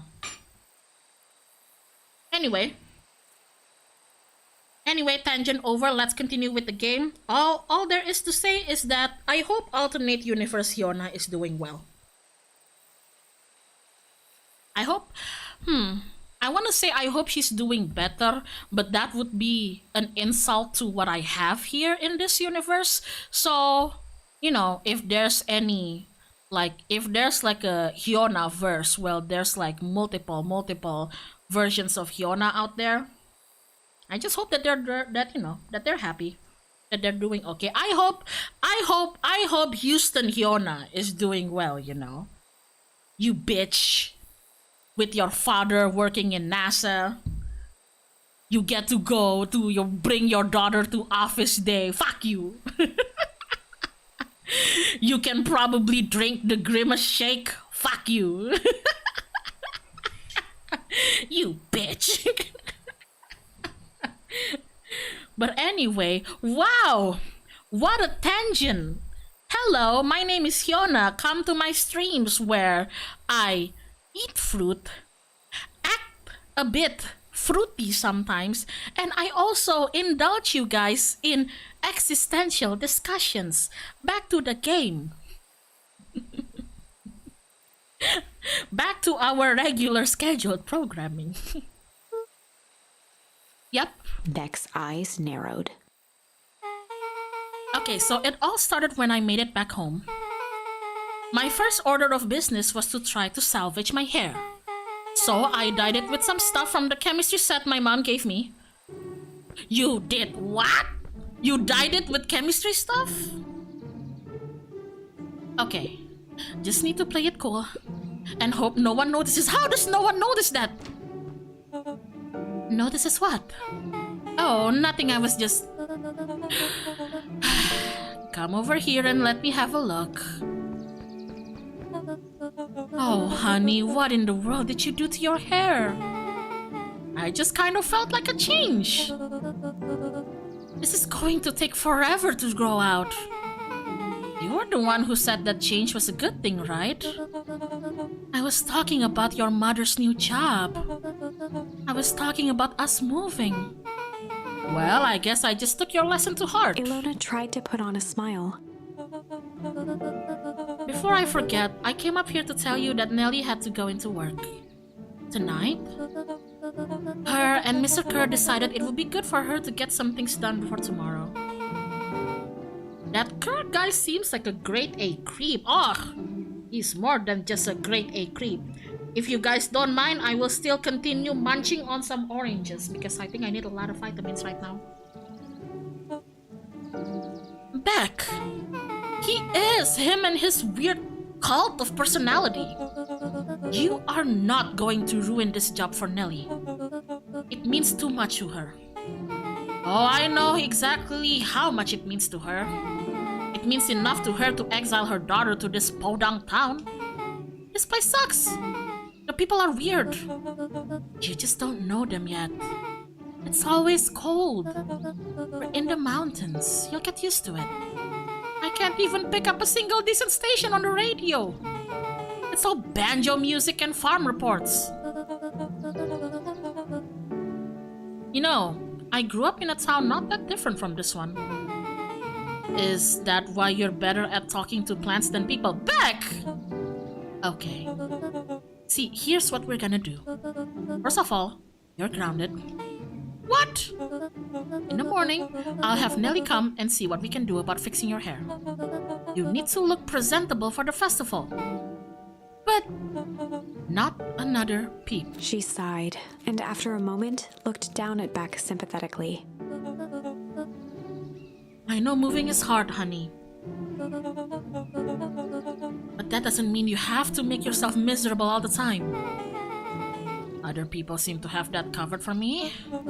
Oh, and if you decide to rebel by dyeing your hair more... She flashed a sly grin and tousled Beck's hair. I'll just shave it off for you. Think of how rebellious you'll look then. Very funny. I think Beck would look awesome bald. You know what they say about people with bald hair? They sacrifice hair for power. You just be making Beck more powerful. Thank you. Good night, sweetie. Night, mom. Wait. First of all, this town does not suck. Second, you need help because you got grounded? No? Sorry you got in trouble. It's my fault your hair got screwed up in the first place. Worry about that. I actually kind of like this look. Great. Can we get back to the story now? The next part is the important bit. I have this radio I upgraded with my mom and I was too angry to sleep, so I tried to dial in something worth listening to.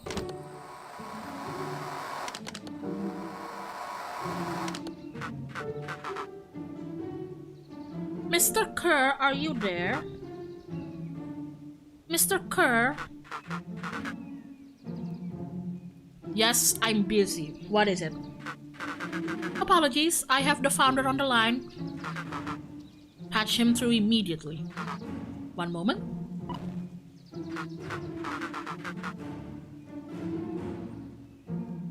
Hello, sir. It's so nice to hear from you. Skip the pleasantries. What's your report on our new lead researcher of deep engineering? Nellie Moodwheel seems to be integrating nicely. At this very moment, she's working to help us meet our deadline. She offered to work overtime before I even had the chance to suggest it. Excellent. And you have faith that she's capable of finishing the work left by her predecessor? Her work must be complete before the festival. I will make sure she stays day and night until it's accomplished. Good. You know how I feel about loose ends. Yes, sir. Once she has finished the work, we need to make determination regarding her long-term prospects in the company. Immediately, sir? I usually have more time to fully bring people into the fold. We are in the endgame, Bill. After your failures with Dr. Prescott, I can't afford to take any risk. Of course, sir. No loose ends, sir. Once she finishes the work, she will either leave the office completely committed to perennial harvest, or she won't leave at all. You're gonna kill her? Perfect. Sir, if I might suggest, maybe we should delay, just for a bit. Oh? It's just, we seem to be rushing to hit this festival deadline, and rushing into things has caused some issues in the past. I see. Please understand that I just want what's best for you. I'm eternally grateful for all that you've done for me. Bill, I'll make this very clear for you. I brought you in to make things run smoothly, not to have opinions. Of course, sir. Chin up, Bill. You are only a few days away from having everything you ever dreamed of. Yes, sir. Thank you, sir. Whoa. Yeah. Just so we're clear, when they said loose ends, they were talking about murder, right? Like actually killing someone? Capital murder? Luca gave Rollo a quick elbow to the ribs. Who is this founder? I was hoping you guys would know. Now, as far as we know, Kerr is at the top banana at perennial harvest. Excuse me, I'm just gonna eat a little bit of my burrito.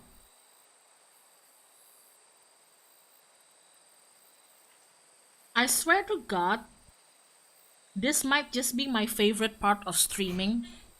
You know? Streaming an interesting but pretty chill game. And just eating fruits and a burrito. And being hydrated. And then talking about nonsensical bullshit while I do.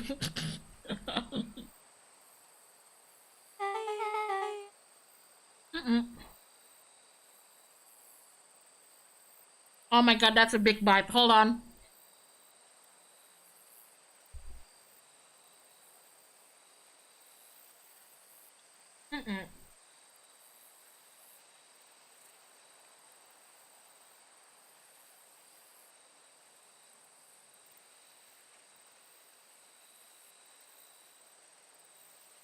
Oh my god, that... I probably should have heated that. I probably should have heated that chicken. It was pretty cold. So we have an even topper banana on the field. What the hell is my mom caught up in? Has she talked about the job much? Not really.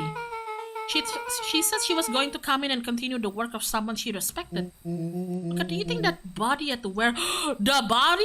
It was Dr. Prescott? The person Beck's mom came to replace? That would make sense. It was cooked through, right? Right, Doc? Oh yeah, it was. It's just, I have like leftover burrito fillings, right? Chicken, a few eggs, lettuces, carrots, blah blah blah blah blah. And then I ate and made the burrito, but then after I was done, I put it in a Tupperware, and so that it doesn't get bad, I put the Tupperware in the fridge, and this Tupperware is what I'm eating out of it. So I'm basically just eating the burrito filling. It's cooked through. It's just kind of cold, I guess. Back, it seems like Nelly's predecessor got loose-ended. I'm getting that impression. Okay, so we need to get your mom out of there before the festival happens. That's 2 days away. Won't she just come home after work? The creep on the radio said they were going to hold her there until then. So she's not coming out. We gotta go in and get her. Beck flicked a large sheet of paper out of her pocket and slammed it on the floor. Maybe this'll help. You have blueprints? Well, it's really just a welcome map for my mom's PH orientation day. But it shows the layout. Sure looks like blueprints to me.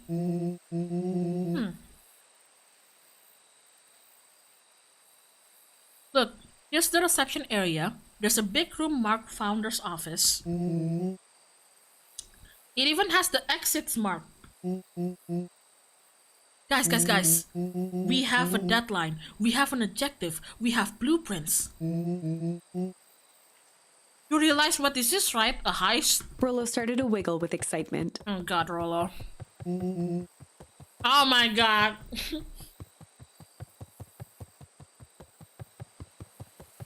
Rollo, I'm telling you.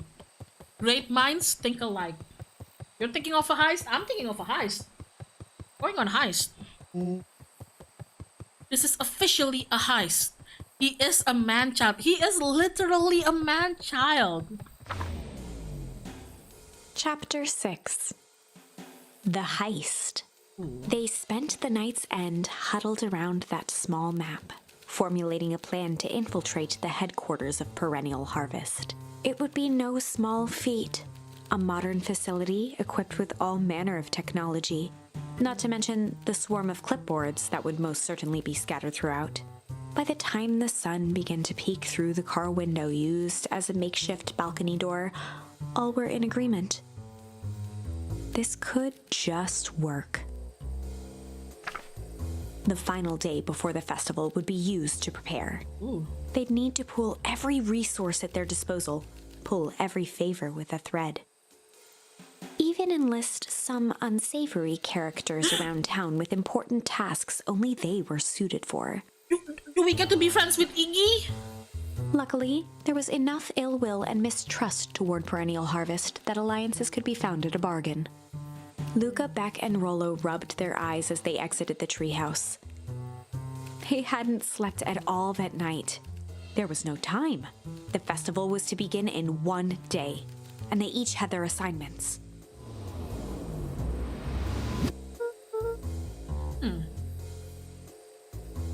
Alright, quick recap. Rollo, you're gonna talk to Roxy. Cordially.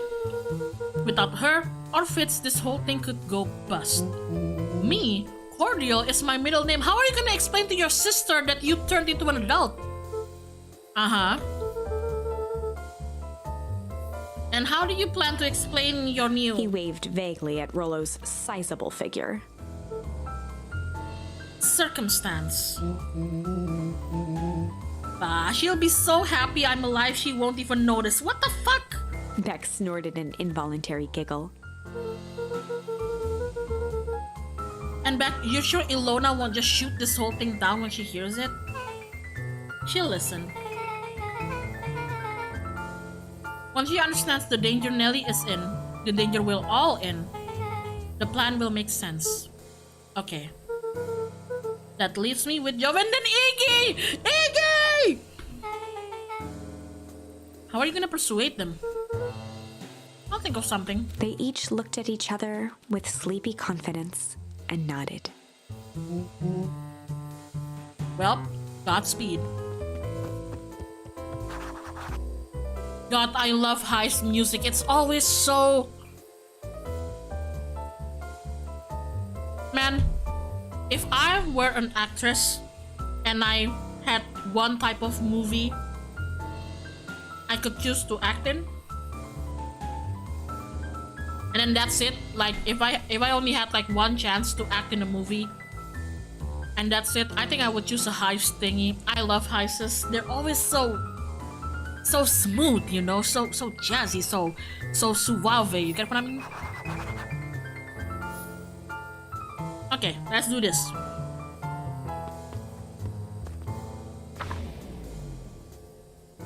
What do we got?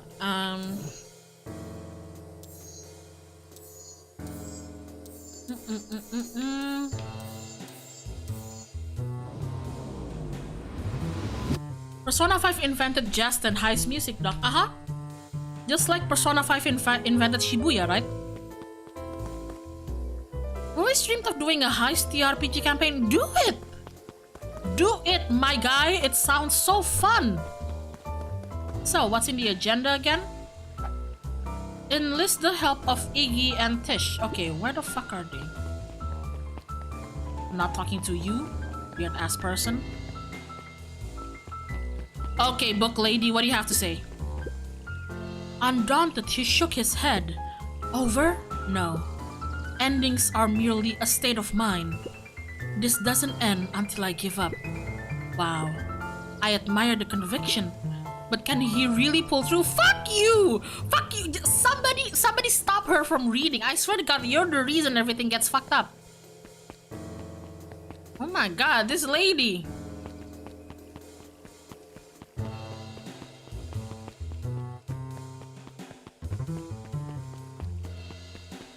Where the hell is anybody? Don? You ever wondered why an agricultural company employs an army of survey packers? The clipboards? They say they're just trying to make us happy. Do they want to make us happy? Or just figure out what makes us happy? An important distinction.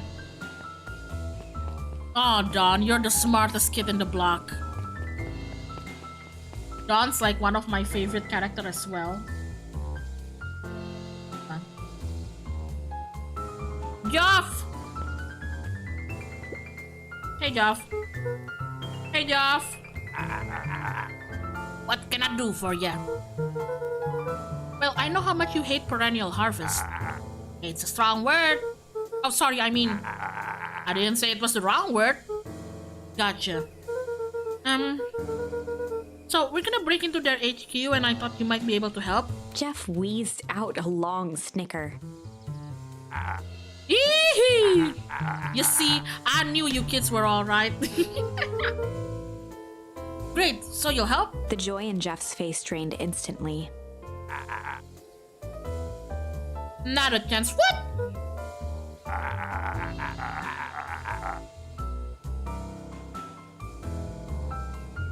Give me one good reason I should risk my hide aiding and abetting you rascals. Looking into the sullen eyes of his would-be accomplice, Luca blurted out the first word that came to mind. Money? Shit. Fight. Hide. Junk. What the fuck? This is like so many options. Junk, I guess? Junk. Yeah, what of it? Sonny, I've got more junk than a king has copper. Ain't interested. Luca wasn't ready to give up so easily. He shouted out again. What about some shit? Shit! Yeah, it's all shit. I still ain't helping. Ain't that some shit? Come on, what about... Hide! Jeff's brow perked up. What you say? Go ahead and hide then. Sensing some traction, Luca carried on with vigor. Let a bunch of kids do what needs to be done. We're not afraid. Jeff's scowl faded with a sigh. Say what you will about good old Jeff, and they all do, but you'll never hear him say I hit from nothing. One good stomp of the foot was all Jeff needed to drive his point home. What was it you kids needed? Ah, you don't like being called a pussy, I see. Some sort of disguise. I've got just the thing. And while we're at it, that crate should come in handy. This ain't gonna be free, you know. I'm thinking 5 bags of sour gop should cover it. Put it on my tab. Luca offered out his open hand to seal the deal. With a firm and dusty grip, Jeff reciprocated. Done. Swing by first thing in the morning. Hee. Okay, thank you, Jeff.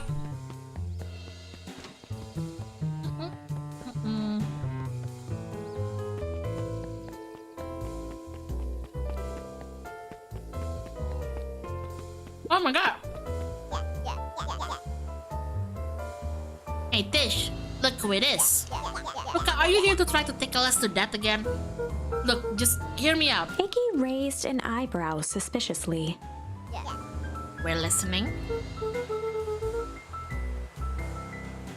Iggy, I know we've both been giant bags of dick. Shit to each other. Iggy gave a reluctant shrug. You're not wrong, but lately life has been kinda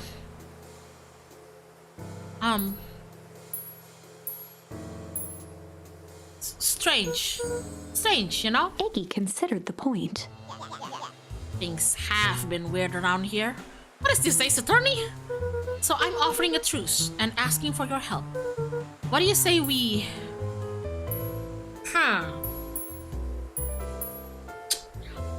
break? I think you're into some breaking. Break our hostilities, at least for now.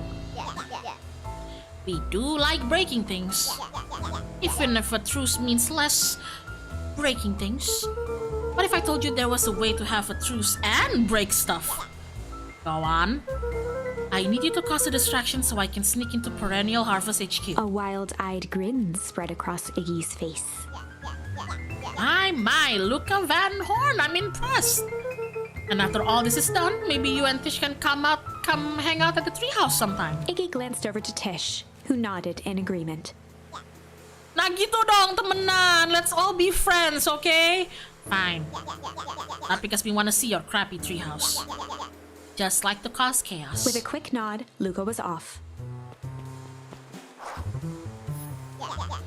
Hear that, Tish? Iggy gazed up at Tish with a smile. He invited us to hang out at the treehouse. A single tear ran down Tish's cheek.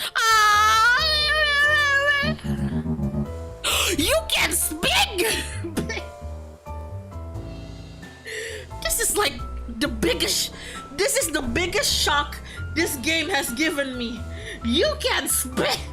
You don't just say a yup? Oh my god. Oh my god. I never expected this day to come. How wonderful. Maybe she's just Chapter shy, 7. maybe. Into the hive. A good heist requires preparation. And thorough preparation takes time, something they had precious little of. So far, everything was in order. Jeff, Iggy, and Tish all agreed to do their part. Beck radioed Luca that night with a simple and covert message. "We're locked and loaded on my end." And Rollo, after a lengthy confession, managed to persuade Roxy and Fitz to help. He stowed away in mission control for the night to avoid attracting attention. Rollo, being uniquely suited for the role, would be the first to breach Perennial Harvest. The outfit provided by Jeff wasn't perfect, but a convincing disguise is 10% wardrobe, 90% confidence. What are you doing, Rollo? Rollo Is took that a few mustache? vigorous breaths and shook out his arms. Rollo, is that a mustache? Rollo, is that a beard? Is that a beard and a mustache, Rollo? Rollo, you got some hair now, buddy? Oh my god. Oh my god.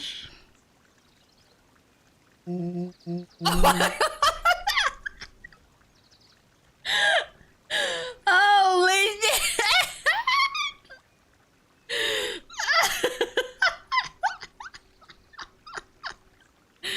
Actually, Rolo, you are looking mighty fine, buddy. Buddy, you are looking mighty, mighty fine. Look at that. Holy shit. Nah. Oh my god, he does look. Oh my god, he looks like such a dad. He has like with the wrench on his belt and out of the mustache and everything. You look like he even wears shorts and sandals. He's such a dad. Just stay calm, Rolo. You can do this. He rocking that plumber look. Got your delivery here. A delivery? Daddy, I was gonna call him Daddy. I don't have anything in my notes about the delivery. One moment.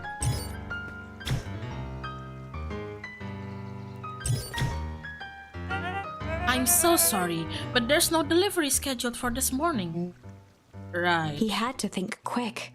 That's because this goes directly to the founder. He asked that it be kept secret. Rollo sighed, adjusting his tool belt. You know how the founder can be. I suppose we can leave this one off the records. Our harvest awaits! Touch. With a stroke of his mustache, Rollo proceeded into the perennial harvest headquarters. But are we finally gonna see our harvest awaits? Package here for the founder. Oh, I didn't hear anything about. Yeah, this is a need to know kind of thing. I'll just check. He stammered and flipped through the pages of his clipboard.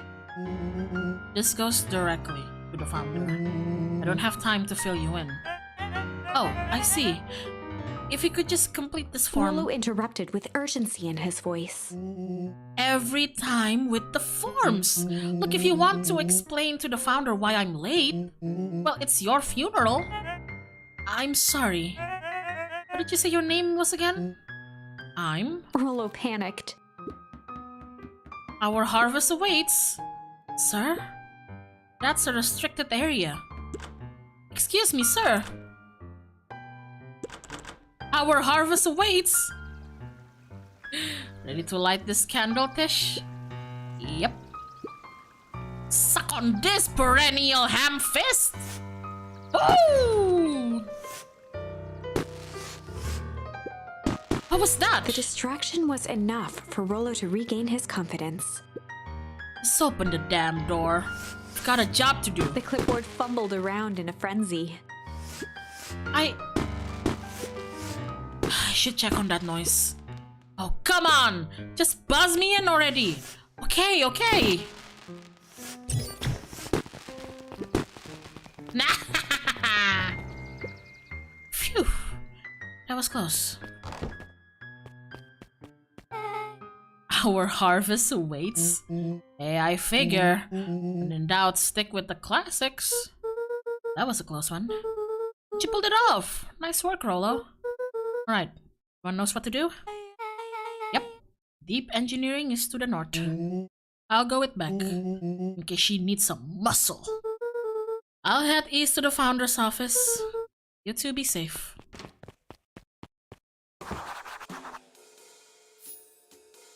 Okay.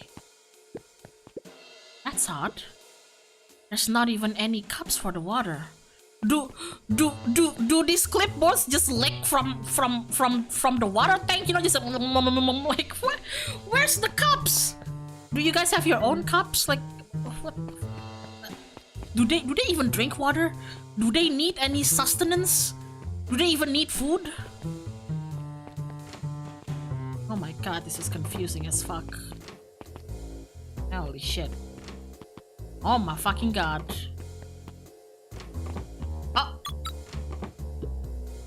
Solomon? Solomon stopped in his tracks. Luca? What are you doing here? That's not Solomon, buddy! Get out! It's a long story. Are you okay? A veneer of confusion flashed across Solomon's face. His words rushed out dramatically.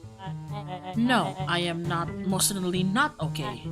Some strange people grabbed me and... Were they in hazmat suits? Yes, how did you know? They brought me here and locked me up, and when they were distracted, I ran. Dang, okay, you should stick with me, we've got a plan. Solomon's facade briefly faltered. We? Yeah, Rollo and Beck are headed to deep engineering. Thank heavens you found me. We've gotta get out of here. We can't leave just yet, but they'll catch us again. I've gotta do something first. When you were running, did you happen to see a door marked Founder? Founder? Where are you looking for him? I'm not, I just need to get into that office. Now that you mention it, I do think I saw a door that said Founder. It was just down this way. Luca happened to notice a plaque above the door. Office of the Founder. Yeah, nice try, Solomon. Knocking comes with consequence. Oh, here it is. Solomon was just like, Solomon, now that we are both children, I propose that we beat each other up, okay? Mano a mano. One versus one, okay? No clipboards, no my family's rich bullshit, just like kid muscle versus kid muscle, you know, just punch it out, you know? So it is. It's pretty lucky that I ran into you, or else I might have missed. Truly unfortunate. Luca tried the handle. Locked. Solomon leaned forward to examine the mechanism. Regrettably, it seems to have some sort of electric lock.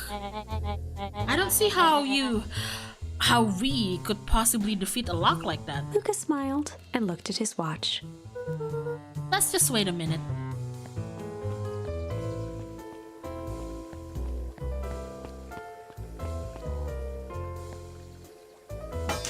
Oh shit! Oh shit, Alona! Mother! I don't know what sort of funny business you're up to, but I like it. She mined a quick hat tip and ambled off with a whistle. Howdy. Good afternoon. The light on the keypad changed from red to green. How did you do that? Yeah, it's good to have friends. Quick, let's get inside before someone spots us.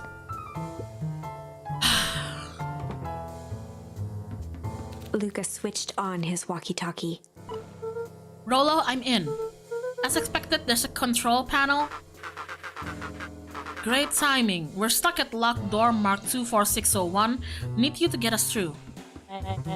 What if someone catches us? We should get out of here. Shut the fuck up, Solomon. What are you gonna do, huh? Piss your pants? Shit? Huh? Shut the fuck up, Solomon. Here's a Capri Sun. Now sip on it and be quiet. Not leaving my friend, Solomon. You would understand if you had friends. A green cursor blinked in a password field. Surely you don't have a way to get around the password. Luca pecked out his best guess. Underground secrets. The screen blinked You're to such life. a nerd, Columns of Sharper. green numbers glowed on You a black are such a background. fucking nerd. You have a multi-billion-dollar conspiracy plan, and your master password is underground secrets, all caps. Not even underscores, not even numbers. Just underground. You're such a nerd. You deserve to go bankrupt. How did you just guess that? Oh, it's this absurd password Rollo heard when he was down here before. It's funny how someone arrogant enough to call themselves the founder uses such a basic password. Oh, or they were thinking several moves ahead, not expecting anyone to guess something so simple. These villain types always end up outsmarting themselves. Solomon's jaw clenched into a half smile. Your powers of deduction are impressive as your luck. Yeah, if you notice, there's like a stack of books on the chair because he can't reach. Luca quickly scanned the columns for number 24601. Luca, you be careful. What if Solomon, like, what if he knows Muay Thai? Huh? What if he knows Aikido? Huh? What if he's like he has like black belt in judo or something? Huh? What if he has like, I don't know, a gun? Rolo, I think they should do it. Bingo bango, doors open. Luca, you never fail to impress. What is that slippery lout even doing down here? That slippery lout is my friend. Coco Palsu, thank you. I'm heading to bed. Good night, dog. Good night. I see. Okay, Luca, I think we're close. The next door's marked 13806. Once again, Luca scrutinized the numbers on the screen. In that moment of distraction, Solomon reached forward and pressed a large red button. Maybe this one opens the lock. Great. Crap, we've got company. Luca, must go faster. One sec, I can't think with all this He noise. quickly skimmed the screen with his finger. Here it is, 13806. Go, go, go. Curse these fumbling hands. My apologies, Luca. Shut the fuck up, Solomon. Don't beat yourself up. I know you were just trying to help. No, Luca. Don't be so nice to him. Slap this motherfucker.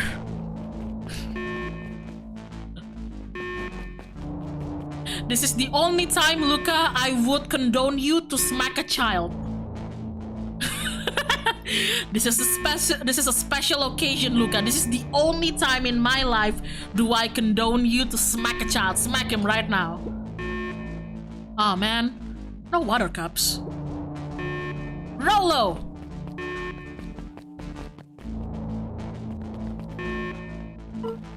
Rolo, are you okay? Rolo, come in. Mr. Kerr approached with a sneer and spoke into his walkie-talkie. You can turn off the alarms. They're trapped. With self-satisfaction, he called into the hallway. That, my dears, is a dead end. Nowhere to run. Rolo, where are you? Are you okay? Yeah, I think we lost him. Making our way back to Nelly's office. Oh no, it's them! Okay, you two rabble-rousers are coming with us. Nope.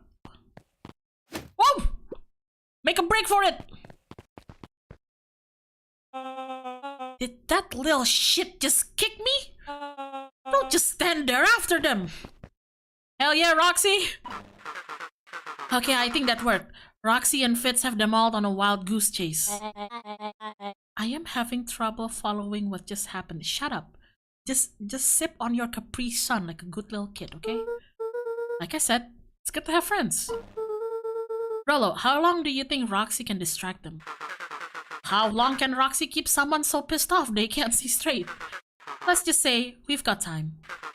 Entering Nelly's office now. Mom!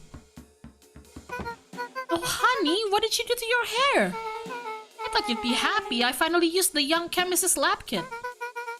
You sure have a knack for making me incredibly proud in the most frustrating ways. We need to get you out of here. We? Who is your adult friend?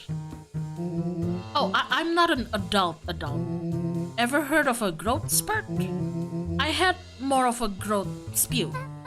No, that's not possible. Nelly leaned over to examine his teeth. Substantial banding on the enamel of the molars, consistent with Tempest licomine exposure. Is that what you call the gunk they forced me to drink? You drank it? Oh no. They told me it was only being tested on plants. Oh, Beck, sweetie, I promise I didn't know. Mom, what the hell is going on at this place? I was brought here to work on the discovery of a lifetime. A novel chemical compound was discovered under Beacon Pines in a wellspring they called the Source. They named it Tempest licomine. It pulls energy from its surroundings in order to fundamentally alter matter's relationship to time. It was the secret to Valentine's fertilizer. They harvested the source, infusing small amounts of Tempest licomine into the product. It worked wonders, drastically accelerating plant growth. Crops would be ready to harvest in a fraction of the time. But it led to complications. The foul harvest. Well, perennial harvest came in to clean up the mess, to succeed where Valentine failed. But Tempest Lycomine is rebellious. Rebellious? You can think of it as a manifestation of change itself. It's volatile by its very nature. So the more you try to force it to do a specific thing, the more it resists, yes. I can relate to that. My role was to finish the work of my predecessor, Dr. Prescott, harnessing Tempest Lycomine to reliably manipulate an organism's age. Just imagine how many people we could feed. Mr. Kerr was very insistent that we achieve a successful result before today's festival. But you didn't, right? Nellie sighed. You know how much I love a good puzzle. I poured myself into the problem. It wasn't long until I discovered oddities in Dr. Prescott's notes. Oddities? They contained obvious errors, mistakes that someone of his reputation would never make. So I fixed them and now I get to replace my entire wardrobe. I really am truly sorry. These clothes were all hand-me-downs anyway. Sounds like Dr. Prescott figured it out, got cold feet, and intentionally sabotaged his own work. I had considered that possibility. I've sent a letter asking him to clarify his thinking. He won't be replying to it. Mom, Dr. Prescott is dead. Kerr had him killed. What? I overheard them talking about it on the radio. It's why we gotta get you out of here. I just... like, now. Wait, the vial! I finally solved the chemical equation allowing direct control of aging. Mr. Kerr picked it up just before you came. All the more reason we gotta hightail it. Look out, we've got Dr. Moodville heading your way now. Roger that, be careful. Time to punch Solomon! Come on, let's go! Just give him the old 1-2. Give him... Hey, Solomon, you like a sandwich? Solomon, you like some sandwich with your Capri Sun? Huh? You want some sandwich with your applesauce? Yeah, knuckle sandwich. Baku. What is your plan for escape? We'll go over everything when we get here.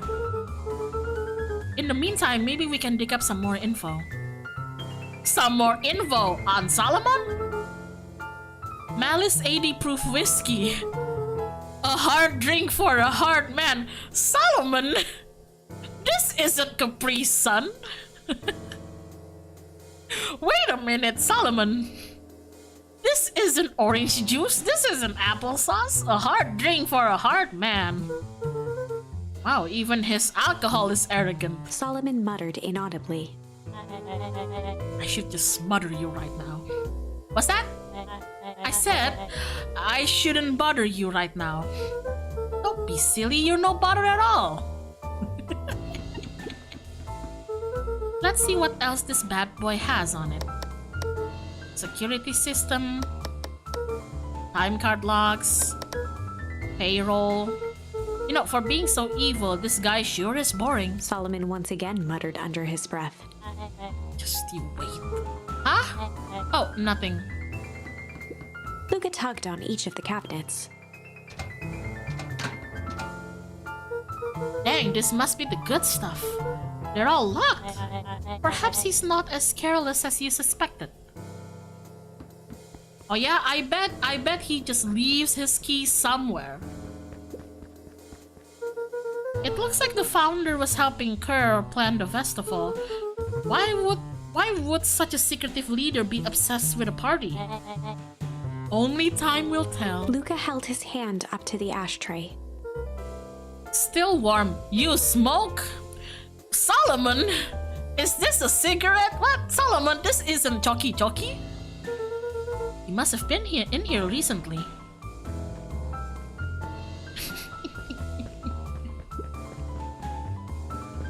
Dang, kid, what the fuck? This isn't Choki. The fuck? What is this, Marlboro? This isn't Toki-Toki. I'm really sorry you got dragged into this mess, Solomon. Enggak deng, Solomon paling bukan Marlboro mah dia apa ya? Udang garam paling. You needn't worry about me. Well, I feel bad either way. It would be funny if like the cigarette that Solomon smokes is something like essay, you know, like essay pop or something. I think that would be very cute. With a subtle, quivering lip, a smile crawled across Solomon's face. They heard the trampling of frantic footsteps from the hallway. Lock it, lock it, lock it! Locked. That was close. When we left Nellie's office, it was swarming with clipboards. We barely got away. Did they follow you? Rollo. Before we started tossing blame around, is it possible someone ordered a pizza? We'd love to hear your thoughts. Definitely not pizza. But now, but look at me, I'm officially retiring from the heisting business. We're so sorry for the inconvenience. We just have a few quick questions. Yeah, I have a few quick questions. Up your ass. So let me think. Can someone watch the door? Of course. No, not you. Everyone else huddle up. Oops! Just like, oops! Oops, oopsie daisy. My hand slipped. Oh my god, fucking Solomon. Oh my god. Fuck this kid. I think this little caper has gone on long enough. Solomon, no! Hush now, child. The adults are speaking. Dr. Mootwell, a brief reintroduction is in order. We've never met in person, but we have corresponded. You see, it was I who hired you. Solomon, the pathetic orphan child, the powerful and enigmatic founder. Sharper, the fallen progenitor who created this town. Perennial harvest, Valentine fertilizer, all connected by a single thread. Yours truly. But that's... Her eyes searched the floor in thought. Solomon watched eagerly, waiting for the flicker of epiphany. With a sickened look, she peered into his soul. Ha! Yes, now you've got it! Tempest Lycomine, you discovered how to reverse the process! Solomon clapped with genuine delight. So that's your idea of living forever? Very good, Dr. Mootwell, very good. No, the discovery wasn't intentional. Solomon glanced down, examining his youthful form. And the effects went a little too far for my taste. Oh, it was accidental. That's why you needed me to finish Dr. Prescott's work. Which you did admirably. Mr. Kerr, the vial, please. Kerr presented it with a theatrical twirl of the hand. No! May I present to you the eighth wonder of Before he could finish, Rollo snatched the vial from Kerr's palm. Ah! Drink it! Drink it! Come on! Middle-aged Rollo, let's go! Now, Grandpa Rollo, come on! Wow, this stuff sounds pretty valuable. Be careful, you fool! You have no idea what you have in your hand. I do! Grandpa Rollo, come on! Actually, we do. You just did a whole evil villain monologue thingy about it! Rollo casually tossed the vial to Luca. Ah! Look, Luca! Gosh, maybe I'll have a taste. Luca jiggled the vial mockingly. Seize him! Luca! Over here! Move another inch and I'll smash it. She held it tightly behind her back. Solomon sighed, speaking in crisp, measured syllables. You have no plan. I'll smash it, I swear. Fine, risk killing us all. Or, if you're lucky, nothing happens, then what? We capture you and grant you much less leniency. He pursed his lips with feigned sincerity. But I give you my word, if you hand it over now, none of you will be harmed. A deep uncertainty washed over Beck. You're a smart girl, Beck. But there's no shame in being outwitted by someone smarter than you. We both know there is only one way this ends. She looked to Nellie shakily.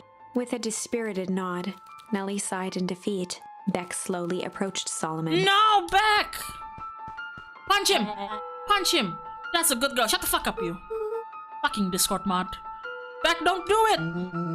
We can't trust that jerk. I'm sorry. He's right. With apprehension, Beck conceded. Solomon Beck, pocketed no! the vial and brushed off his shoulder with a sharp flick. Mr. Kerr, you have allowed yourself to be humiliated by a group of children. Report to my office tomorrow for a performance review. The blood drained from Kerr's face. Oh my god. I bet performance review just like equals to like spanking from this guy or some shit. Of course, sir. But first, you have a speech to make. Trot out there and give me the introduction I deserve. And don't forget to smile. Yes, sir. And to think, all of this is thanks to the efforts of Mr. Van Horn. I don't understand. How is this all because of me? Ha! I said Mr. Van Horn, silly child. Dr. Walt Van Horn. Your father was always a thorn in my side. I offered him an opportunity to be a part of something great, but the fool was blinded by righteousness. He even broke into my laboratory in an attempt to sabotage my work. Solomon shook his head with gratification. But the universe has a funny way of correcting course. By meddling with a force he didn't understand, Walt showed me its true potential. As fate would have it, Luca, your father's dying act was to grant me eternal life. A muffled applause resonated faintly through the walls. Well, that's my cue. And after the festivities and my subsequent ascension, I will return to deal with you all. Until then, I suggest you use this time to reflect on the magnitude of your failure. You three keep post outside the door.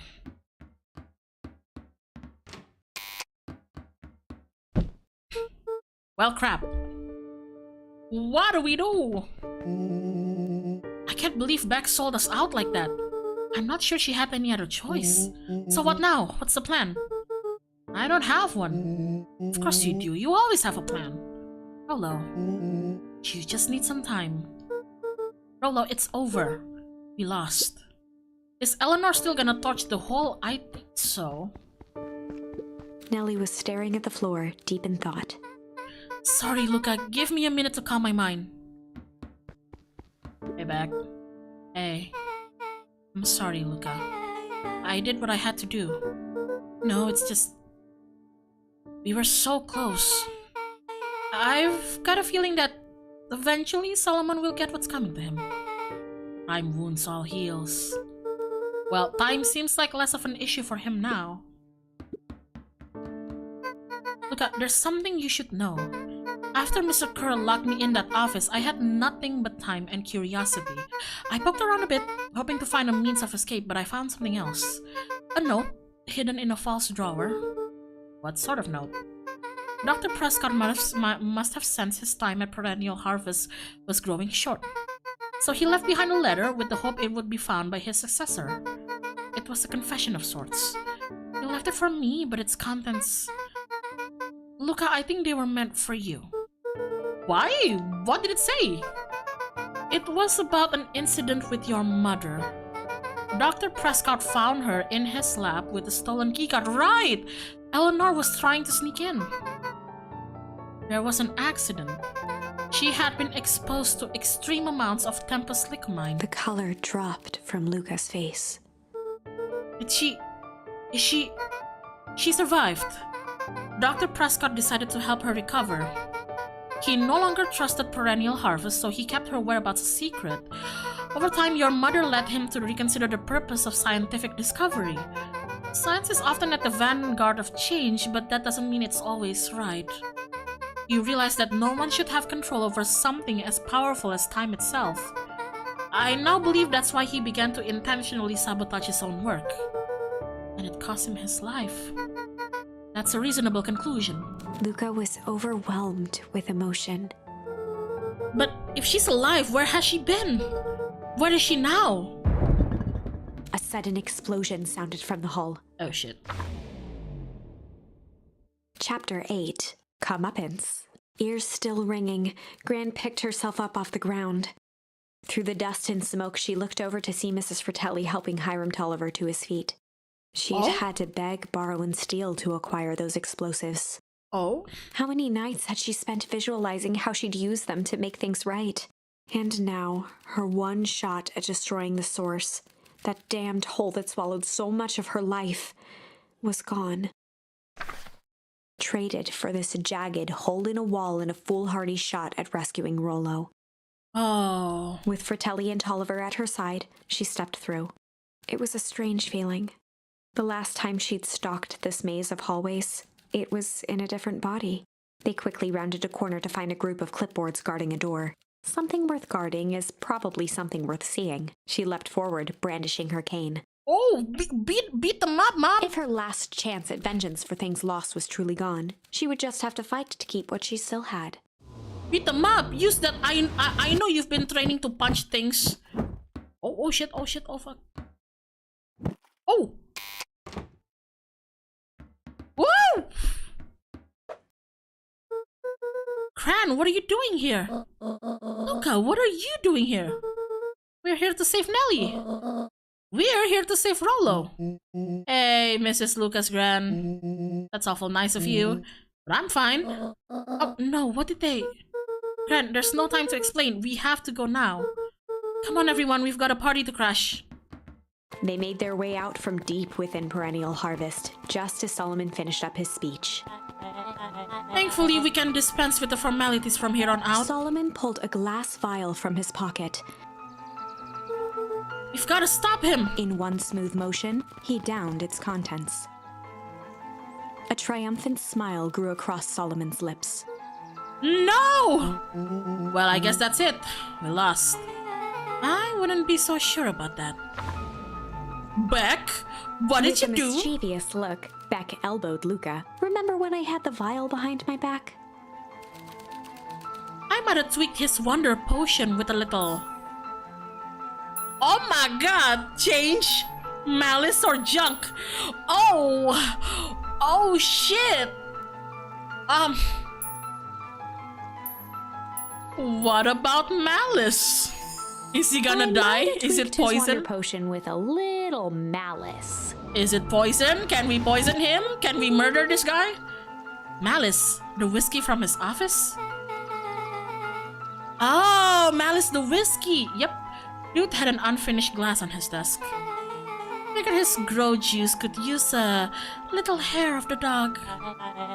You can all call me Sharper Valentine. His body and face began to contort and expand as he disappeared into a belching green mist.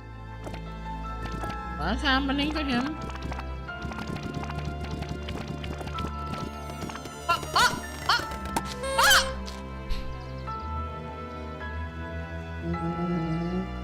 Oh my god, he got Danganronpat. Oh my god, he got Grimace shaped. Oh my fucking god, we killed him. We killed him! Happy New Year! He became a piñata. Now that's what I call Lady Poof Whiskey. Damn, dude. I just got an achievement called Pop Goes the Weasel. Out with a bang. The crowd gazed in stunned silence at the now empty stage. The The quiet was broken when William Kerr sprinted off stage and into the distance. He was never seen around Beacon Pines, or anywhere else for that matter, again. Watching the silhouette of Kerr disappear over the horizon, Luca began to laugh. First, a low chuckle that became uncontrolled, heaving laughter. Through his tears, he was vaguely aware that the crowd had begun to laugh with him. The end. Everybody just became the Joker. That was unexpected. Perhaps a bit of an absurd ending for my taste, but who am I to say? I'm only writing the damn thing. Okay, I see. What about, okay, that's good, but I want to see, what about we give him a little junk? What do you, I like how you guys are spamming spamming the popping emote. Oh my god. Jesus. Okay, so if we give him a little bit of the whiskey, pop goes the weasel. He becomes the piñata. What happens if we give him a little junk? I might have tweaked his wonder potion with a little junk. What if that green stuff is just syrup marjan? What if that's just melon soda or something? Can't wait to see the look on his face when he realizes he drank his own cigar ash. Oh! How did ashes get into the vial? It was pretty easy to mess with the vial when it was behind my back. Oh, that's sneaky. Well, it's a bad habit anyways. Ma always says bad habits are like 50-yard field goals. Huh? Hard to kick. You can all call me Sharper Valentine. His body and face began to contort. What's gonna happen? Oh shit, oh fuck, oh fuck. Ah! Oh my god! He don't feel too good. Oh my god, he got Thanos snap. Oh Jesus. Well, that's one way to kick a bad habit. He got Thanos. Holy shit. As the last of what was once Sharper Valentine wafted into the air, the crowd began to disperse, still numb from what they had just observed. Sharper Valentine was gone for good. His end would be a new beginning for Beacon Pines, a new chance to let go of the things they had lost and grab hold of a new future. The end. Well, I'd be lying if I said that wasn't a bit gratifying. I know. If that feels to you like a good note to end on, I won't stand in your way. Okay. What about change? What happens if... Might have tweaked his wonder potion with a little change. Like change, like actual coins or something? Like pocket change? You're unlucky. Your penny! Yeah, I plopped it in the vial when no one was looking. What's that going to do? No idea. That's the beauty of science. Now, we observe. You can all call me Sharper Valentine. His body and face.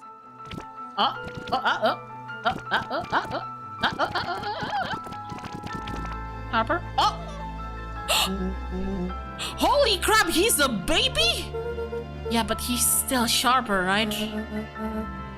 What he was no longer matters. Are you gonna kill the baby? Kill the baby!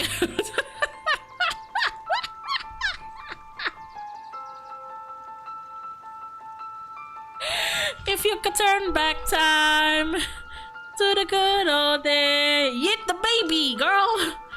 This is an innocent child. I apologize for all the harm my father has caused you. Eris awkwardly cradled the squirming child. She looked to her brother, her voice shaking with uncertainty. Augustus, what do we... We do what Valentines always do. What must be done. I'll hurry home and prepare crib for father, young Sharper. Oh my god, this is awkward! That would be a great help. Thank you. She looked back down at the infant with equal parts kindness and terror in her eyes. Oh my god! With a shake of her head, Eris addressed the crowd with a stern scowl. Okay, everyone. Show is over. You may leave. Now. Will he be evil? Epilogue. Will he be evil? Is this gonna be a nature nurture thing? Is he naturally evil, or did his upbringing cause him to be like that, huh? Beacon Pines' coldest summer on record came and went without much fanfare. Folks shared what they had, and none were left wanting. The new school year was ushered in by the falling leaves of autumn. After everything Luca, Rollo, and Beck had been through, middle school was bearable. The chill of winter didn't seem to bother people much. They kindled a hope for a better future in their hearts. When spring arrived, farmers planted their crops with a sense of joy and optimism. Did Rollo get does his body get reversed, or is he just forever rocking that dad bod in middle school or something?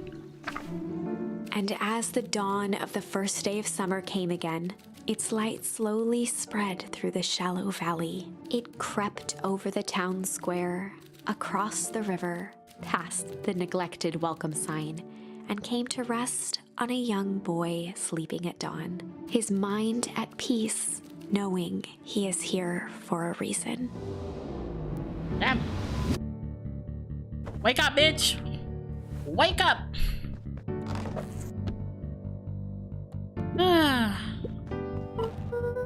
Rollo, are you up yet? Roger that. It's a beautiful day at Mission Control. Gonna swing by? Be there in a minute. Check in with Rollo at the treehouse. Goddamn. Grandma, we never found out Over time, Eleanor began moving Walt's old things out of the closet and into storage. Oh, it was Walt's old things in the closet. Eleanor had moved back into her bedroom, and now that she wasn't sneaking out late, she even slept there most nights. I see. Mom? Mother? Hey, Mom. Fuck your mom.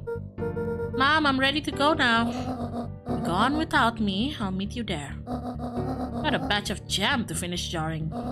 It's funny. I only started making jam as a way to send messages without anyone noticing. Now, I enjoy it. We still have this thing, no, Mom.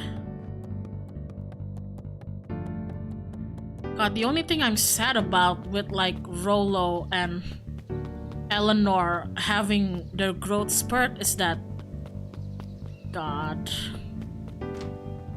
the age difference must suck sometimes, especially if you consider, like, you know, if both of them live a long life, hopefully, then Rollo's still going to pass away faster than Luca will, you know? That's sad to think. Yeah, their lives are also shorter now, so kinda sad. Papa? Oh, they had it removed. They had it removed. Did you bring the grave back to the original site?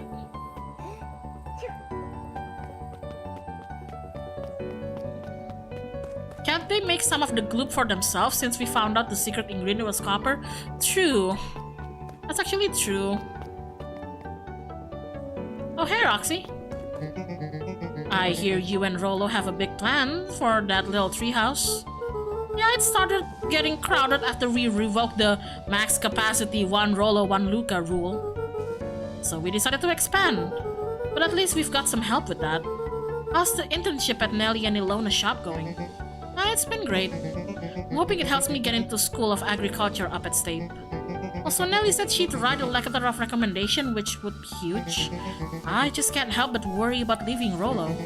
He's grown up so fast, but he's still my little brother. Yeah, he had a heck of a growth spurt. I don't just mean grown, literally. This morning he was up and finished his chores before I even had breakfast. Well, some of that might be his excitement about the treehouse renovations. Don't tell him this, cause it'll go to his head, but I'm really proud of that little punk. I'm sure he feels the same way, but he's just too dang proud to tell you. I know. What are you planting here? Some trees? Hey, Gustus. Hey, Gus. How's the tree planting going? Couldn't be better. I'm so grateful to Ilona and Nelly for letting me help. I just wasn't built to be mayor. Too much bureaucracy. Oh my god, you're still here?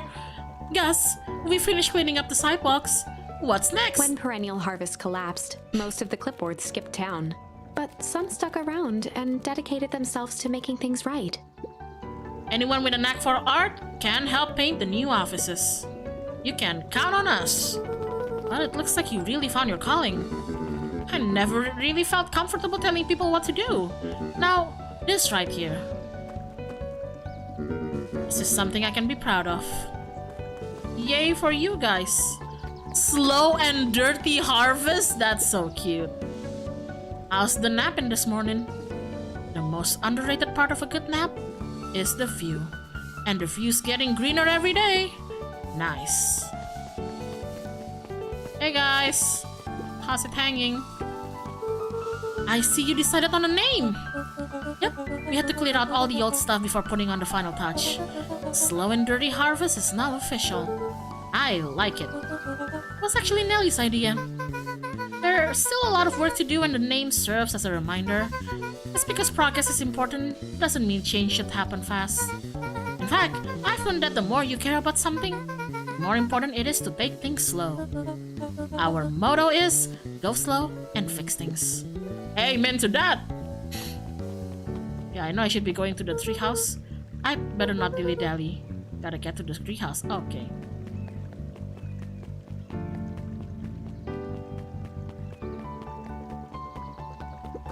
Yeah, I think Gus is actually good at giving orders and directing people. It's just a case of he just didn't like being mayor specifically, maybe. Hey, Luca, get this. I managed to reel in an actual fish this morning. Seriously? Yeah, and honest to goodness. Flip-flopping, swim-swamming, fish! I don't think I've ever caught an actual fish here. Been at least 7 years since I've caught one. I'd say it's a good omen. What did you do with the fish? Oh, I released it back into the pond. I'm hoping to catch it again tomorrow. I see. Is Dad still around? Dad? No, I don't have any more bait, Dad. I'm sorry. Luca gently baited a feather, good for skimming the surface. No, Dad, I don't have any more. What? I don't have any more, Dad. I'm sorry. Hey. Little higher. Yep. Little lower. Yep. Little higher. Yep.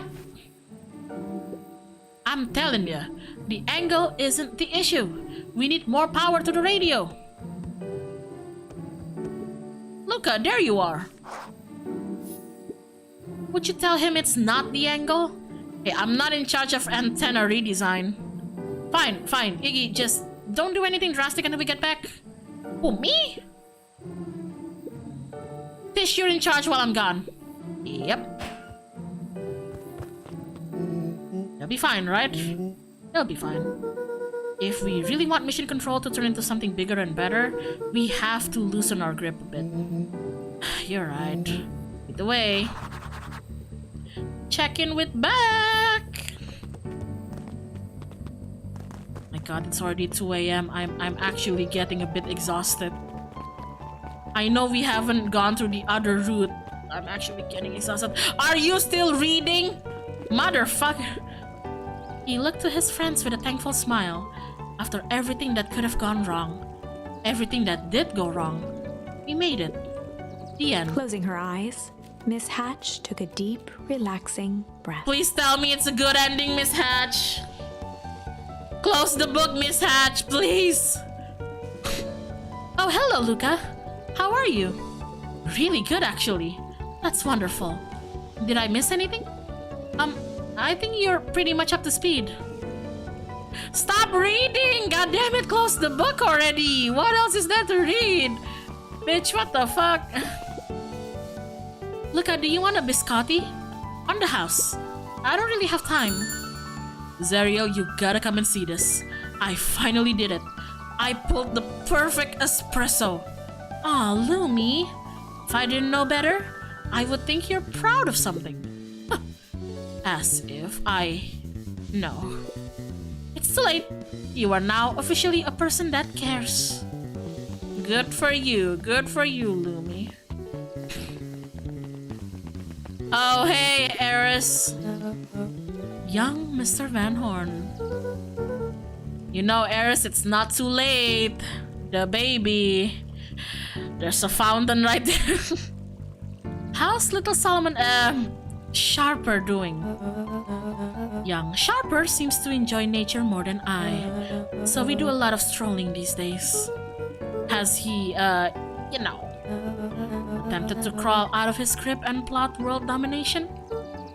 Yeah, thankfully no. I spoke at length with Dr. Mootwell, and she feels that Sharper's infant mind was not developed enough to retain his previous memories. For all intents and purposes, the child is unmolded clay. Let's hope he's a little nicer the second time around. That is the objective, yes. But really, all I can do is try and hope. Two activities I am endeavoring to find less distasteful. Well, I think you're doing a great job. And the whole town is ready to help out however we can. I can't wait to teach him to throw a baseball. Eris did her best to ignore the tears welling in her eyes. Aw, Eris. That would be acceptable. What's today's news that needs knowing? I'll give you tomorrow's headline today. Our old Patrick C. Montesquieu, aka William Kerr, just performed a stirring rendition of the Iceman comment at the State Correctional Facility. Ooh, I hear that there wasn't a dry eye in the house. Well, I guess he has plenty of time to work on his craft. You went to jail! Hi, Don! Ah, glad you swung by. More follow-up questions for your story? Nope, I got everything I need. Thanks again for that.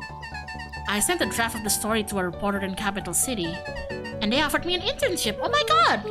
Of course they did. You're an amazing reporter. I don't know about all that. Story about a phony corporation that picked up an entire town of people and moved them to cover up a massive illegal mine shaft full of incredibly hazardous chemicals. Sorta writes itself, but if you think about it, just don't forget us when you become a fancy big city reporter. Capital City isn't that far away. You're gonna have to come back from time to time to check in and see what sort of new trouble you've gotten yourself into. Sorry to disappoint, but my adventuring days are over. Ha! We both know that's not true. What makes you say that? Call it a reporter's intuition. Mrs. Fratelli! Mrs. Hey. Fratelli glowed with a carefree smile. Is that your suitcase? That is 2 weeks of unencumbered tranquility. Excuse me? Would you be so kind as to take my order? 2 weeks of sand, margaritas, and forgotten obligations. Excuse me. I'd love to place an order. Mrs. Fratelli sighed with a zen-like calm. Just as soon as the lunch rush ends. I'll be a feather on the wind. Going on vacation? For the first time in years. And I've got you and your mom to thank. Why's that? She didn't tell you yet? You two are gonna fill in for me at the diner while I'm gone. Just like old times. It's fine, I'll wait. Can we still do the diner minigame? Or is that not available because my mom's not? Oh, it's not available anymore! Okay. Alright. Fine. Guess we'll check on... But oh wait, before that. How's everybody here? Jesus Christ, there's a lot of you. Hey Luca, can you tell Roxy I'll be free in an hour? Sure thing. My dad's making me stock the shelves for the summer. He said it builds character. I think he meant to say it builds calluses. Builds character! Yeah, it builds something, alright. You'll build some muscles, you know? Luca, can I interest you in a delicious apple? No, I want a candy! He playfully waggled an apple. No thanks, just saying hello. Well, hello then! Mind telling your mom we need a new crate of jam? Already? It's funny, I used to hide this stuff in the back, terrified that someone would find out about our secret messages. Now everyone wants to get their hands on Eleanor Van Horn's famous pie jam. Melon! There we go. Wow, back for seconds? It's not too much trouble. For the longest time, I didn't understand the appeal of ice cream. It serves no purpose, other than to be briefly enjoyed and then it's gone. But it's pretty tasty while it lasts. I'm inclined to agree. There we go. Alright. Wonder what Mr. Nuncreed is up to. Oh, we gotta check. Oh my god, those are a bunch of rabbits! Why is there so many of them? Why is there so many bunnies there? Oh, what the fuck? Hey, Kado. Over the school year, Kato and Bert had become close friends.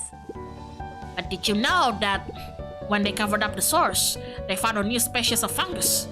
Yep, and they're studying it now in the labs. Did you know that PINES is now the smallest town in the county? County, I mean. I'm so sleepy. Yep, close to the population before perennial harvest moved in. It typically went on like this for quite some time. Smallest population in the county. I mean. Luca peeked over Piper's shoulder. Laid stealthily inside a large volume of mathematics was the first issue of Hank Atomic. Piper, are you reading Hank Atomic? Am I not telling anyone? I've kinda got a reputation to uphold. Oh, it's nothing to be ashamed of. Just about every kid in town reads Hank Atomic. Honestly, I'm excited for you.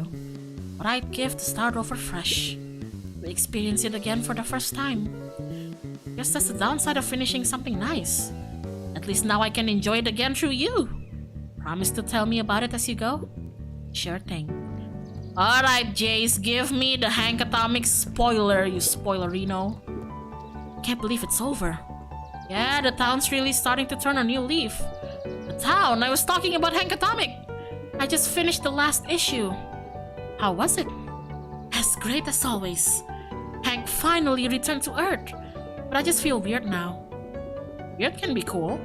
It just means you're ready for something new. Any suggestions? You could ask Miss Hatch about what she's always reading. She seems to really enjoy it. Ah, maybe I'll do that. Ow, ow, ow, I'm stuck. Okay. Alright, why is there so many bunnies? Hey, Mr. Nuncreed. I'm gonna go see my dad in a bit. Did you want to come with? When after everything I did, you still... Mr. Nuncreed shook his head. You really are your father's son, aren't you? I don't think I'm ready for that yet. Well, you're always invited. I bet he'd love to hear from you. I'll visit Walt in my own time. You run along now. It's okay, Mr. Nuncreed. We forgive you. Why is there so many of you? With perennial harvest gone, the transportation tubes were left unused. Oh my god, Jeff, are you using it as an attraction? Come one, come all. No one is too big, no one is too small. For Jeff's wild ride. Jeff, I don't think you want to call it Jeff's wild ride, okay? I swear to God. Jeff, I don't think you want to be asking a bunch of kids if they want to go on Jeff's wild ride, okay? But don't say it like that. Well, maybe not completely unused. Just one piece of candy for the ride of your life. Oh my god. Who's next? Me. Now. Especially the too big or too small. I know. Guess what? Yesterday I saw a Dynastis Titius. And that's good. It's great! I haven't spotted one of those in years. At this rate, PINES is gonna become the bug capital of the county. See, I said it right this time. Actually, I've been kind of curious. What happens if I... Luca peeked up at the beehive. It appeared to be deserted. That's strange. Can I not pick anything up here? I kinda wanna knock down the beehive, can I? It got worse with candy as the payment thing, I know! Okay, nothing over here. Nothing over here. Okay, nothing we can do over there. Let's just go to back then. Hey, back!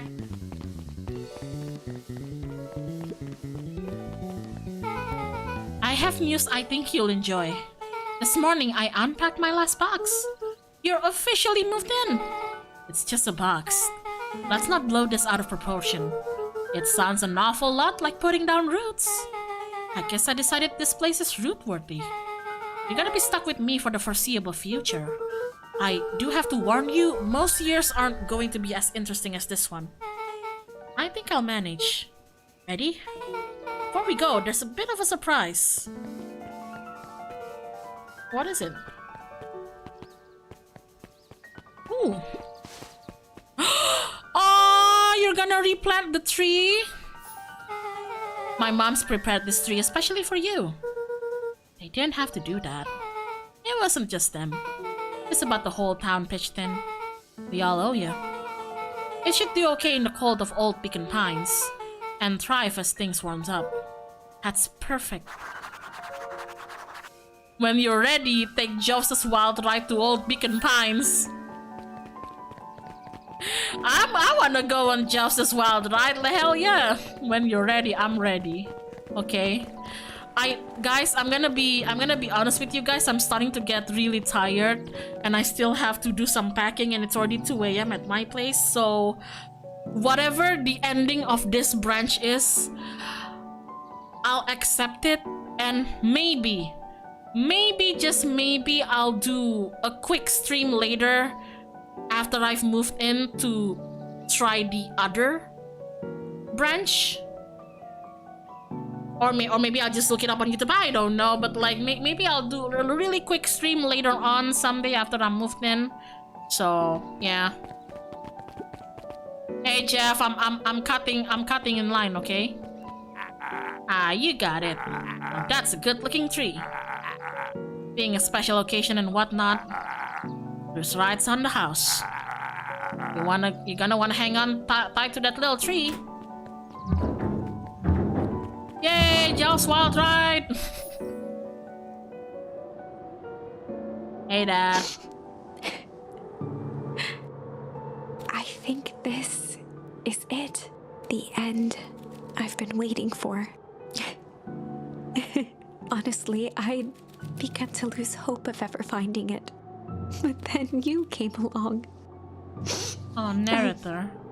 I don't know exactly how to thank you. It's hard to explain how much this means to me. It's funny, now that our time together is finally ending. I'm at a loss for words. Let's just watch the end together. Done. A good little tree. The best little tree. Thank you, children. This means a lot. Yeah, thanks for everything. Shucks, I only did what any super awesome best buddy would have done. We should probably give you some time alone now. You good? Yeah, I am. It's been a wild year. How are you feeling? Everyone keeps asking me that. I'm fine, really. Pa always says the only thing fitter than a fiddle is a cello. I feel like a dang cello. Well, if you ever stop feeling like a cello, I'm here for you. I know. Don't even have to say it. You two make an awesome pair. Excuse me? We're a trio now. Yep. Thanks. There's just one thing missing now that you're part of our group. Missing? Let me tell you a little story about a man named Hank Atomic. Oh, God. This is me getting roped into Final Fantasy XIV by literally everybody else. I won't be long. We'll be waiting for you back at the phone booth. I found the perfect way to start our summer. You've got some good friends. So proud of you. Your father would be so proud. I know. Mom, can I ask you a question? Do you ever dream about Dad? Now the night goes by that I don't. Are you ever afraid that you're going to forget him? Forget what he looked like? Forget his voice? No, because so much of him lives on in you. He loved that old tree, but I know he would have loved this one more. Because his two favorite people planted it. I'll give you two a moment.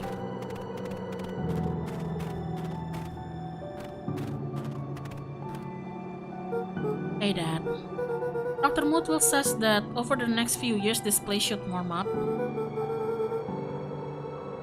So so you won't have to be so cold for much longer. I think I finally understand why you left that night. There were things you believed in. Big things. Those beliefs were the things that made you, you. You wouldn't have stood up for sharper, stood up for what you believed in. You wouldn't have been the same person anymore. You had to go, but that didn't mean you loved us any less.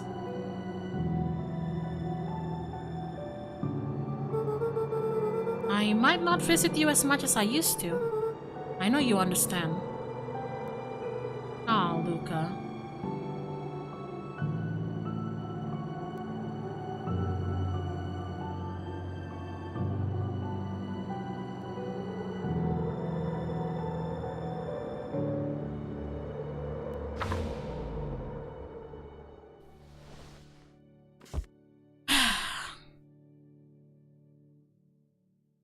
That it? Close the book. Hey! There we fucking go. Holy shit. Ooh! How long was that? Oh my fucking god. G fucking G. Holy crap. Oh my god.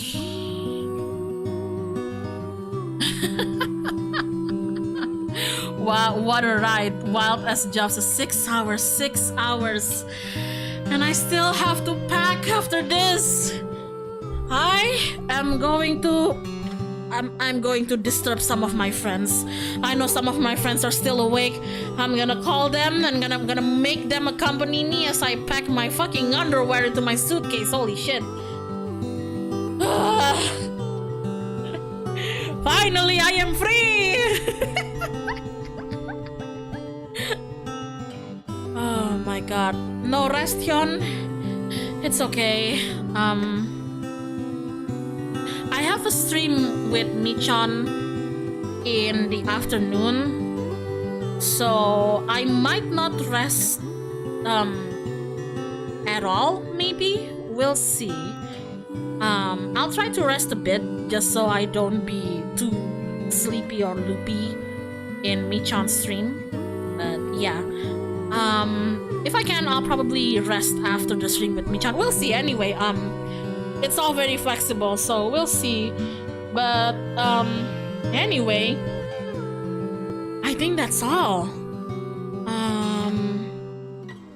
Should we wait until the credit is done? Let's wait until the credit is done. I have to close a few things. Let's wait a bit until the credit is done. Unless it takes too long. Can I scroll on this shit? Oh my god. Hold on guys, I need to do this. I need to throw away my tissue. Why do I have so many tissues on my table? So, thoughts on the game? I really liked it. It's one of those games that just hits you in like the comfy mark, you know? Just a good enough like I love games like this, you know? Like where the art is really good and maybe it kind of forces you into like a slight little false sense of security, and then it hits you with some terrible dark secrets, you know? Comfy furry games, okay? This Night in the Woods, oh my god. Like I said, it's a whole mood. More like interactive storybook. I guess it is an interactive storybook. But then again, I did read like a non-spoiler review of the game, and it did describe it as, you know, like I said, like emulating the experience of, you know, when you were a kid and you were reading those choose your own adventure books, the one where if you want to go inside the house, go to page 13, if you don't want to go inside the house, go to page 32 type of stuff. But the one thing that I do like enjoy a lot about the game, even though I guess it does make it a slight bit confusing to keep tabs of everything, is the you can choose all your branches thingy, you know? Because oh, and it resets. I see. But yeah, it resets. That's so cute. But yeah. I think maybe some people may complain that having no consequences on your choices takes the thrill of the choices itself away from the game. Perhaps, but for this kind of story, I actually like the fact that there's not really any consequences for making bad decisions, and you like Mrs. What's who's the crocodile who was reading Mrs. I forgot her name, but when she said that in the end, any of the endings can be the one that you want it to be, I kind of agree with that. Obviously, this one that we got feels like the one through ending, but if you don't want that to be the one through ending, it doesn't necessarily have to be. Yeah. But yeah, I think that's all, everybody. I have to go pack. I'm gonna go pee. I'm gonna go finish my orange. And I'm gonna go pack my stuff. And I'm gonna cuddle with my dog. And then tomorrow morning, I'm gonna drive my dog to my family. And then I'm gonna go to the beach one last time. Maybe take some pictures. Then I'm gonna have a stream at Michon.